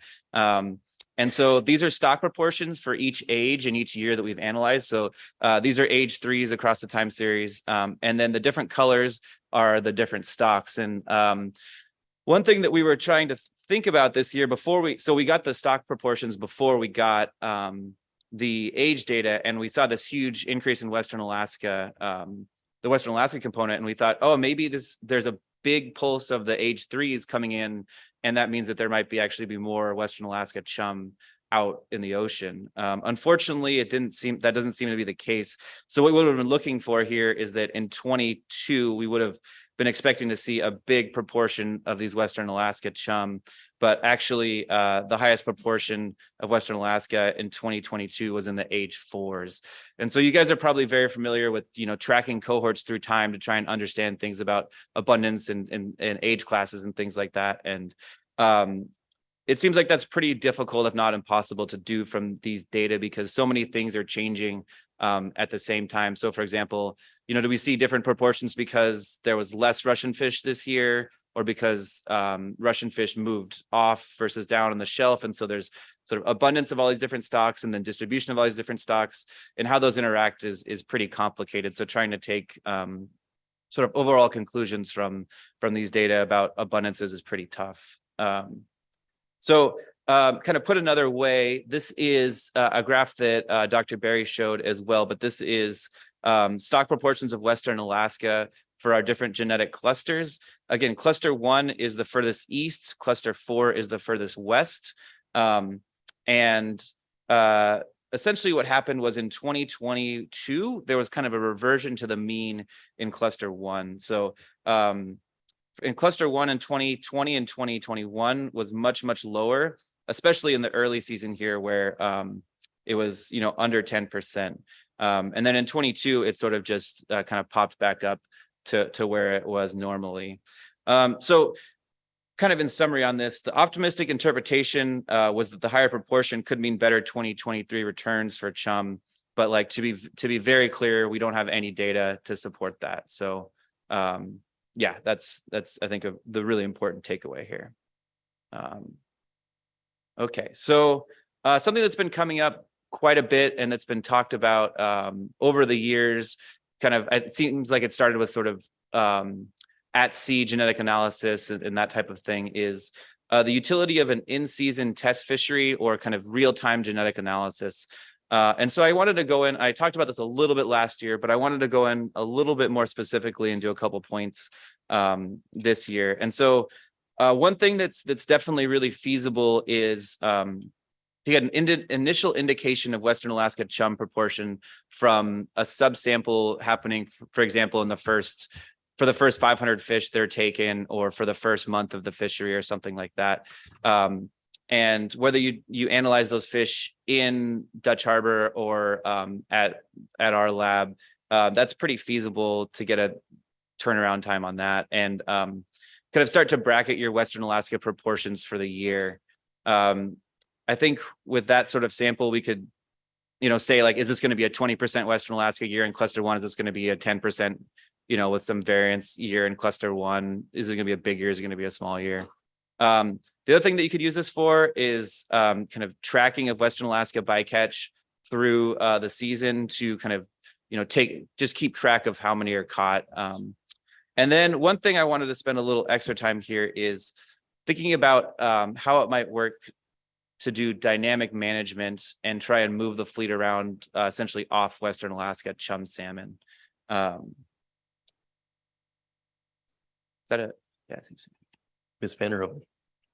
Thank you, Mr. Chair. Thank you, Dr. Larson.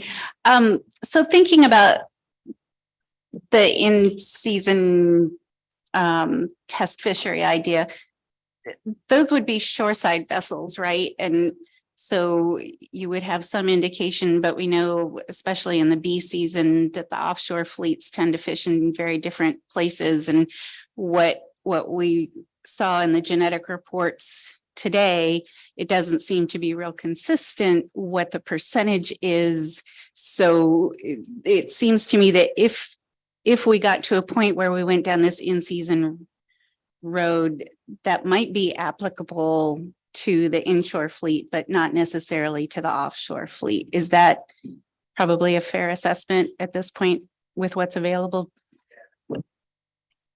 Yeah, through the chair, I think that's a relatively fair assessment. Yeah. And I'll get into more about the clusters 3 and 4 versus 1 and 2. Again, the 3 and 4 is sort of usually where the CPs fish, and then 1 and 2 the shoreside mothership. Okay, so essentially the next okay, so here's exactly that information. So I just wanted to review some kind of major trends, spatiotemporal trends that we've seen with Western Alaska across time. So the strongest trend that we see is that there's more Western Alaska fish as you move east, especially into clusters 2 and 1. And so that trend seems to be relatively consistent across time, maybe with the exception of a couple of spots in 21 and 20. But in general, it seems like that's pretty consistent. And then there's another sort of weaker trend where there's more Western Alaska fish earlier, but that trend is substantially weaker, as you can see here. But the next question is there consistent variation at finer spatial scales? And so for this slide, we're only going to be looking at really cluster 1 and a little bit of cluster 2 here. And so the question is, how much do Western Alaska chum stocks vary across weeks and across ADF&G stat areas? And before I get into this, I just want to, I should have had the slide, but I'll just remind you that last year we looked at some Hall specific data from Halls taken as part of the excluder research in clusters 1 and 2. And the genetic stock proportions at the Hall level are relatively similar to the proportions at much larger aggregated spatiotemporal areas. So to be very clear, it's not like, from everything that we see, it's not like one toe is going to be full Western Alaska, one toe is going to be full Northeast Asia. It just doesn't seem like that's the way it works. It works out here. And so getting into some specifics, we were able to find samples from some ADF&G stat areas to look at stat area specific proportions.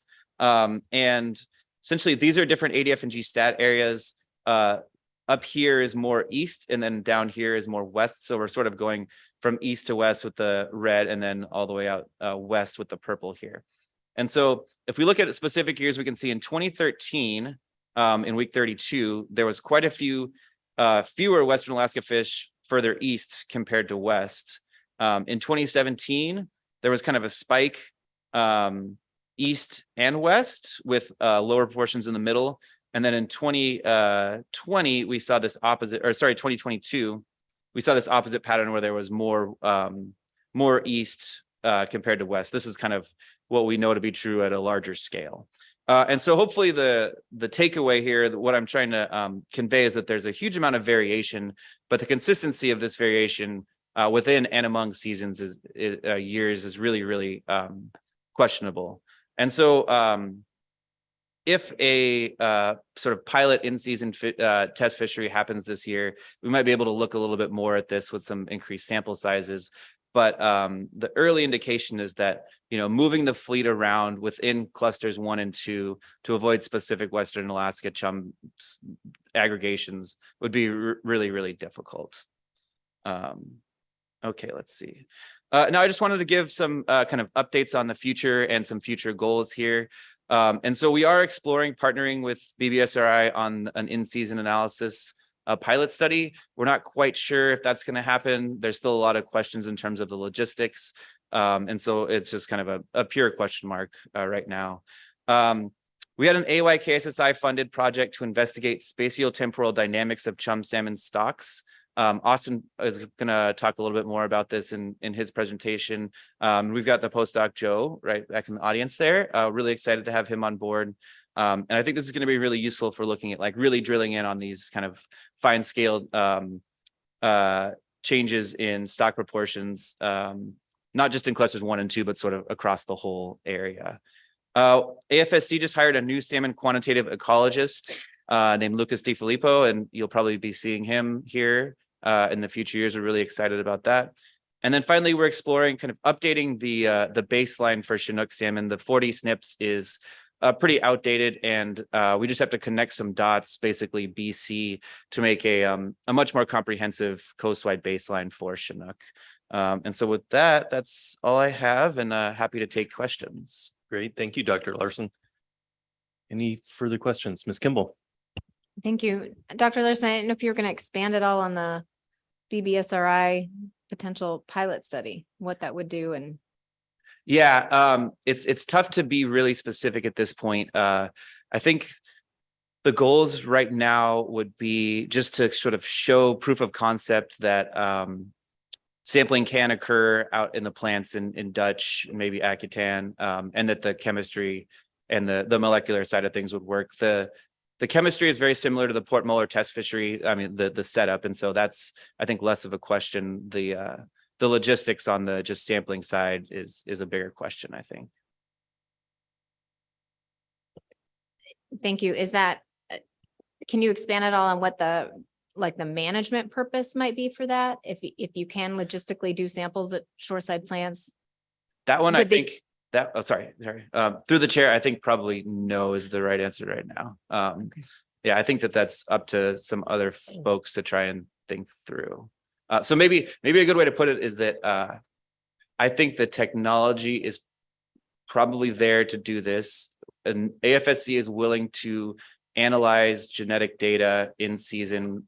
We've talked through that with Bob, but there's questions sort of outside of our arena in terms of logistics and management implications and that. Hopefully that helps. Yes, maybe just a follow-up is there discussion of the timing, I guess, on would that be part of the test? How long it would take to be able to get that information back to then have any kind of trigger, any kind of anything, any management measure, any movement in season by the fleet voluntarily? Through the chair, the timing in terms of when we get samples versus when we get data, that's pretty clear. That's probably, let's call it 3 to 5 days or something like that. The timings in terms of triggering management changes, that's something I can't really speculate on. Yeah. Okay, further questions? Okay. Thank you, Dr. Larson. No.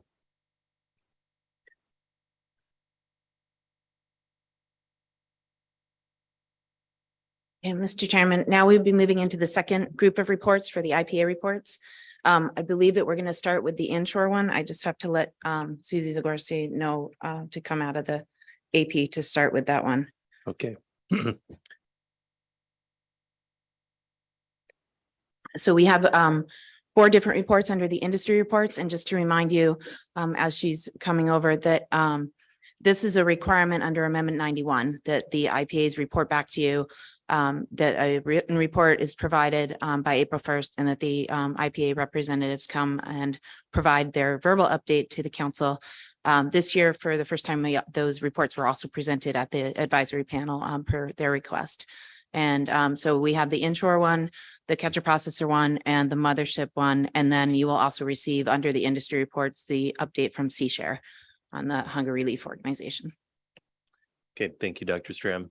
And just for members of the public who are planning to testify, there's still plenty of time to sign up, but please do so prior to the end of the advisory panel report. We still have several more reports to get prior to then, but that will be the cutoff time for sign up for public testimonies at the end of the AP report.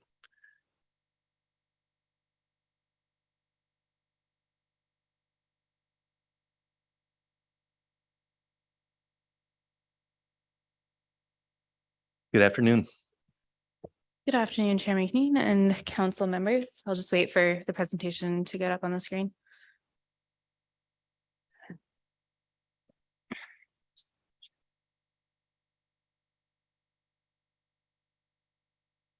All right. Good afternoon. For the record, my name is Susie Zagorski. I am the Inshore IPA representative. I'll be giving you the presentation on the 2022 Inshore Salmon Savings Incentive Plan Agreement, our annual report. Like I said in my previous IC report, I am taking over for John Grover, and so I'm the new IPA representative for the inshore fleet. However, when this report was finalized, John and I were working together on it, and therefore that's why he's still part author on this one. I'll also note that the inshore sector is part of the data sharing agreement, and our monitoring agent is still C-State, of which the fishing data in this presentation have been derived. So the inshore fleet consists of 6 inshore cooperatives that all participated in the inshore SIP program. The 6 inshore co-ops are Akitan, Peter Pan, Unisea, Northern Victor, Unalaska, and Westward. There were a total of 69 individual catcher vessels that were active. 67 unique CVs were active in the A season and 58 were active in the B season. I would like just to note that active in this case refers to actively fishing and harvesting during the season.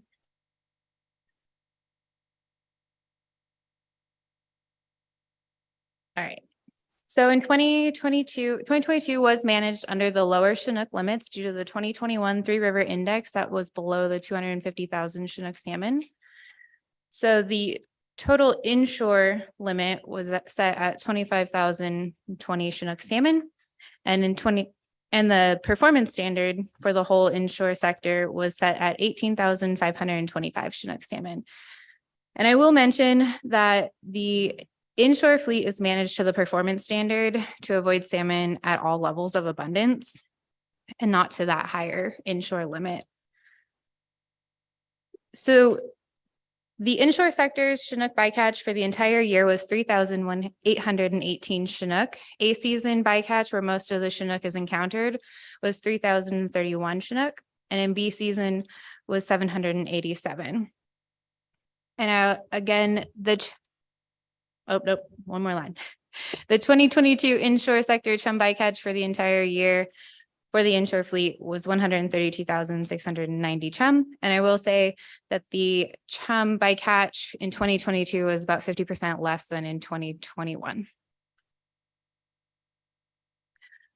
This here shows the 18-year history of the Chinook bycatch in the inshore fleet. You can see the red with the squares is, sorry, the blue with the diamonds is A season, red with squares is B season, and the green with the triangles is the total. And you can see that the implementation of Amendment 91, there was the spike that year, but after that, we had decreased salmon bycatch, and it's been coming down for the most part since, or at least staying somewhat steady.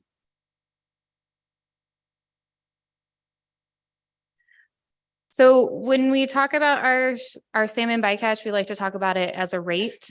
So in A season, the inshore sector had a pollock harvest of 212,319 metric tons. And in terms of Chinook bycatch, there was a yield of 70 metric tons of pollock for every one bycaught Chinook. And in B season, the pollock harvest was 261,417 metric tons, which yielded 332.2 metric tons of pollock for every one bycaught Chinook.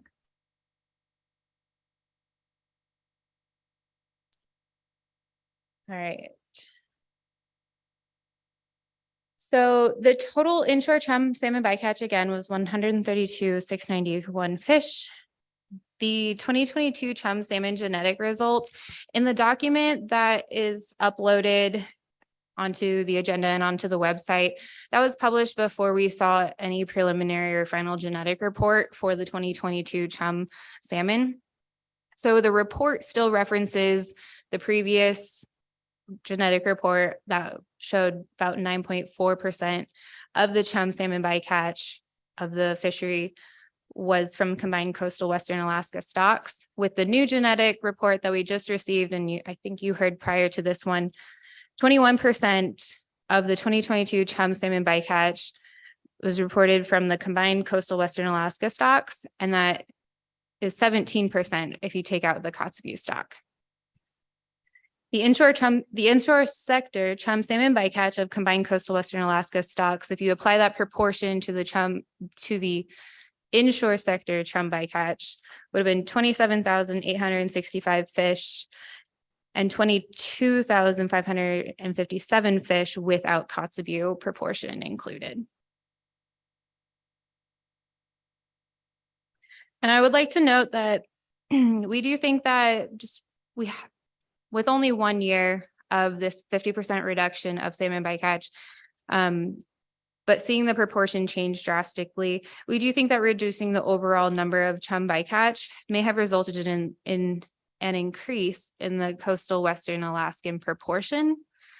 I'll get to this in a little bit, but we did implement some chum salmon advisory avoidance areas in addition to our rolling hotspots. And we think that potentially moving the fleet around to lower our overall chum salmon may have moved us unknowingly into areas that had Western Alaska chum salmon, or just less of the Asian chum salmon stocks.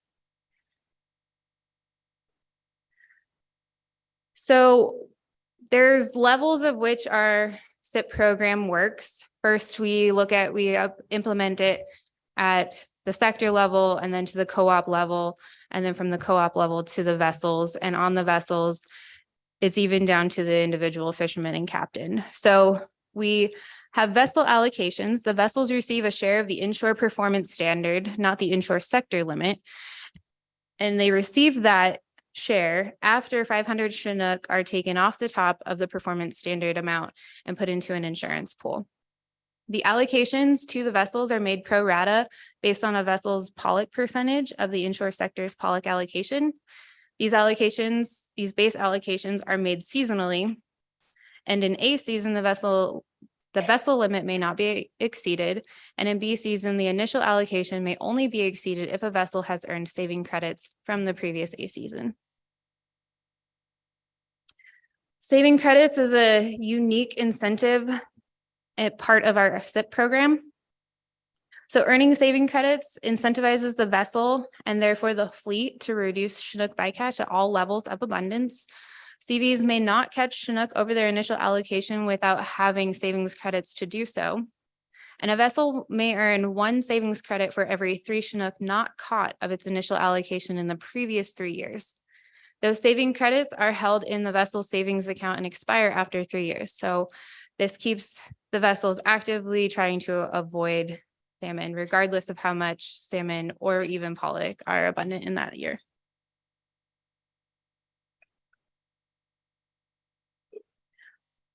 Just to give you an overview of the performance in 2022, no inshore CVs exceeded their initial Chinook allocations, and there were no use of savings credits. The inshore sector Chinook bycatch was below the sector's performance standard by 14,707 fish. And the inshore sector Chinook bycatch was below the sector's hard cap by 21,202 fish.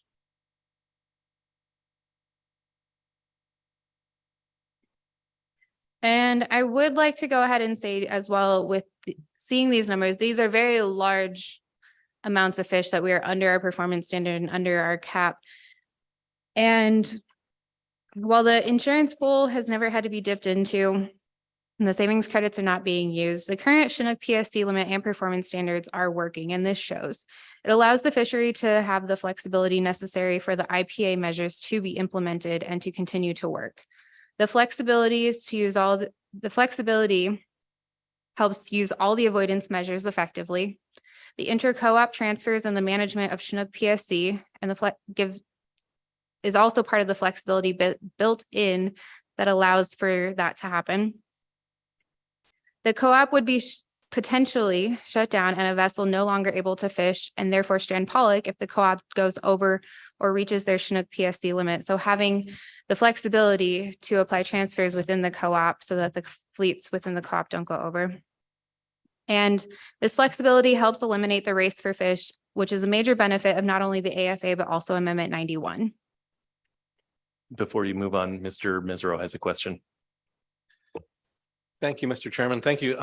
I actually have two questions. Do the savings credits, do they last forever or are they just good till the next year? Through the chair, they are not held in perpetuity. So they only will last for 3 years. After that, so that third year, as you enter into the new year, that third year's savings, it goes away. So it's constantly redoing. And so 2/3 of the fish that are not caught or that are under the performance standard stay in the water and 1/3 go to the savings credits. Is that how it works? Essentially, yes. And then if the savings credits don't get used in 3 years, those fish are also essentially, you're back to where you started. They're saved also in the water, right? Through the chair, yes. It's not extra salmon, and the idea of it is that the salmon that are not caught are saved and therefore stay in the water. Okay, thank you. Mr. Down. Thank you very much. Thank you for your presentation. So the fish that go into the insurance pool have never been used in the history of the program. That's, I think, what you've said, or has there been some time in the past when they were used, or have they never been used? The insurance pool fish, the 500 fish. Through the chair, the insurance pool has never been dipped into, and there are penalties included if any vessel does have to get to that point. And and secondly, has there ever been in the history of the program, has there ever been a vessel that's been closed or that has exceeded their cap? I would guess not, because then the insurance pool would have been dipped into in that case. So I'm guessing the answer to that would be no, but just I wanted to make sure I'm correct on that. Through the chair, to the best of my knowledge, the answer is no, because no vessels have dipped into that insurance pool. And one of the incentives that goes along with the savings credits that help them work so that vessels do not go over their caps is the intra-co-op transfers. So there are a couple of different transfers available that are written into our SIP program. And the whole co-op gets a performance standard amount pro rata to that co-op that gets split up pro rata to the vessels. Those vessels have very small caps based on how much pollock percentage they have allocated to them. If that vessel gets a lightning strike or needs more salmon allocated to them, there are transfers within, but the co-op cannot go over their performance standard amount of Chinook salmon PSC to give to those, to transfer between their own vessels. Hope that makes sense. It makes sense. I think, Mr. Chairman, I think I asked two questions. I'm not wondering if I can.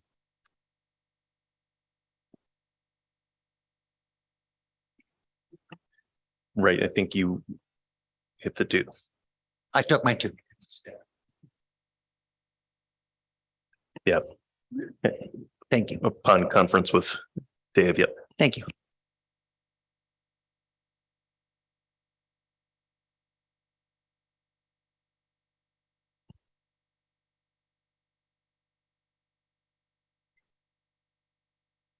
Okay, continuing on. Now we have our rolling hotspot program closures, or RHS program closures. So the rolling hotspot is included in the IPA. And in 2022, we had 4 rolling hotspot closures for Chinook, and these were all in the A season. And in B season, we had 7 chum rolling hotspot closures and 3 chum advisory avoidance areas. So here, just west of Unimac, we had 4 of our Chinook salmon rolling hotspot closures. And the dates that you see on there on those corners of the rectangles, those are, I believe, the dates that they were set, to give you an idea of what the timing was. And here's a larger look at the chum rolling hotspot closures and the advisory avoidance areas. And the chum advisory avoidance areas last longer than the 1 week that the rolling hotspot closures do, or they're able to. These are, you may have heard them termed voluntary. While they're voluntary in the terms of not being written into regulation, all vessels have participated in staying out of those areas. And our rolling hotspots. Apologies, Mr. Williams had a question. Thank you, Mr. Chair. Just one question about I know what triggers a rolling hotspot, but what is it that, can you give me some specificity of how one of these spots gets identified? And what is it that's happening that makes that the spot for that date or that time? Through the chair, thanks for the question. So we work with C-State. C-State is constantly monitoring from the very start of the season. They're monitoring pollock catch and the movement that the fleet is making to follow the pollock. They're also monitoring the amount of salmon that's coming in as bycatch. And so C-State will, in the individual ADF and G stat areas, there's a rate applied to the vessels based on their landings. There is a little bit of a lag time with the shoreside sector, just because of catch versus delivery times. But the landings and the amount of salmon, so in this case, chum with the chum rolling hotspots, based on how much pollock, that will give you a rate. And each ADF and G stat area you get a rate in those areas. C-State will identify the ADF and G stat areas, and then because you can see that these aren't just stat area sizes, they'll look at the behavior and where the fleet is fishing and apply the most to their ability, the best location that covers all those areas. And then we have 2 tiers of vessels. So vessels that are higher than the weekly rate, allowable rate of bycatch, would be in tier 2, and they would not be allowed to fish in those closures. And if they do, there is a penalty, a monetary penalty that goes to the captain.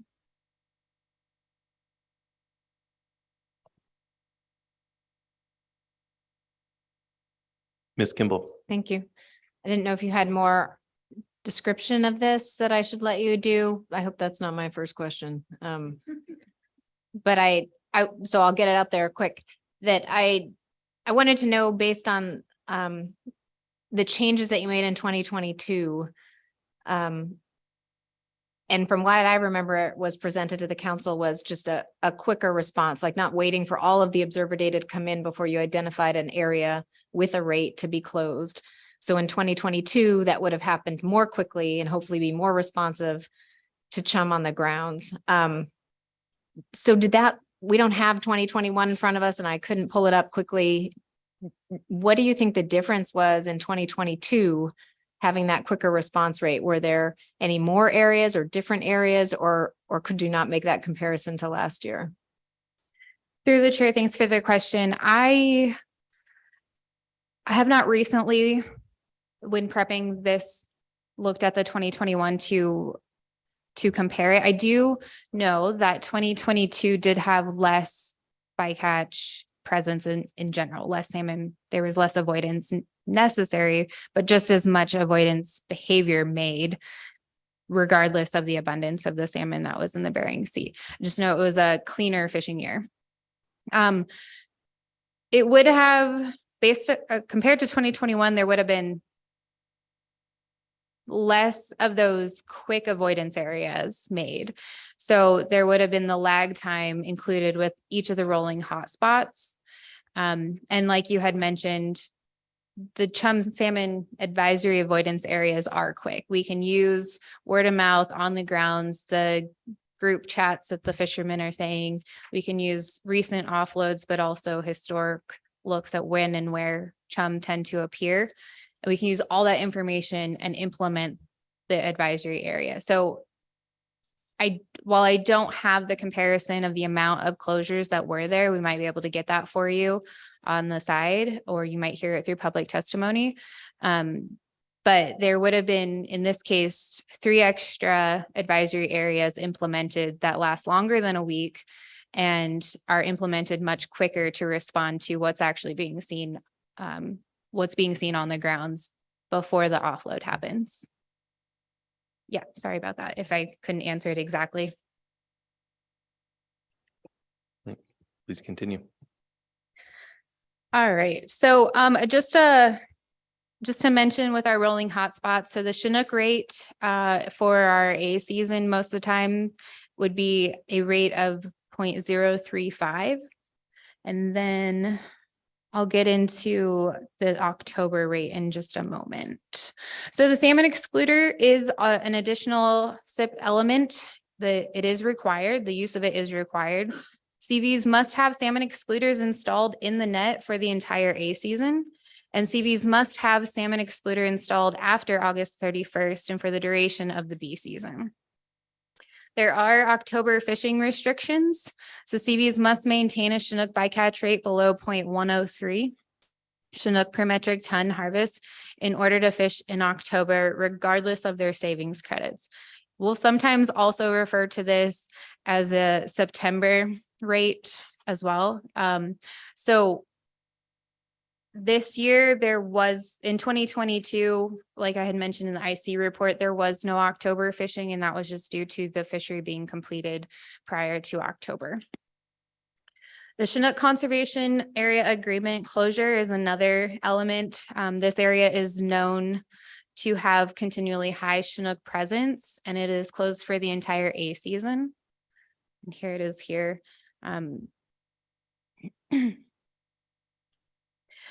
And for observer coverage, 100% observer coverage has been required ever since Amendment 91 specifically for tracking and census of salmon bycatch.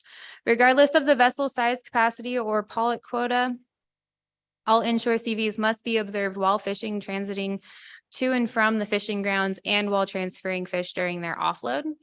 In 2022, approximately 30% of the inshore fleet carried human observers, and 70% chose to participate in the EMESP. CVs are required to retain all bycaught salmon on board the vessel and deliver to their processors along with their pollock catch. And processing is observed, and all salmon bycatch is held in monitored bins until censused and sampled at the plant.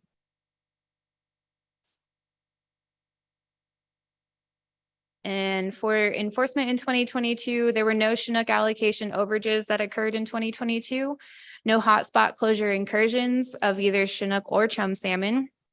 No October fishing occurred, therefore no October fishing restrictions were exceeded, and no Chinook conservation area closure incursions had occurred.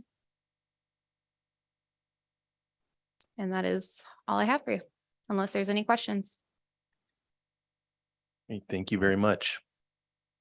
Ms. Drobnica.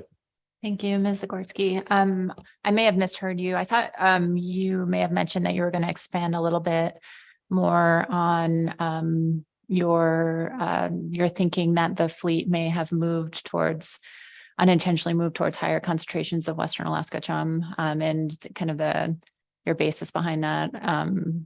Was it in regards to some of the age structure data that's come out and that we're not really seeing an indication of, a strong upcoming year class, or was it something else that led you to that conclusion?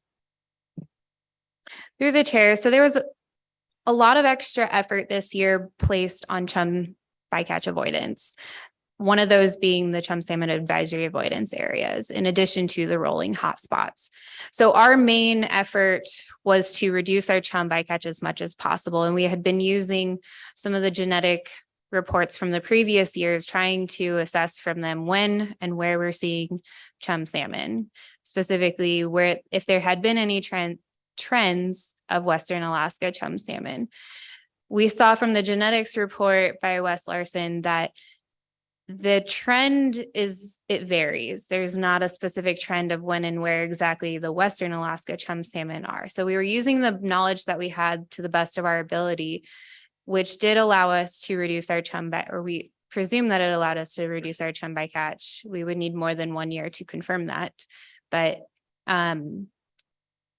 because there is no in-season real-time genetic analysis of the chum that we are catching, we unknowingly were moving our fleet around.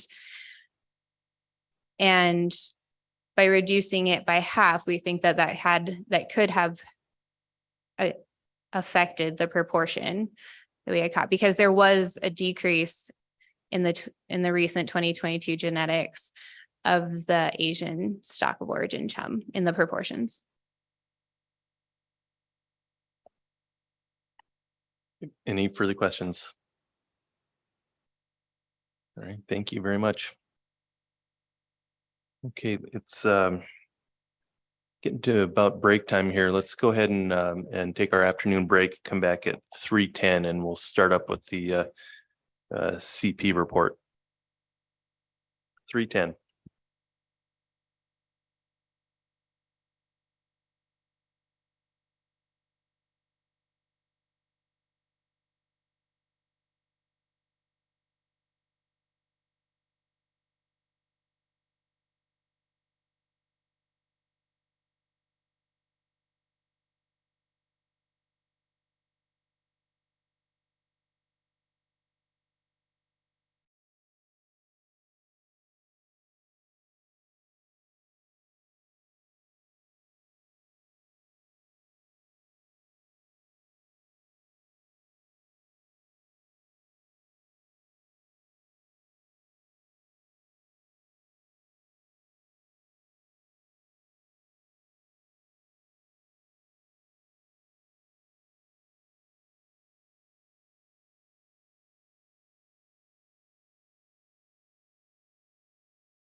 Council, please come back to order. We are ready to move into our CP IPA agreement report. Stephanie Madsen and Austin Estabrooks. Good afternoon. Good afternoon, Mr. Chairman, members of the council. For the record, my name is Stephanie Madsen, Executive Director of the ATSI Processors Association. With me is Austin Estabrooks. Austin's provided you the report and we'll go through the PowerPoint. But before we started out, Mr. Chairman, I think you're going to get a handout in response to some comments that we heard through the governor's Alaska Bycatch Task Force report and comments that Mr. Martin had made at the last meeting about increased efforts to provide outreach and communication to folks that don't live and breathe the salmon IPAs. So as you know, we had an evening session the other night and invited the public to come in. The United Catcher Boats and Midwater Trawlers helped with that. We went over they were called salmon avoidance plans because incentive plans don't mean much to people who don't understand the regulations. So we presented our salmon avoidance plans. In conjunction with that, Mr. Chairman, we provided a leave behind, and we just wanted to provide you a copy, and I can put some copies back on the back table for those who weren't able to participate with us. We're going to continue to improve that. So any suggestions you have, we're more than welcome. We're trying to make it a little simpler and easier to access the information for the public. So, Mr. Chairman, that's my introduction, and I'll turn it over to Austin. Yeah, good afternoon, Chairman, members of the council. I'm Austin Estabrooks presenting the IPA annual report for 2022.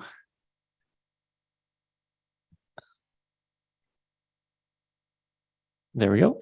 Again, you guys have seen this slide before. This is the primary IPA components. Again, it's a data-driven program that implements rolling hotspot closures, is the primary mechanism that we use. Would just like to highlight that the second to last bullet there, we do now have penalties for vessels with consistently higher Chinook and chum salmon bycatch rates relative to the fleet. Those were through new IPA amendments that we implemented in 2022 that I will cover later. I think there has been questions in the past about how these rolling hotspot closures work. And so I just wanted to demonstrate here 2 examples from the bee season last year of how these bycatch avoidance areas or hotspot closures are moving the fleet.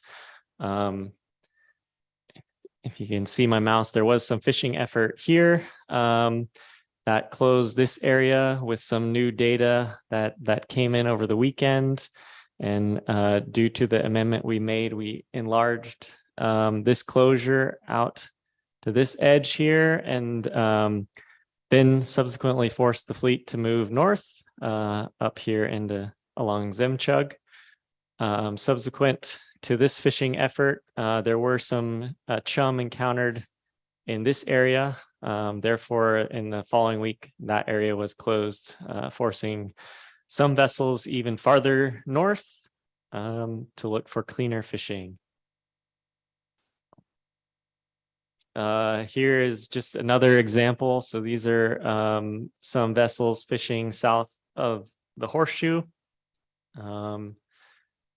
And again, they were closed out of this area. So it forced them to move up here farther to the north, up the shelf, which is typically the pattern, until there was this large area that was closed, which essentially boxed in the fleet into this smaller area looking for cleaner pollet fishing. So that in a nutshell is how this program works. It does move the fleet around quite significantly to look for cleaner fishing. These are our standard Chinook conservation areas. On the left is the permanently closed A season area. On the right are 3 conditional B season closures that are predicated on bycatch rates in September. And this again is in regulation that we have to maintain bycatch rates into October, similar to what they were earlier in the season. This table gives you a look at what our Chinook PSC bycatch allowances were for last year, as we were under a low abundance threshold again in 2022. The take home here is the yellow box, which just indicates that on average throughout the year, our vessels have to maintain a rate of 1.8 Chinook per 100 tons of pollock catch. So essentially they're looking to maintain a bycatch rate of less than 2 Chinook every single haul. This is a look at the total numbers. Again, some of these are hard to conceptualize as they are in numbers of salmon per metric ton of pollock. Just roughly doing the math here on this A season, it's roughly 250,000 pollock for every Chinook, if that helps people conceptualize it a little bit better. I've just wanted to highlight the Western Alaska component of the CP bycatch last year, applying the genetics for Chinook of the Western Alaska plus upper middle Yukon stocks. Our bycatch would have totaled 887 Chinook. And I didn't pull the actual numbers of chum out of the appendix, but visually using this graph, our combined Western Alaska upper middle Yukon chum catch was just slightly less than 10,000. And again, these are other ways to sort of translate the bycatch rates and numbers. I won't read through these, but the point of this is just to show the needle in the haystack, really, of what we're trying to do out there. It is really trying to eliminate a needle or 2 or 3 needles from a very large haystack, and that's just what we're trying to achieve here with this slide. Moving on, these were the Chinook bycatch avoidance areas for the A season. Again, relatively speaking, the rates were for Chinook were very low last year, and therefore we had 4 bycatch avoidance areas, and most of the vessels were able to remain 75% of the base rate or better.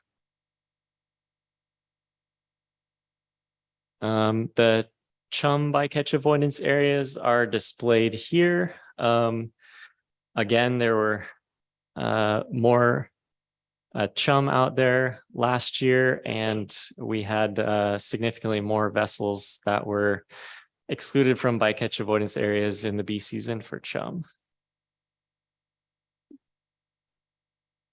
This is a graphic you've seen before, and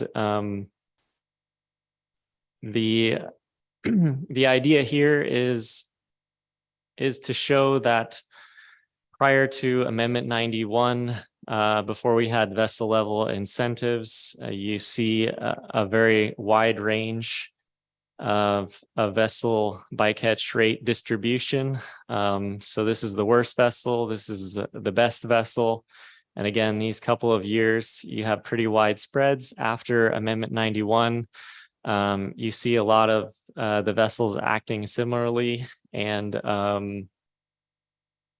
And again, here in 2021, 2022, 2022, I give you a preview of the A season for this year already in this box and whiskers plot. But again, as you can see, the vessel bycatch rate distribution is very, very, very tight. And that's credit to this program. This is another way to look at it.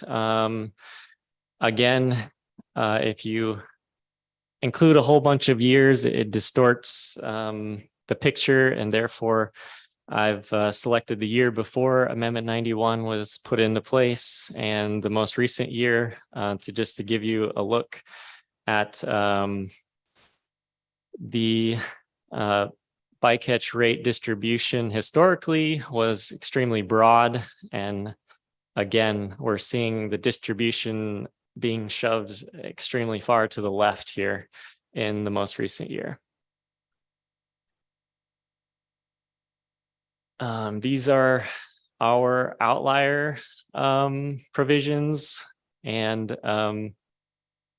this is a look at the A and B season for Chinook, and we had 2 vessel outliers in the A season and 1 vessel outlier in the B season. Again, this bar represents the mean bycatch rate across the entire fleet, and this is 1.5 standard deviations, which is our measure for determining an outlier.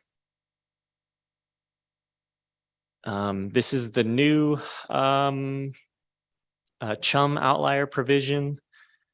Again, this was we had 1 vessel outlier last year, and that was primarily due to mechanical issues that forced them to fish much later in the B season than the rest of the fleet. And again, this was the first season that we've implemented the outlier provision for chum, and so we haven't yet fully realized, I think, the impacts of this provision, as next year we'll start to have this vessel under the gun to improve and shift their distribution to the left, or their bycatch rate. This is another figure that we put in the IPA report to show the spatial distribution of fishing effort in the months when Chinook are most prevalent on the grounds. That is the September through February period. Again, prior to Amendment 91, you had vessels fishing a lot deeper. So this is what we call the horseshoe, pretty deep there.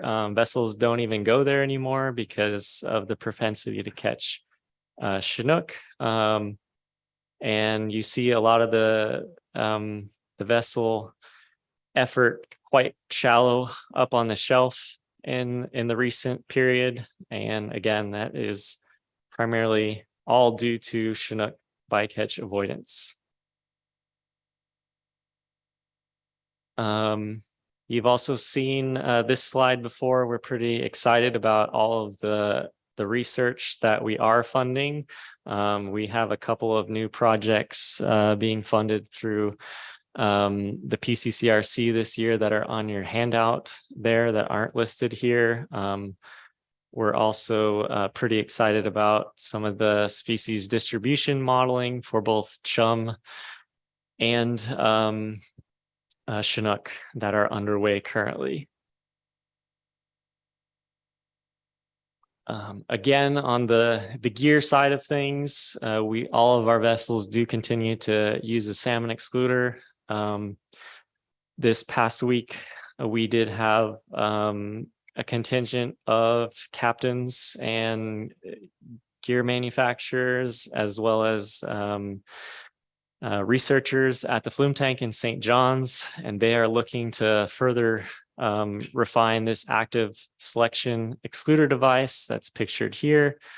Again, the idea here is to be able to exclude salmon in real time from the net, or actively adjust a panel in the net to allow fish to escape. And again, highlighting our usage of the FX80 live feed camera system. That also helps us to view catch composition in real time and mitigate any lightning strike events. This is a recap of the new IPA amendments that were put in place for the 2022 B season. Again, I think you guys have seen this in December.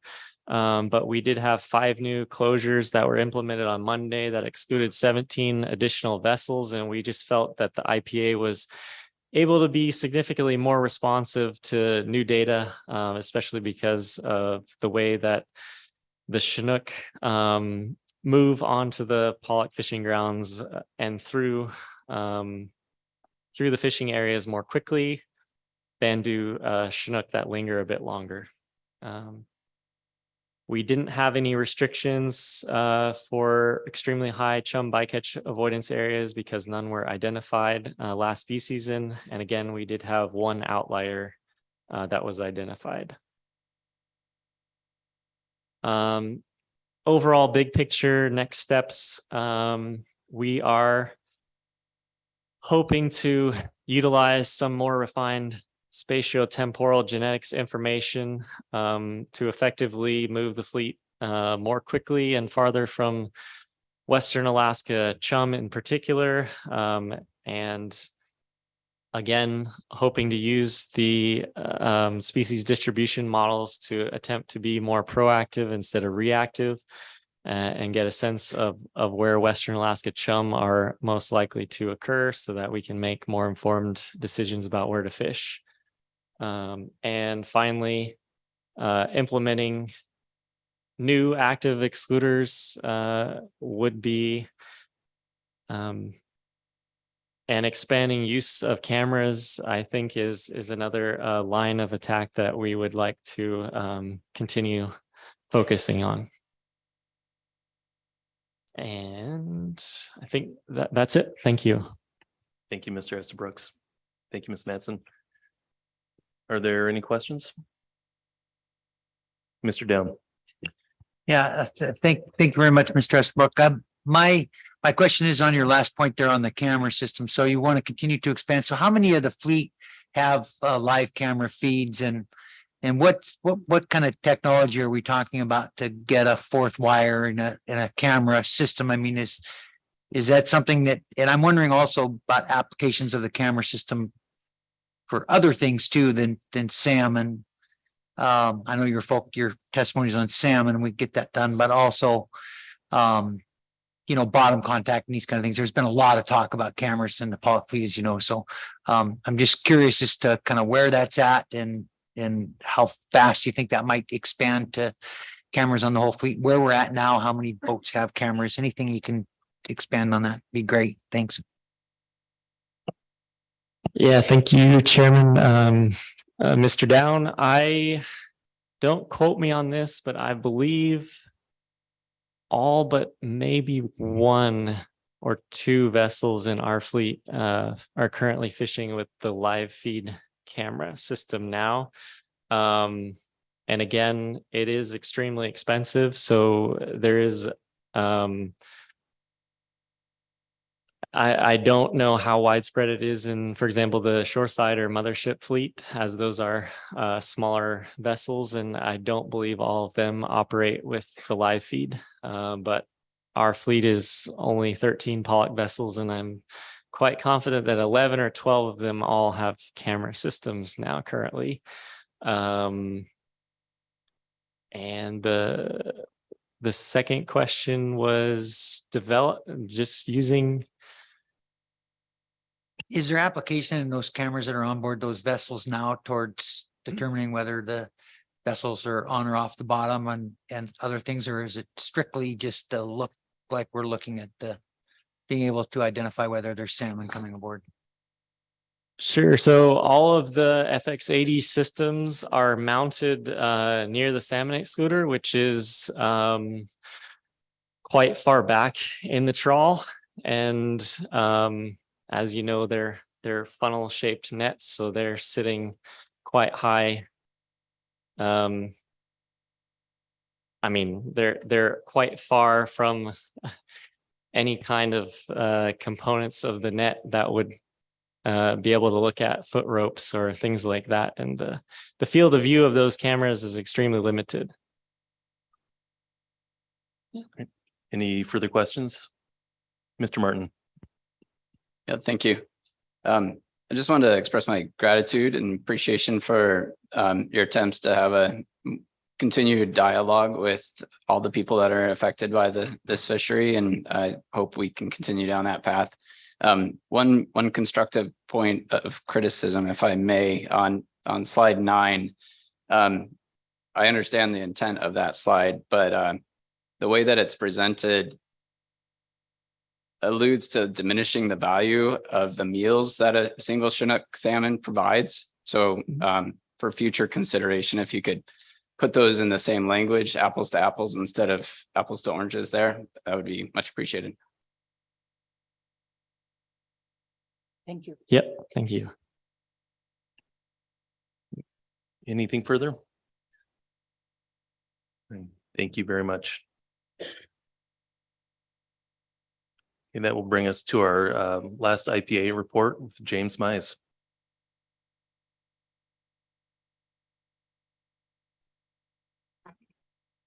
Good afternoon. Is there something I need to toggle to have the PowerPoint? If you give me just one moment, I'll get it pulled up for you. Okay, thank you.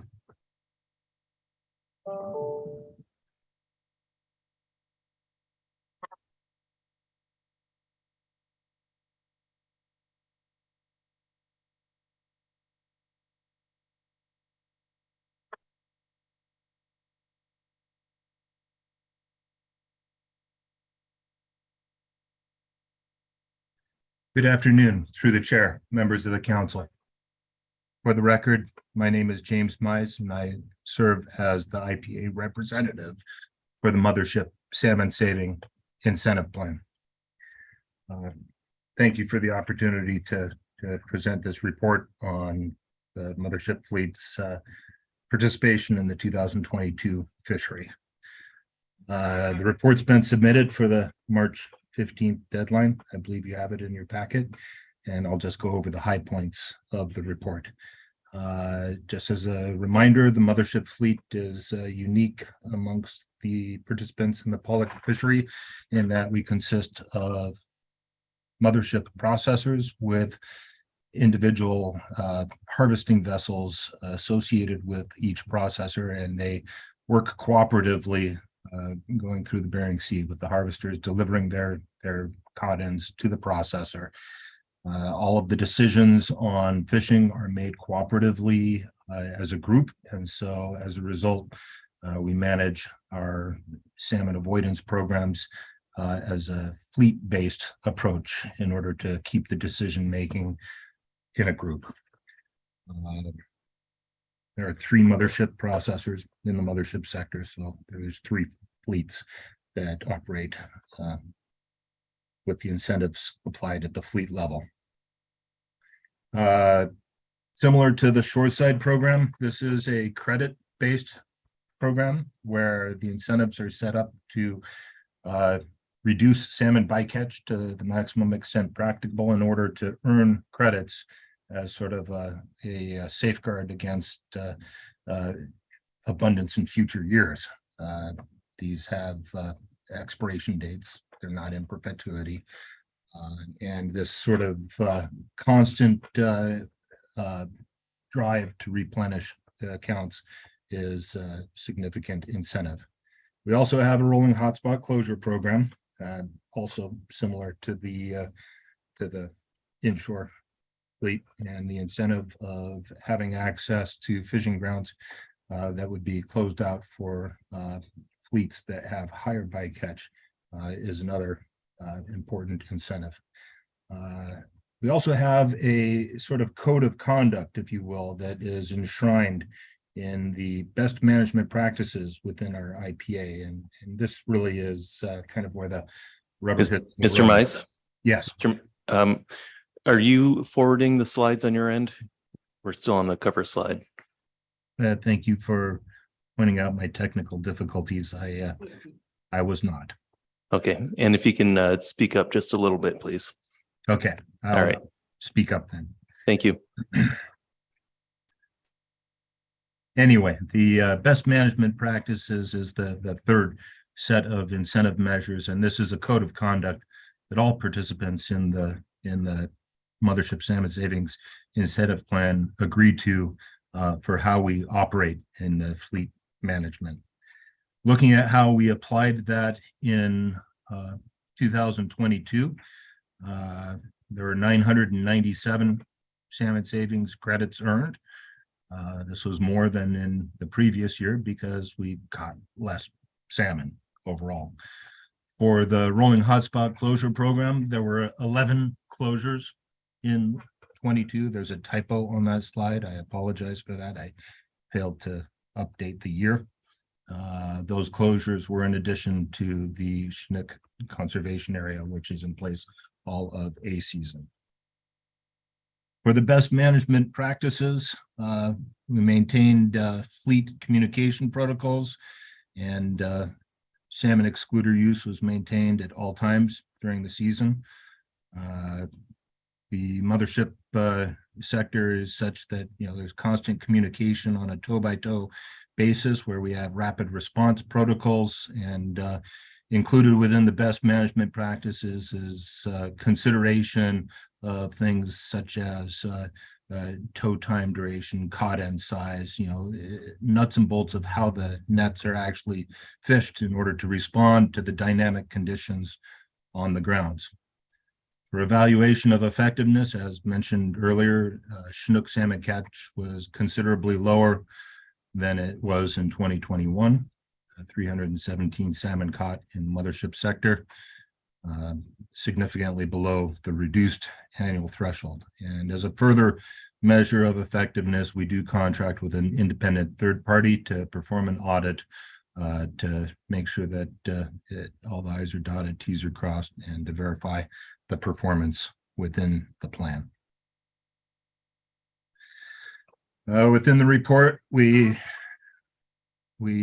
disclose the allocations at the beginning of the year, distribution of those allocations throughout our fleet, and then we disclose the catch of pollock and the catch of salmon for each of the fleets. The fleets are formed at the beginning of the year, and the catcher vessels organize their catch around those fleets at the bottom.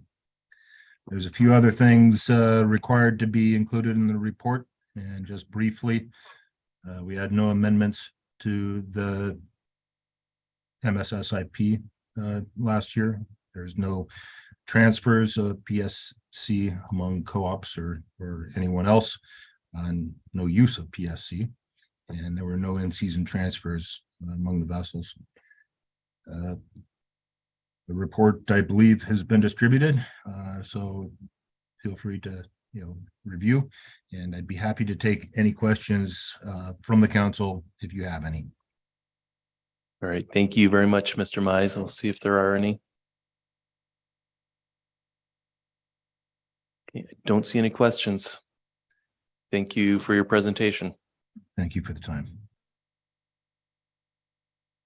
Dr. Stram. Looks like we're Mr. Chairman, we would now be moving to the C-Share report. great. And Mr. Jim Harmon is here to provide you an overview. There's no PowerPoint for this, so he'll be walking through the report that's posted. And I apologize, I should have noted when we were first starting this agenda item that the link to all the IPA reports are also, there's a number of items obviously on your e-agenda.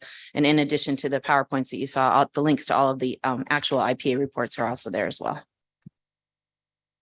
Thank you, Dr. Stram. Good afternoon, Mr. Harmon.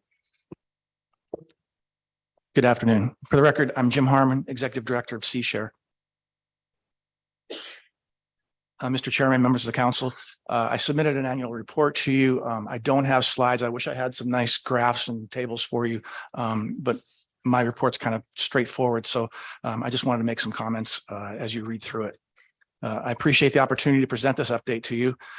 We've been coordinating this program since its inception. I think 1994 is when we got our first permit. We're applying right now for our 2023 permits.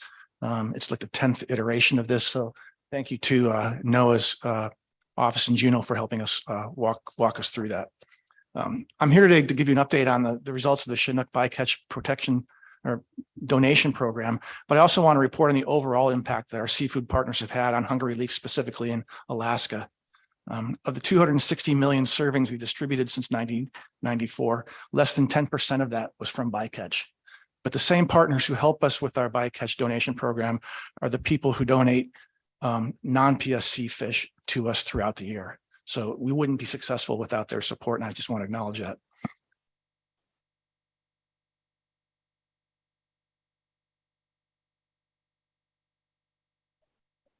I started my report by giving you a list of the current participants, which include 132 catcher boats, 12 shoreside processors, 35 at-sea processors, and 2 reprocessors in Puget Sound who inspect, trim, stake, and repack our fish. In addition to that, we work with multiple cold storage, freight, and logistics companies in Alaska and Pacific Northwest.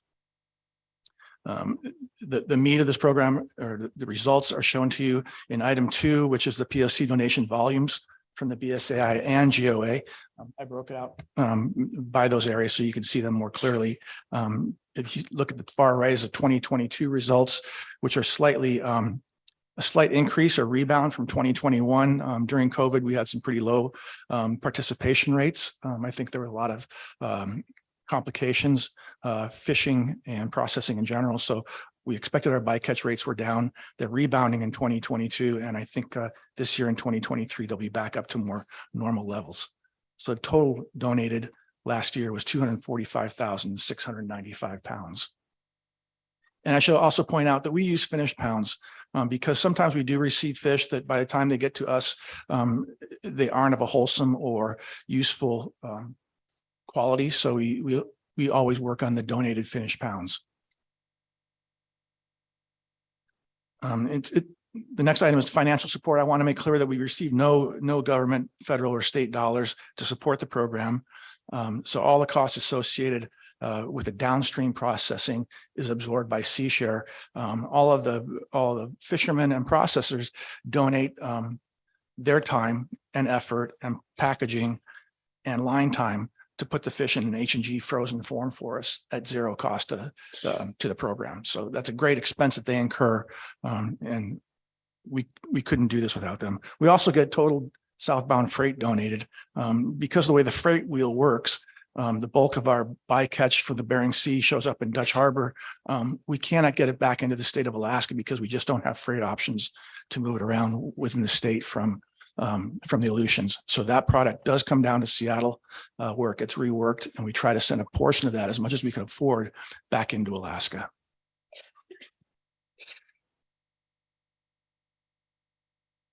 As far as distribution, it's important to note that we're required both by our charter as a nonprofit hunger relief organization and by our permits to distribute only through qualified food banks.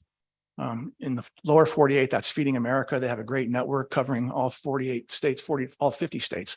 But in Alaska, if you want to get outside Anchorage, we have to work with independent agencies. So that's a lot of extra work for SeaShare, but we go out there and we talk to people in Bethel, we talk to people in Kodiak, we go to St. Paul, we put all these things in place so that we can distribute in smaller regions or villages that we couldn't reach otherwise. So it's a great, Alaska is about 10% of our overall volume every year, but it's about half of my work. So everything we do in Alaska is more expensive and just takes a lot of extra time. But it's important to us to give back to those communities that especially need our help in rural Alaska. On the next page, I talk to you about the overall distribution in Alaska. And this is what I want to show you that that's in addition to the prohibited species catch. We distributed 200,000 pounds again last year across Alaska. A small portion of that was PSC fish. But, we impacted other communities in Anchorage and Juneau with canned salmon, which is a great benefit to them because it's shelf stable. We can afford to hold it for longer periods of time, and it's much easier to distribute.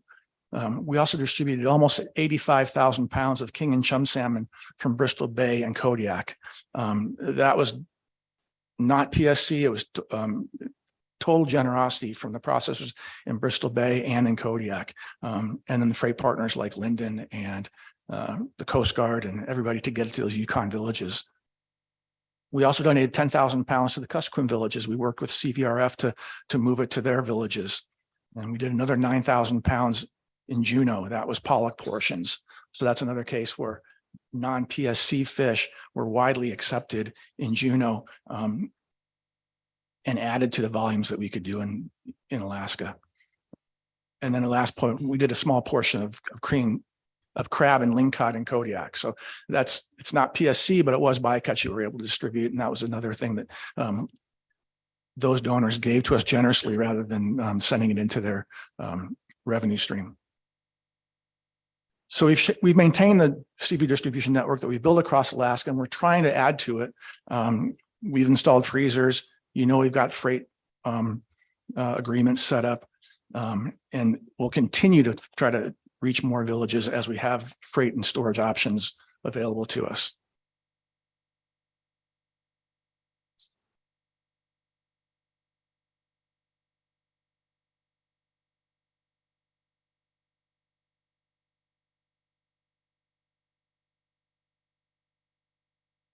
So I wanted to confirm these other items that are on the top of page 4. None of us receive any, none of us advocate for bycatch. Participation is voluntary by all of our partners because it allows them to process quality fish when they have the raw material and the labor and the line time to do it. Each plant has different capabilities. Shore plants have much more room on board. The catcher process is a little harder, but at a minimum, all of them agree to head and gut, freeze, and pack the fish for donation. The quality in 2022 remained high. Our recovery rate was around 88%, which is incredible. And we also distributed a portion of it in H&G form. And then some of the processors, like in Kodiak, they will go on and IQF, or they will stake up a portion of it. So it helps us get it to more agencies like the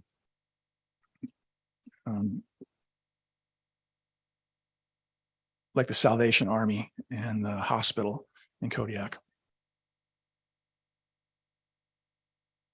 And the last thing I wanted that I listed here is that, this program's provided 26 million servings of fish that otherwise would have been thrown overboard. It's a lot of extra work and a lot of extra cost for the participants, but we're thankful for their generosity, and I'm happy to support them with all the downstream elements that they need to make this a success. So with that, I'll answer any questions you might have. Great. Thank you for providing the report, Mr. Harmon, and for all the work that you do. Mr. Mesereau has a question. Thank you, Mr. Chairman. Thank you, Mr. Harmon, for your presentation and for the good work you do. When we had our salmon bycatch committee, had some testimony that raised some question about whether this donated fish makes it out to the villages. And I see from your report that some 95,000 pounds of fish made it out to the Yukon Kuskokwim villages. But the question where we were unable to answer in that committee was, how does that work? Do you bring it to Fairbanks, and then does it go through some nodes within the rural area where people can get to it? Or how does it get distributed to the villages themselves where the people have sort of lost the subsistence fishery and this fish is valued greatly at the moment? So through the chair, thank you for the question. The last 2 years we have worked on the Yukon. It's been a very unique program. It's not really the bread and butter of what Seashore does, working with food banks in remote villages and finding a food bank 501c3 to accept and distribute that fish for us. On the case of the Yukon, this is a short-term, a really quick need. The process in Bristol Bay wanted to help.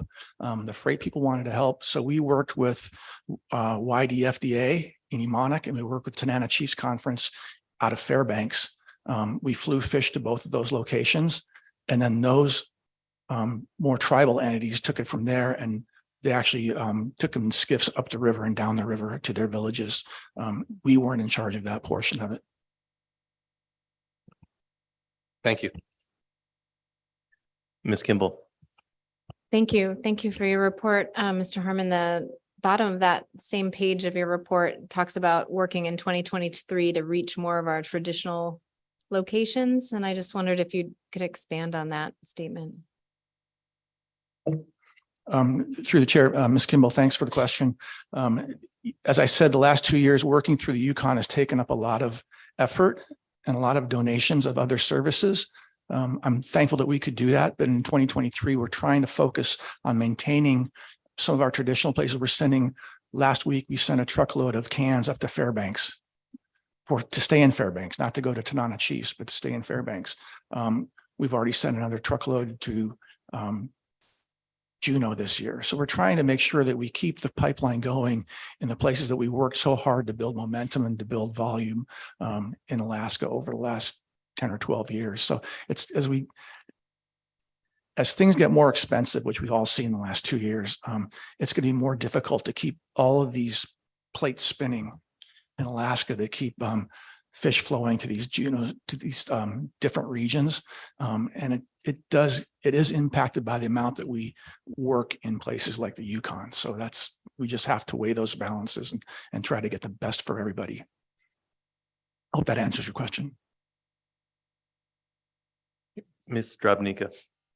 Thank you, Mr. Chair. Thank you, Mr. Harmon, for your presentation and for all of your work on this program. I was wondering, and maybe this is a question for industry, but I was wondering if you track as a percentage the total amount of PSC that's bycaught that's going into the program. I know I was trying to back into some of the pounds and do the math, but then there's some non-PSC salmon in there as well. So is that something that you track, or I should reroute to a different? Through the chair, the quick answer is no. I really don't know what the total bycatch results are every year. All I keep track of is what we end up sending out the door. Mr. Kurland. Thanks, Mr. Chair. Mr. Harmon, I have a question related to Ms. Drobnika's, and that's, it gets at sort of full utilization of, I understand there are certain standards of product quality that you need. And I guess I'm wondering if you can give us a sense of, is there a way that C-Share can expand what you can deal with, what you can take to find beneficial uses to use through this program? Through the chair. Thank you. That's a good question too. I appreciate it. In the past, we've done up to, I think, 530,000 pounds of bycatch in 1 year out the door. We're down at about 250,000 pounds right now. So we have capacity to do more. We just wait to see if our partners have the capacity to process more of the bycatch they get. Their bycatch is going down. I don't know what the percent is that they're currently turning over to us. But if they had more effort, we could do more pounds. Just to follow up, I didn't articulate this clearly. I guess what I was getting at was not just more poundage, but perhaps smaller fish or fish that are not quite in the same quality that can be used for other purposes. Ways to get at fuller utilization of whatever the degree of PSC bycatch occurs. Again, through the chair, I don't really know the answer to that. I do know that if it's not big enough to go through their lines, I don't know. The halibut that we get, those are 6-pound halibut. So they're already really small halibut, and they say what they can for us. But if they're smaller than that, there just isn't a lot of recovery there that's worth putting up for us. So they donate. The other thing to remember is that those same partners, the at-sea processors, for instance, they donate 250,000 pounds of pollock block every year. That's non-PSC. That's just right off the top. So they do come up with other things. I don't know if we could increase the amount of the results from PSC fish if we went after a lower quality or smaller fish. I don't know the answer to that.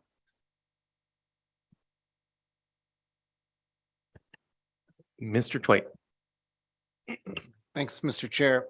Thanks, Mr. Harmon. And I've been looking at the map that you provided the link to.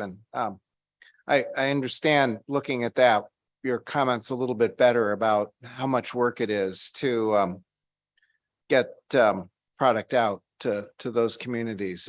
It's impressive what you're able to do. It's also unfortunate when you look at that map that there's still large sort of blank areas and yesterday, for instance, in Representative Peltola's listening session here late in the evening, I heard one village leader say, why isn't there a program to get these fish to our villages?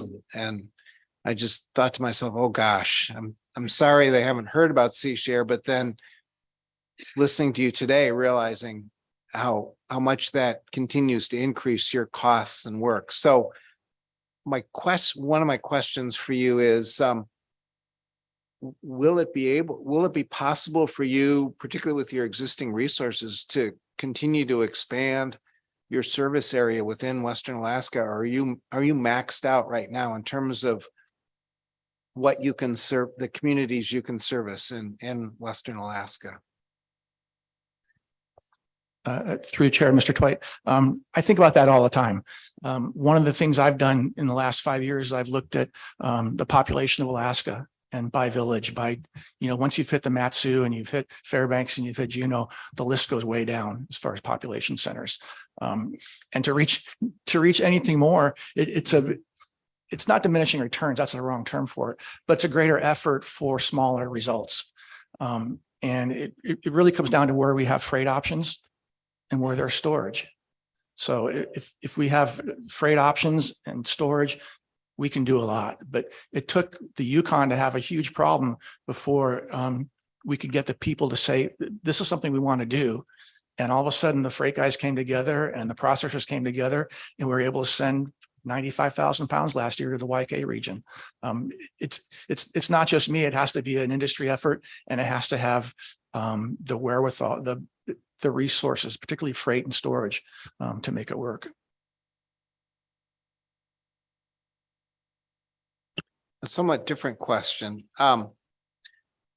Early in this meeting, we looked at copies of our comment letter on the National Marine Fisheries Service on their draft national seafood strategy. And I'm sitting here listening to your presentation and sort of kicking myself a little bit, because it seems to me that we should have flagged Sea Share and the work that Sea Share does as kind of a neglected part of what should be a national seafood strategy. And I'm again just wondering if you think that your model is replicable at all on a larger scale, or if there's, I mean, obviously you deal with increased utilization and addressing environmental justice in terms of putting quality seafood in front of people who might otherwise not be able to afford it, both consistent with the seafood strategy. But is your model replicable? Should NIMS leadership be thinking about things like Sea Share as part of the national seafood strategy?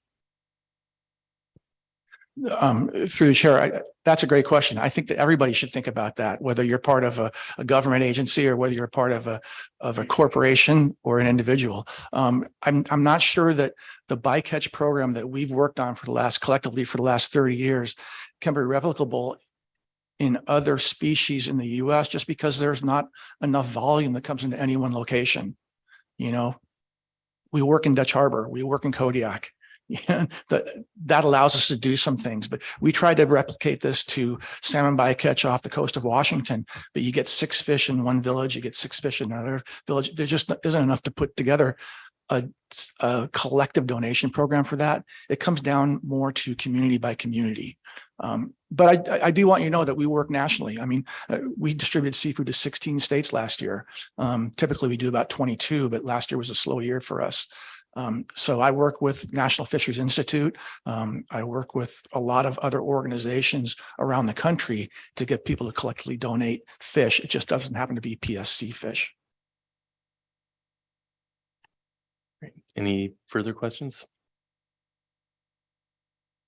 All right. Oh, Mr. Martin. Thank you. Thank you for your presentation. Appreciate it. What Sea Share does is an incredible thing, benefits people all over the country. I don't want the council to lose sight of the goal, though, is to make sure that more salmon are reaching the rivers and that we're helping communities throughout Alaska maintain their cultural practices and their subsistence way of life, and that donating fish to those communities helps through some really hard times, but it's not replacing those important cultural practices. So just to highlight that. Thank you. Thank you, Mr. Martin. Anything further? Well, Mr. Harmon, thanks again for all of your efforts here. You've done a lot of good work and really appreciate it. Thank you. I appreciate the comments. Okay. That will bring us to our Salmon Bycatch Committee report, and I'd like to remind members of the public, we have this report and then the advisory panel report, and then sign up for public testimony will be cut off at that point. So if you haven't signed up, or if you know of folks that have not signed up, please let them know. Dr. Stram. Thank you, Mr. Chairman. So now we've completed the first two reports, the first two sections of this report, and this is the actual Salmon Bycatch Committee report. I'm going to walk through. Okay. Okay, sorry. I'm going to walk through both committee reports. You have two different committee reports, but I just wanted to remind the council as we get started, both the composition of the committee as well as the terms of reference for the committee, because it's important in terms of what was presented and what was discussed. So just in terms of the terms of reference, reminding the council that when you created this committee, the committee drafted a terms of reference. The council approved that terms of reference in December. And the main purpose of this committee then has three main tasks that the council requested of it. The first was to review the discussion paper on chum salmon bycatch for the December council meeting. That was what the council took up in December, and the committee at their first meeting and just prior to the December meeting reviewed and made recommendations on that. And you received that committee report in conjunction with your review of the chum salmon bycatch paper at the December meeting. The second task for the committee was to review the salmon bycatch findings and recommendations from the state of Alaska's bycatch task force and the work of the Western Alaska Salmon Subcommittee. At the time that we had the first meeting of the committee in November, those findings were not yet made available. The committee did review them at the January meeting, which I'll get into, and the council also received on your B reports at the February meeting. You received that overview of the state of Alaska bycatch task force recommendations. The third task then was to review current information, including local traditional and subsistence knowledge and needed research to determine what's driving Western Alaska salmon declines. The committee obviously is directed by the council as to what they'll take up at any committee meeting, but I also wanted to just note, it's hard to see at the bottom of this, but the committee will attempt to achieve a consensus. And in the absence of consensus, the committee will provide rationale and discussion of items that were not agreed upon by committee members. And that's important when we get to the second committee report and the recommendations.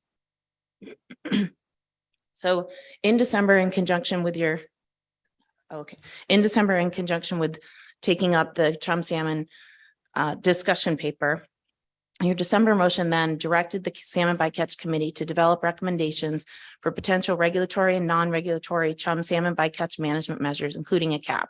You specifically directed that the committee should develop alternative management measures with a focus on avoiding Western Alaska chum salmon, and that these could include things such as management measures linked to abundance indices, triggers or metrics to evaluate bycatch performance, and specifically looking at, again, looking at a chum bycatch cap. Moving then, and I should note that both of these reports are appended to your agenda. I'm going to start with the January meeting review. And these are the items that were taken up at that January. And I'll spend less time on the January meeting because it was really mostly a precursor to set up the information and recommendations striving from the March meeting. So the committee took up the State of Alaska Bycatch Task Force report and the Western Alaska Salmon Subcommittee recommendations. The committee report provides an overview of some of the discussions that the committee had. The first part of it was related to the research recommendations that stemmed from that report. We did have some genetics discussions. I'm not going to go into those because you've just heard your extensive genetics reports. And then finally, the committee was apprised of the fact that the task force recommendation was specific to chum salmon because the Bering Sea pollock fishery already had a Chinook salmon bycatch cap in place, and that they did not provide additional details, the task force that is, on how a cap would be formulated and on what timeline, other than that it should be focused on Western Alaska chum salmon. The next section of the committee report received a presentation on the process and timeline for initiating an amendment analysis, primarily because just to remind committee members on how things such as a purpose and need are created, as well as how alternatives and analysis move through our process. We then had an overview of regulatory and non-regulatory understanding. There's a footnote that the committee requested that in discussions of IPAs, that because there are regulations associated with IPAs, it's not a truly non-regulatory, but we retained the language that was in the council's motion. So we reviewed the 2012 chum salmon bycatch management measures analysis and alternatives, and discussed that as well as the IPAs. The committee heard from the council's heard from committee members and members of the public about the continued importance of Chinook, but the committee has been tasked by the council at this time to focus on developing concepts and alternatives to address chum salmon bycatch. We also discussed the fact that at this time, it's not clear that it's possible to set a cap that applies only to Western Alaska chum, and that the committee and the council would instead be looking to find measures that would better protect Western Alaska chum, with the understanding that a cap at this time would apply to all chum salmon regardless of their stock of origin. You've already heard the genetics report, so I won't go through the rest of that. We received an overview of the IPA report, similar to what you've just received today, and then took public testimony. And then the committee was charged with some requests for both requests of staff for the March meeting to review additional requests. I will go through the short list of requests that were made originally in November, what were covered in January, and what were then moved to the March meeting. And then the committee also was requested to, I'll get into that after, actually. I think I have a slide. So these are the information requests. So one of your parts of your motion in December, the committee referred a list of information requests to staff for the subsequent meeting. The council moved forward with a subset of those. And the ones in strikeout here are the ones that we covered at the January meeting that I just walked through. The remaining items with respect to temperature changes compared to bycatch, how temperature interacts with prey conditions, salmon encounter rates compared to pollock tack, how and what conditions have changed since 2012. Specifically increased CDQ dependence on pollock, in-river subsistence restrictions, and some synthesis of local and traditional knowledge by in-river users across Western Alaska regions. The committee also requested that there be some additional information provided and expansion of the discussion of the council's rationale for the current management priorities for salmon bycatch. So in instance, Amendment 91 and Amendment 110 for Chinook. And then some information to inform consideration of indexing to some estimate of chum salmon abundance. The request then for the committee members for the March meeting was to put forward proposed purpose and need statements for an analysis related to chum salmon management measures, as well as the conceptual alternatives that might address that purpose and need statement. These could either be done together as a consensus or by different proposals. And it was requested that these be submitted to staff in advance of the March meeting, and that staff, to the extent possible, could synthesize both the purpose and need and the alternatives in order to provide that to the committee in advance of the meeting. Moving on then to the March overview of the information that was presented at the meeting. And this meeting was held in person as well with hybrid access as the previous one was. This was at UAA. I would note on the front page, I don't have a slide for this, but we really had a lot of people in attendance, both virtually as well as at the meeting. So you'll see a number on the first page of your committee report. There's a very extensive list of the people that tuned in on hybrid, as well as people that came in person. It was a 2-day meeting. This meeting then covered the following information requests of staff, the recommendations for the purpose and need statement, committee recommendations for conceptual alternatives, as well as public comment. So I'm just going to run through these briefly in terms of the information that was presented, covering some of it, but not all of it. So this is from the e-agenda, and this provides you in a listed number based on the way the information list was covered by the committee of how we responded to the information requests of staff. In the interest of time, we did not present all of this information. Some of it was listed to the e-agenda for reference purposes so that the committee could get on with the main goal, which was to provide recommendations on purpose and need and alternatives. I'll just note a couple of things that were covered We did receive a presentation on the 2022 Chinook Salmon Situation Report, which covered trends in population declines for Chinook, chum, and coho salmon on the Kuskokwim, as well as a broader snapshot on salmon declines across the AYK region. We also received presentations from CDQ representatives to address the request of the CDQ dependence on pollock and how the CDQ groups provide different types of social and economic benefits to their communities through revenues earned from federal and groundfish and crab fisheries. And we also had a discussion and received a presentation. You heard some of this in Dr. Berry's report related to temperature changes and encounter rates for chum salmon, and that in general, and again, this is not on the fine scale that Dr. Berry and Dr. Larson were discussing, but the general idea that on a year-to-year basis, there seems to be some correlation between higher chum salmon bycatch and warmer sea surface temperatures. Next, moving into the purpose and need. There were 4 proposals that were put forward by salmon bycatch committee members. And sorry, I hope I'm not going too fast. Okay. 4 proposals were put forward by salmon bycatch committee members. Those are all listed to the e-agenda. The e-agenda for the salmon bycatch committee meeting is also posted to your council agenda. Staff synthesized the commonalities and differences between these submissions. And then as I'll go through, a consensus purpose and need was recommended by the salmon bycatch committee. I'm going to go through this in 2 parts. This is on page 3 of your committee report, and I'm just going to highlight a couple parts of this. This was a consensus recommendation from the committee, and pulled together, synthesized aspects of the 4 proposals, and then the committee edited those 4 proposals in the synthesized version in order to come up with this consensus purpose and need. It's 4 paragraphs long, so just to touch on a couple parts of this, that was consensus by the whole committee. The whole purpose and need was, but again, we had all of these discussions that salmon are an important fishery resource throughout Alaska, and that chum salmon that rear in the Bering Sea support subsistence, commercial, sport, and recreational fisheries throughout western interior Alaska.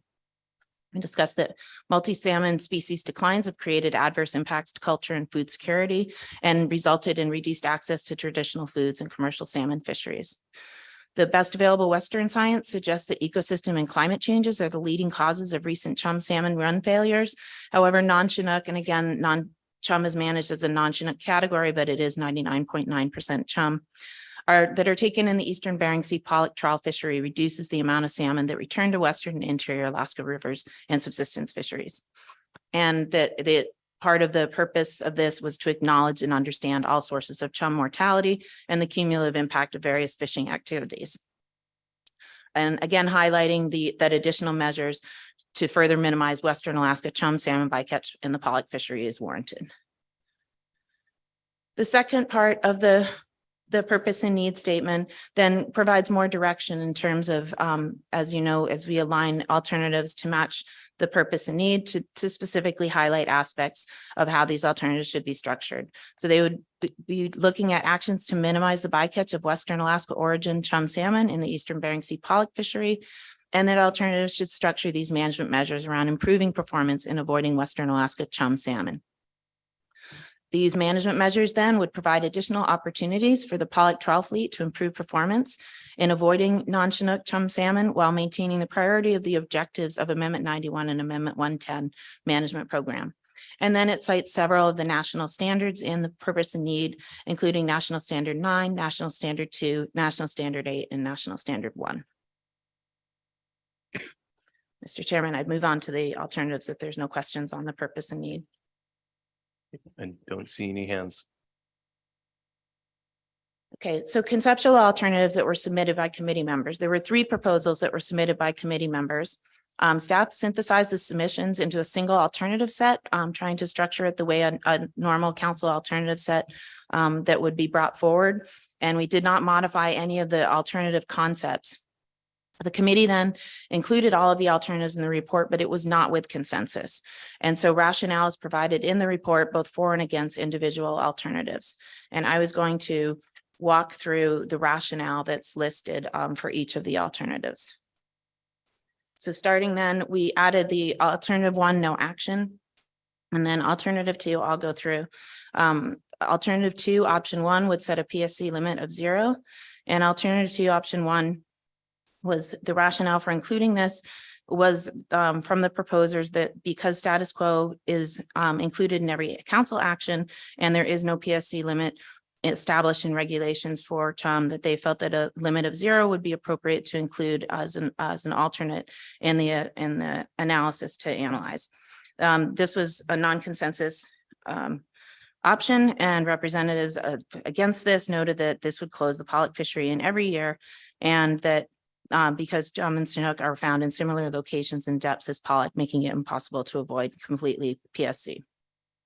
Alternative 2, option 2 then uses a 32-year time series. So for all the data that we have on bycatch 1991 to 2022, to set different limits here. And the different limits here would set an alternative that would close the pollock fishery when the chum salmon PSC exceeds 22,000. That number was derived by looking at the 10th percentile for chum salmon from the 91 to 2022 average time series, or 54,000, which is option 2B, which is the 25th percentile for salmon PSC from the 91 to 2022 time series. This is clarified that this would apply to the overall amount of chum salmon PSC and would not be a Western Alaska only limit. The 32-year time series was selected because it represents the full range of values for chum salmon PSC and includes years where Norton Sound chum abundance was low and encompasses a range of years representing different environmental conditions in the Bering Sea. Folks at the pollock industry representatives did not support having chum salmon limits only of 22,000 or 54,000. They felt that a broader range of potential PSC limits should be included, and the council should define a time series to base a PSC cap.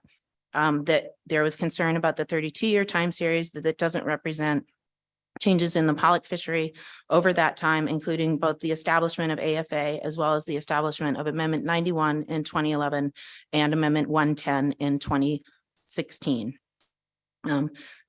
Again, citing some of the measures that came into place with the adoption of Amendment 91, including the complete census of salmon, which did not occur before that time, as well as the systematic genetic sampling for chum and chinook salmon. Option 3 then takes the same Dr. level. Stram, Oh, before you sorry. move on, Mr. Abnick, Sorry. have a question? Thank you, Mr. Chair, and thank you, Dr. Stram. I'm wondering if there was any additional rationale for the 22,000 or 54,000 number that was selected here. Thank you, Ms. Darnica, through the chair. No, only did the 10th percentile and the 25th percentile, but there wasn't rationale put forward as to why those were chosen. Just that that's what it represents numerically.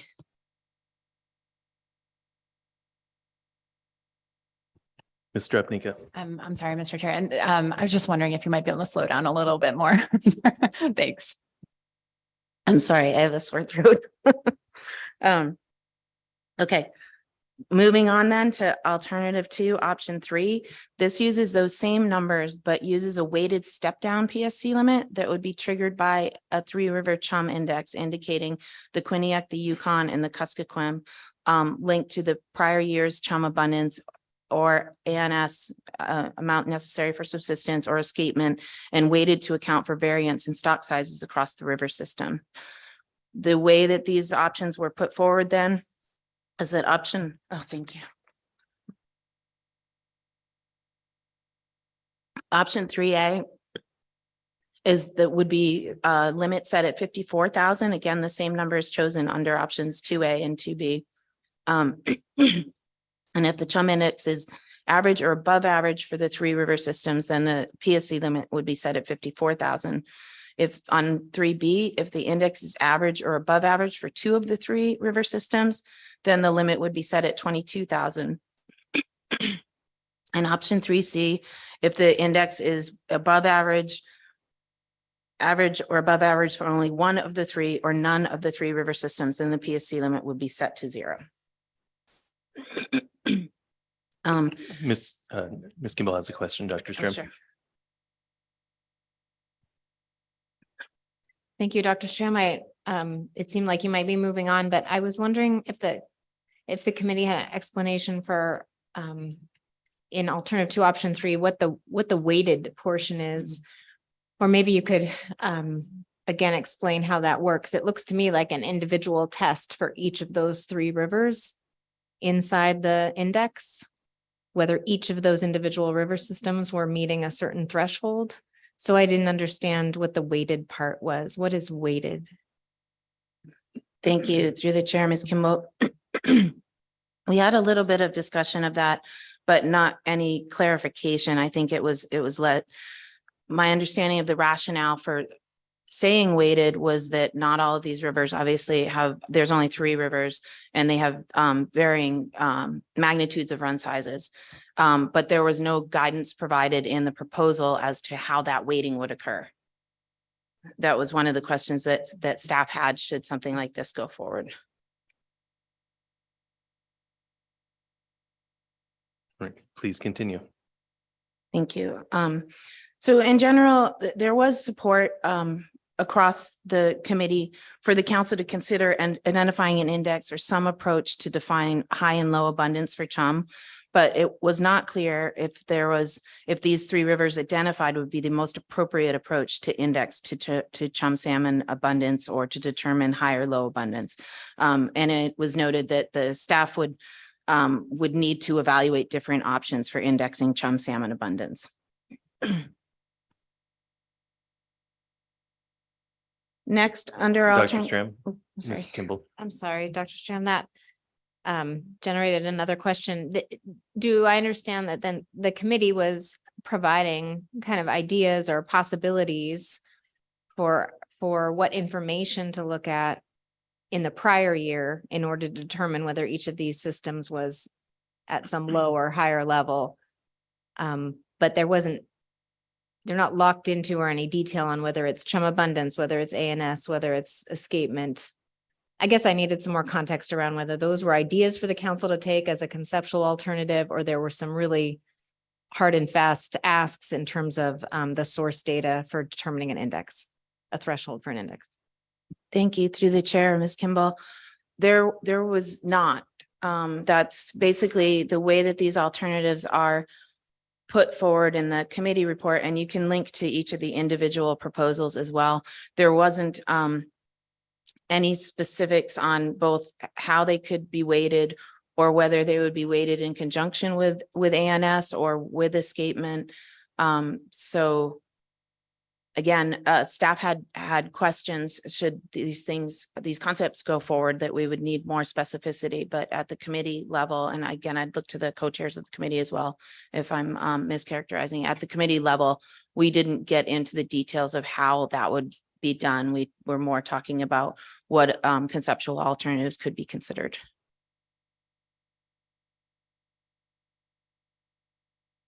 Okay. The next, then moving on to option 4 is looking at area hard caps. And as you heard from the geneticists, cluster 1 or implementing in cluster 1 during the bee season. So these are 2 different types of alternatives that are kind of lumped together. Looking at a PSC limit, again, the 10th percentile.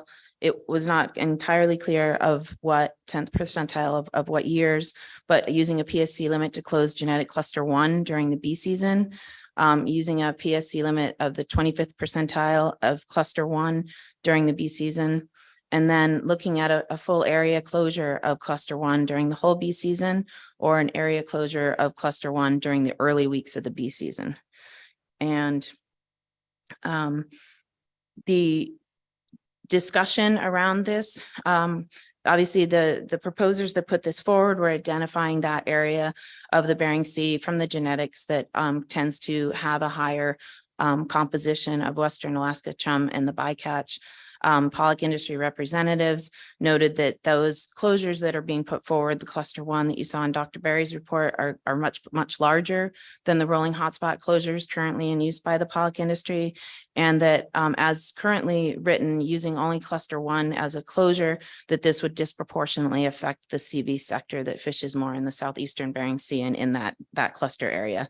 It would either close the southeastern Bering Sea to Pollock fishing for the catcher vessels, or push them to fish later in the bee season. And the concern was that would increase Chinook salmon bycatch.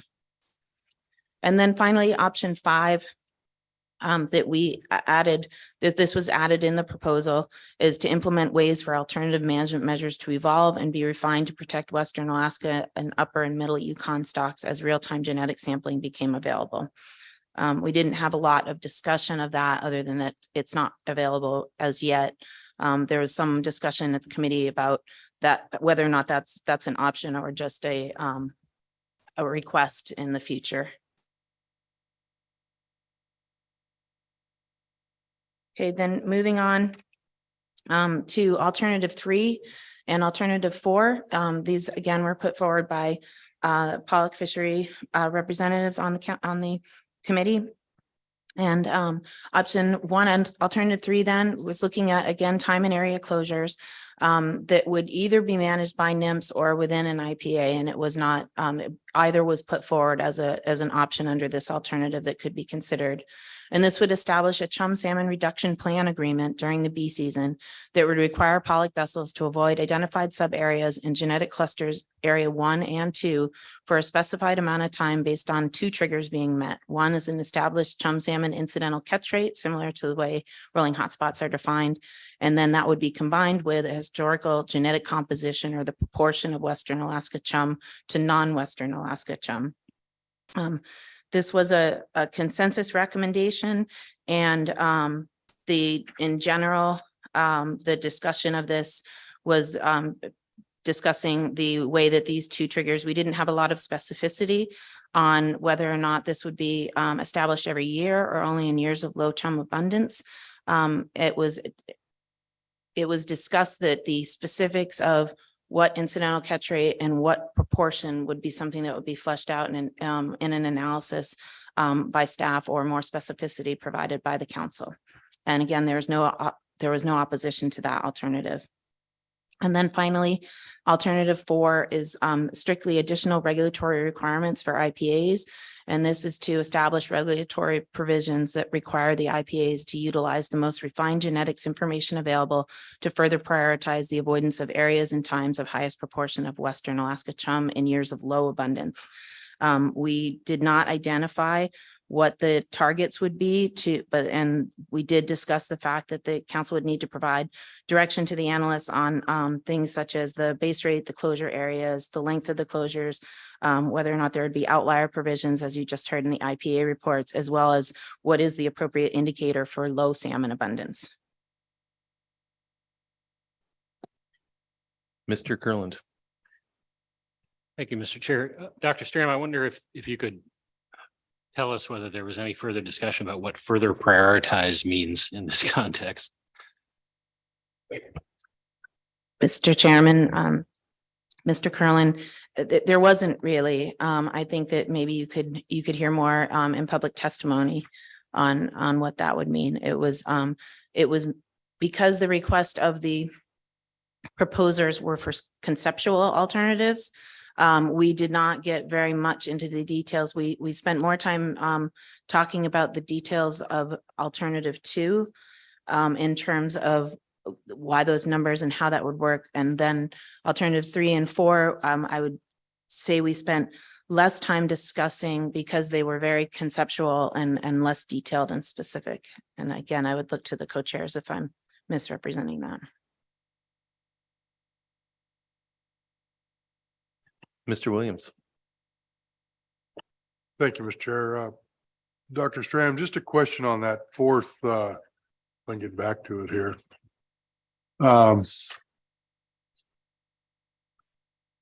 We saw in some of our earlier presentations today quite a bit of defined as quite a bit of variability in the genetic information and sometimes complete flops of where those genetic information said the fish were coming from. Did in the discussion of this alternative, did the committee, discuss that problem and looking at this as a recommendation, more refined genetic information? The variability that we saw earlier seemed to make that difficult. Was that a discussion that took place during this issue? Thank you, through the chair, Mr. Williams. So some of the presentations too, I should have noted this earlier, I apologize. The genetic information was just completed days before the committee, and not all of it was completed. So the information to indicate that the proportion doubled in 2022 was that information was completed in the report. And so at the with the discretion of the chairs, we added that as a presentation to the committee so that the committee was well aware of the fact, even though that had only been done days before, that the proportion had changed, and so that the relative number of Western Alaska chum from 2021 and 2022, even though the bycatch halved, as you heard from the reports, the Western Alaska chum number was almost identical. However, the information on the age composition and the specific variability plots that Dr. Larson just showed you by stat area, those were not yet completed. So they presented draft results as they were still completing their written reports, because they were really trying to get those written reports to the council, but we wanted to provide the committee to the best degree of information that was available at the time. Further, Ms. Kimball. Thank you. Thank you, Dr. Stram. I hope I'm not repeating too much what you said, but similar to maybe my previous question. So alternative 3 and alternative 4 are fairly conceptual. Like, we couldn't analyze this as it stands without making a lot of assumptions. So was it the committee's intent that put these forward to see if the council thought these were worth pursuing, and then those most familiar with the IPAs would be providing details to how that might work within our current IPA structure? If you could give me some more on how these would be built out in the future, that would be helpful. Thank you. Through the chair, Ms. Kimball. That's my understanding. As staff, when we receive these proposals, we as we would normally do, should we get a council alternative set, we outlined a number of things that we would need in order to do this. At the committee level, the discussion was much more conceptual, just to, again, as you've characterized, provide to the council the recommendation to see if it's something that would need pursuing. As staff, to analyze any of these, including alternative 2, as you noted, we would need considerable more detail on how to weight what it applied to. We never even talked about how any cap would be allocated. And so similarly, when it came to alternatives 3 and 4, it was very much more on the conceptual level. The level of discussion we had at the committee was more along the lines of somebody would, that information would need to be provided either by the council or suggested by the analysts in order for that to go forward as a fully fleshed out alternative. Further questions for Dr. Stram? See if the co-chairs have any input you'd like to give on the report. And first, thank you for your leadership and for all the work you did on this. Really appreciate it. Mr. Mesereau. Thank you, Mr. Chairman. And I guess to Ms. Kimball's point, before I get started on the overall impression of the committee, this is we're taking this in an odd order. Usually we have a discussion paper that fleshes out some of the details, and then from that, a committee could review the discussion paper and refine some of the alternatives. And instead, what we've done is we've created a committee that refined alternatives to bring back to the council, and then the expectation is the council takes some action. So we left things intentionally vague, and we didn't dig into them too much. We had 2 days, and really the second day was the day that we did this. So that was sort of how these things are not quite fleshed out, but it was just we didn't really have the capability to do that at the time. But I guess, from my perspective, the committee process was valuable, and that we got a chance to listen to the perspectives of in-river users, CDQ groups, and the pollock harvesters in a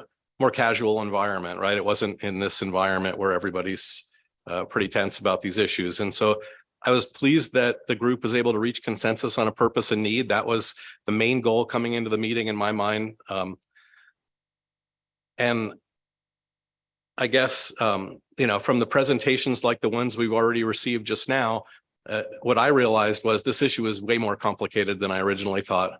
And what I learned from listening to the in-river fishermen was that they feel like they've taken as much of the burden of conservation as they possibly can. They have no subsistence or commercial fishery for years.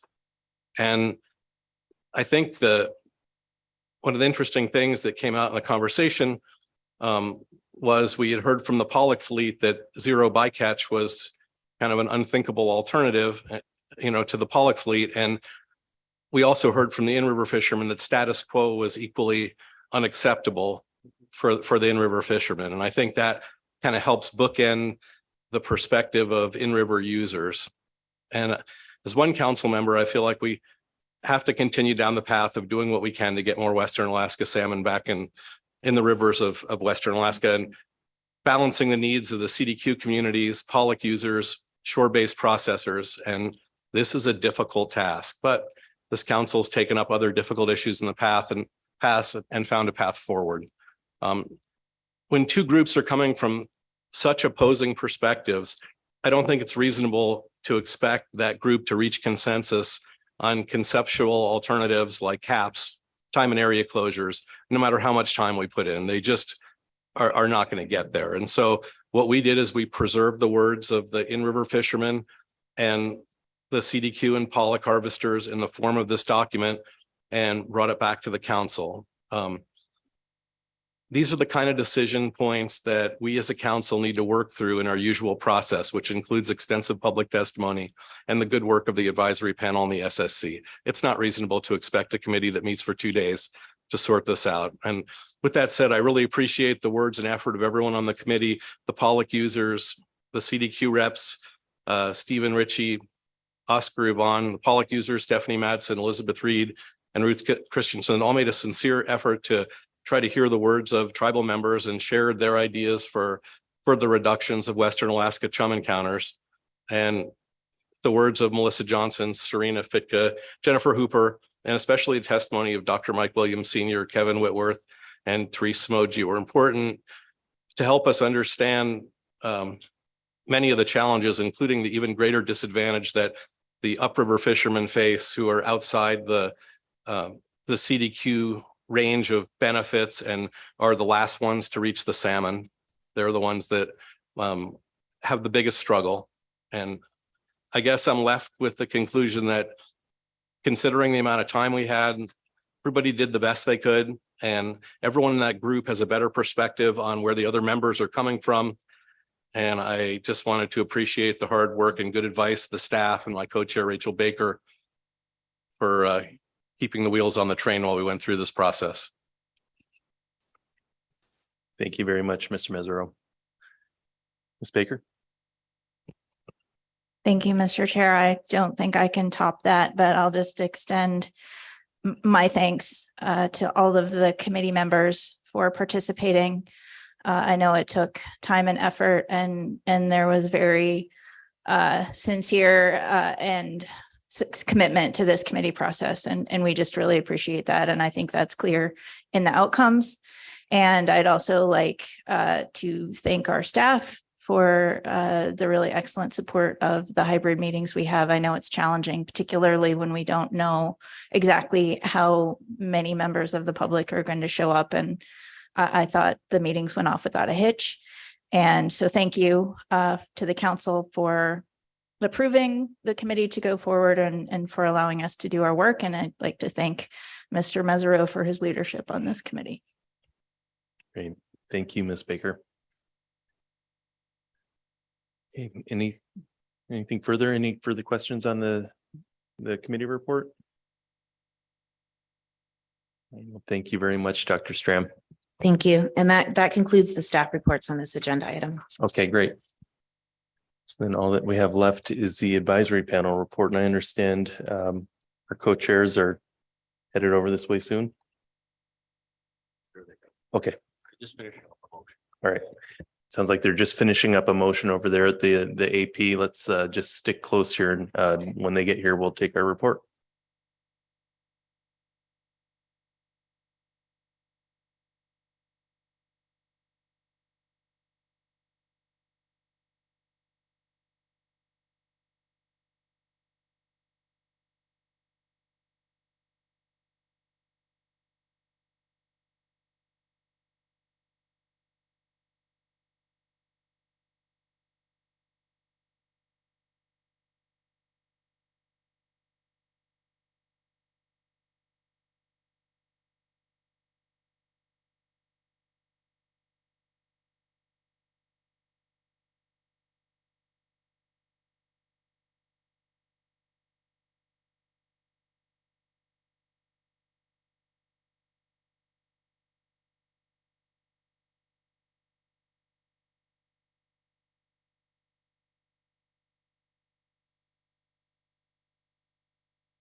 Council, please come back to order.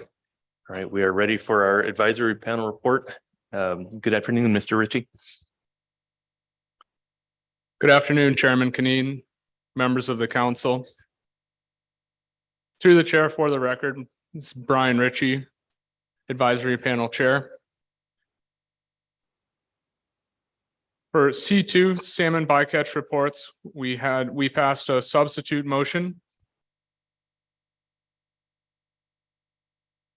Language is the AP recommends the council initiate an analysis for the management of chum salmon incidental catch in the Bering Sea Aleutian Island pollock fishery.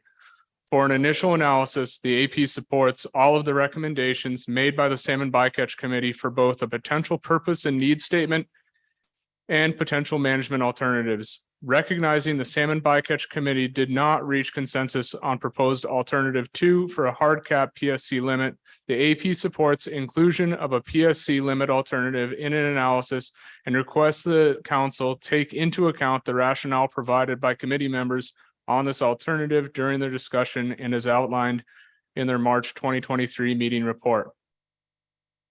The committee reached consensus to recommend to the council the following purpose and need statement.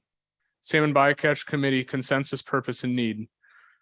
Salmon are an important fishery resource throughout Alaska, and chum salmon that rear in the Bering Sea support subsistence, commercial, sport, and recreational fisheries throughout Western and Interior Alaska. Western and Interior Alaska salmon stocks are undergoing extreme crises and collapses, with long-running stock problems and consecutive years' failures to achieve escapement goals. U.S.-Canada fish passage treaty requirements and subsistence harvest needs in the Yukon, Kuskokwim, and Norton Sound regions. These multi-salmon species declines have created adverse impacts to culture and food security and have resulted in reduced access to traditional foods and commercial salmon fisheries. The best available Western science suggests that ecosystem and climate changes are the leading causes of recent chum salmon run failures. However, non-Chinook, primarily chum, salmon are taken in the Eastern Bering Sea pollock trawl fishery, which reduces the amount of salmon that return to Western and Interior Alaska rivers and subsistence fisheries. It is important to acknowledge and understand all sources of chum mortality and the cumulative impact of various fishing activities. Therefore, in light of the critical importance of chum salmon to Western Alaska communities and ecosystems, consideration of additional measures to further minimize Western Alaskan chum bycatch in the pollock fishery is warranted. The purpose of this proposed action is to develop actions to minimize bycatch of Western Alaska origin chum salmon in the Eastern Bering Sea pollock fishery consistent with the Magnuson-Stevens Act, national standards, and other applicable law. Recent genetics, stock composition information indicates that the majority of non-Chinook bycatch in the pollock fishery is of non-domestic hatchery origin. Therefore, alternatives should structure non-Chinook bycatch management measures around improving performance in avoiding Western Alaska chum salmon specifically.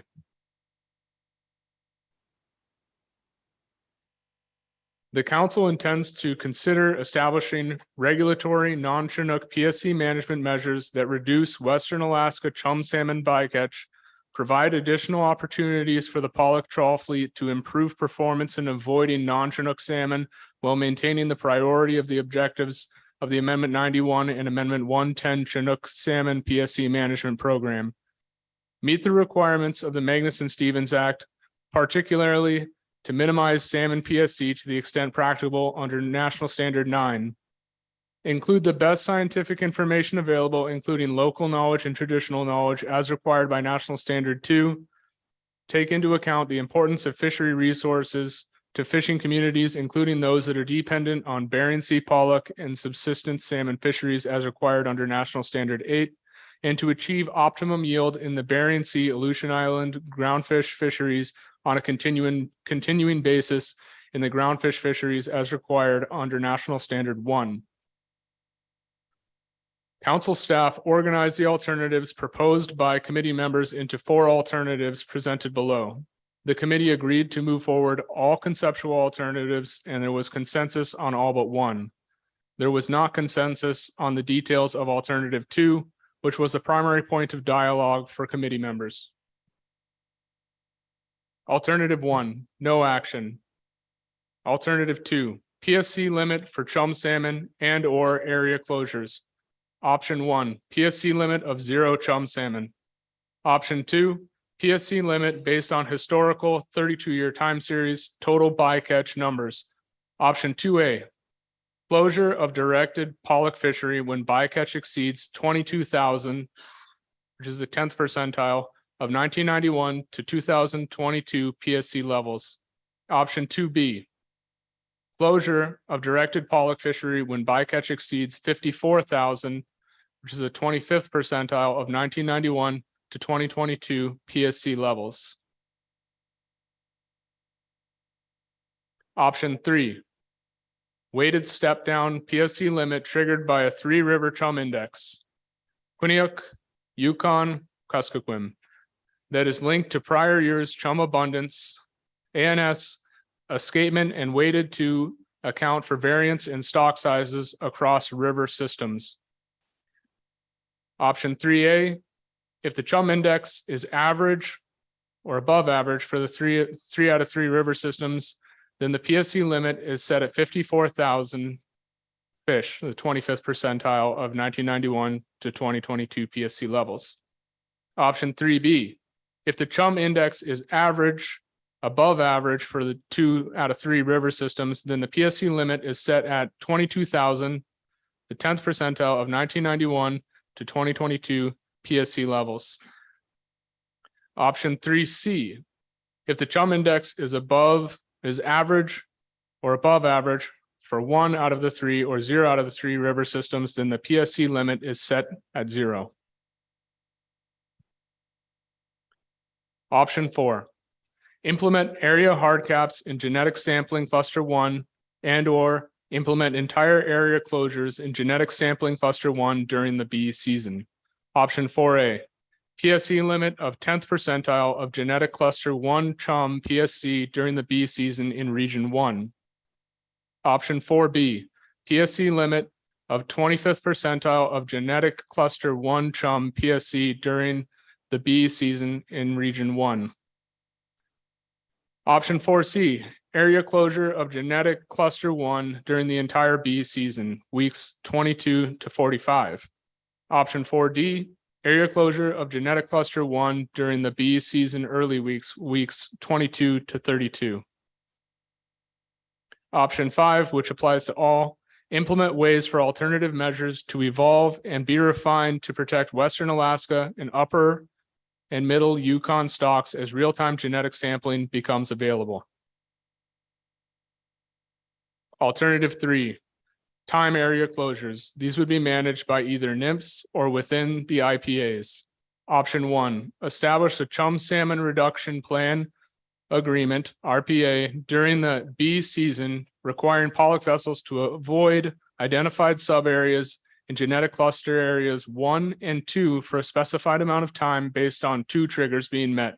1, an established chum salmon incidental catch rate, and 2, historical genetic composition proportion of Western Alaska chum salmon to non-Western Alaskan chum salmon.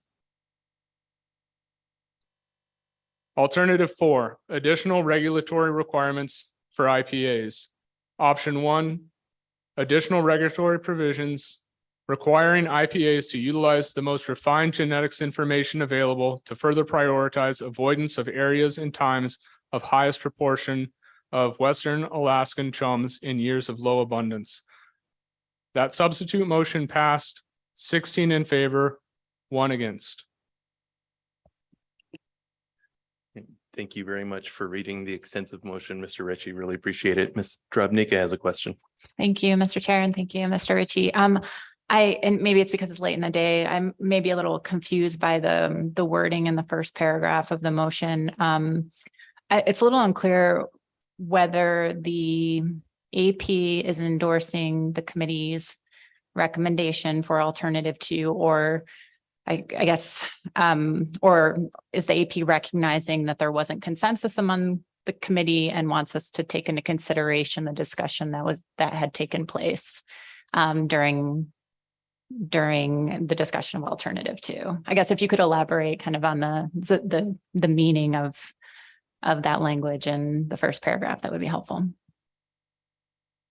Through the chair. Thank you, Mr. Obnica.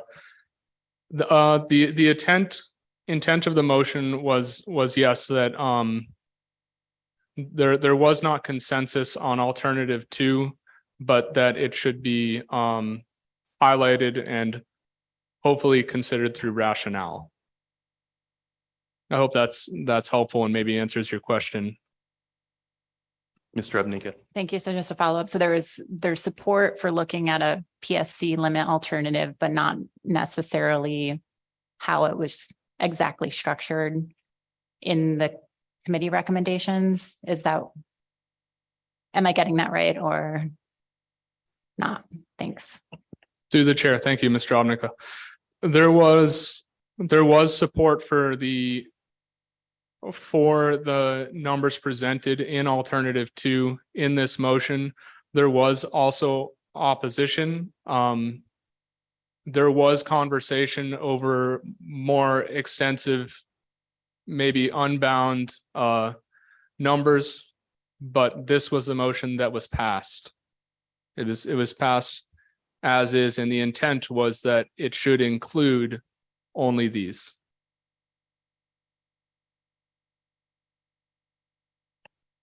That was my understanding. Sorry. Mr. Mesereau. Thank you, Mr. Chairman. Thank you, Mr. Ritchie. So maybe you can just help me understand the difference between, you have so many things struck through here.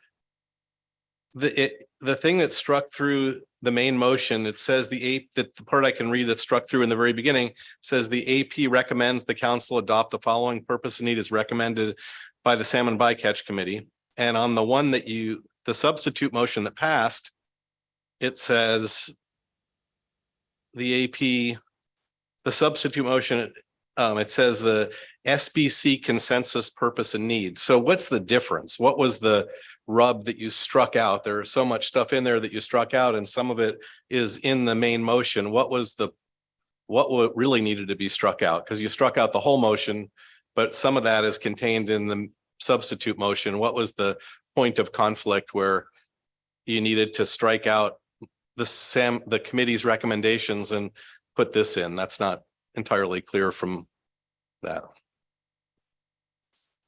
Through the chair, thank you for the question, Mr. Mesereau. That is a good question. As I recall, there was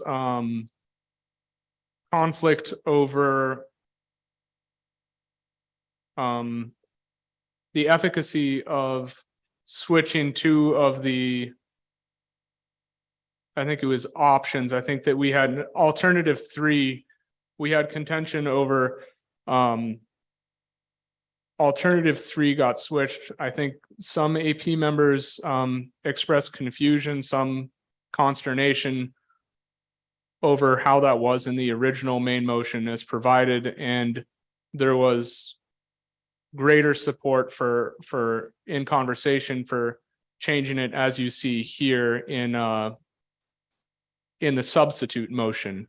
Not quite sure if that answers your question. It was a complicated conversation that we had around that particular that you're describing. That's helpful. Can I have one more? My other question is around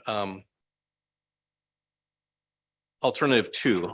And in the substitute motion, which passed 16-1, are you suggesting that 16 members of the advisory panel felt like that it was a sufficient range to consider for analysis under the NEPA requirements of just 22,000, 0 to 54,000 salmon as the numbers to be considered in a NEPA analysis? Because typically in NEPA analysis, we require a much broader range, some that are consistent with high use and low use or average use, and then other lower numbers to bookend an analysis. If this is what they wanted, it boxes us into a very narrow range to include in an analysis to meet our federal requirements for looking at a broad range. Through the chair, thank you for the question, Mr. Mesereau. My understanding of the conversation is that your initial assessment of this is correct.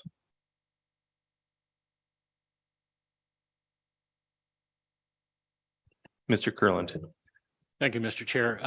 Mr. Ritchie, following up on Mr. Mesro's question, I too am trying to just appreciate the distinction between the motion that passed and the motion that did not.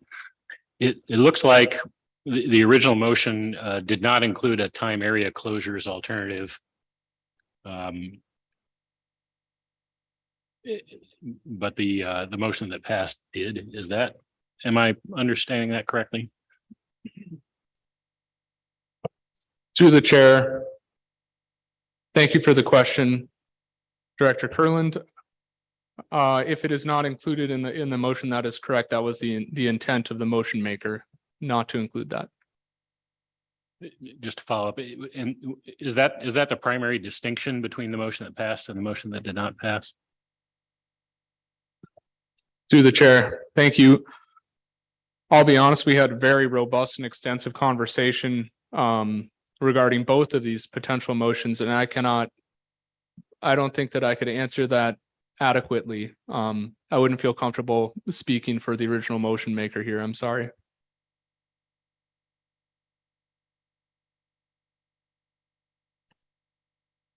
All right. Further questions for Mr. Ritchie? Ms. Kimball. I guess I'll try one more. Thanks, Mr. Ritchie, that given that it's, maybe I'll put aside the wording, the introductory wording that Mr. Drobnica was mentioning, and just focusing on the substance of the AP's work. Can I read this correctly as the AP was very supportive of the committee's purpose and need statement, and then also of these fairly conceptual alternatives? The committee did its job. It did exactly what the council asked and provided conceptual alternatives, and the AP is supporting those conceptual alternatives. I'm with Ms. Drobnica, and that I'm having a hard time with some of the other language to know what the AP expects to go forward. But given that there is some, and staff provided this in their presentation to us, some detail around some of these that would need to be put forward, that the AP's expectations, the council will do that, but they would like us to initiate an analysis at this meeting. I'm trying to boil down what the AP wants from the council. Through the chair, thank you for the question, Ms. Kimball. To address that directly,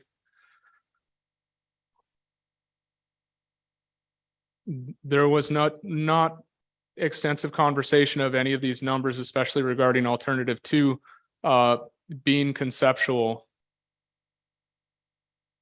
My interpretation was that these were the numbers the AP wanted to be analyzed.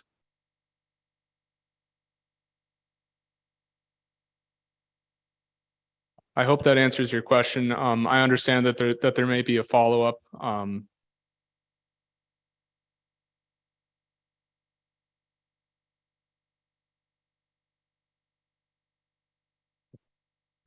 Further questions for Mr. Ritchie?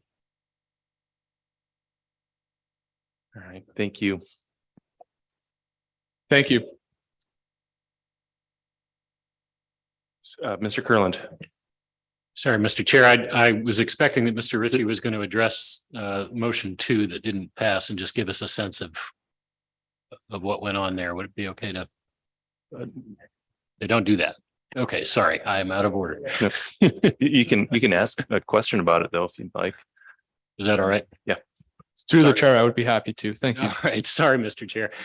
I was trying to get a flavor for the discussion there, and in particular around the issue of Chinook bycatch, and I read over the rationale for and in opposition to the motion, and was trying to get a sense of whether the AP discussed the practicability of further minimizing Chinook bycatch, whether that was kind of the nature of the discussion in contemplating or in the motion seeking further evaluation of Chinook? Was it focused on practicability? Because I didn't see that in the rationale for or against. Thank you. Through the chair, thank you for the question, Director Kurland. There was not extensive conversation on the practicability of that, no.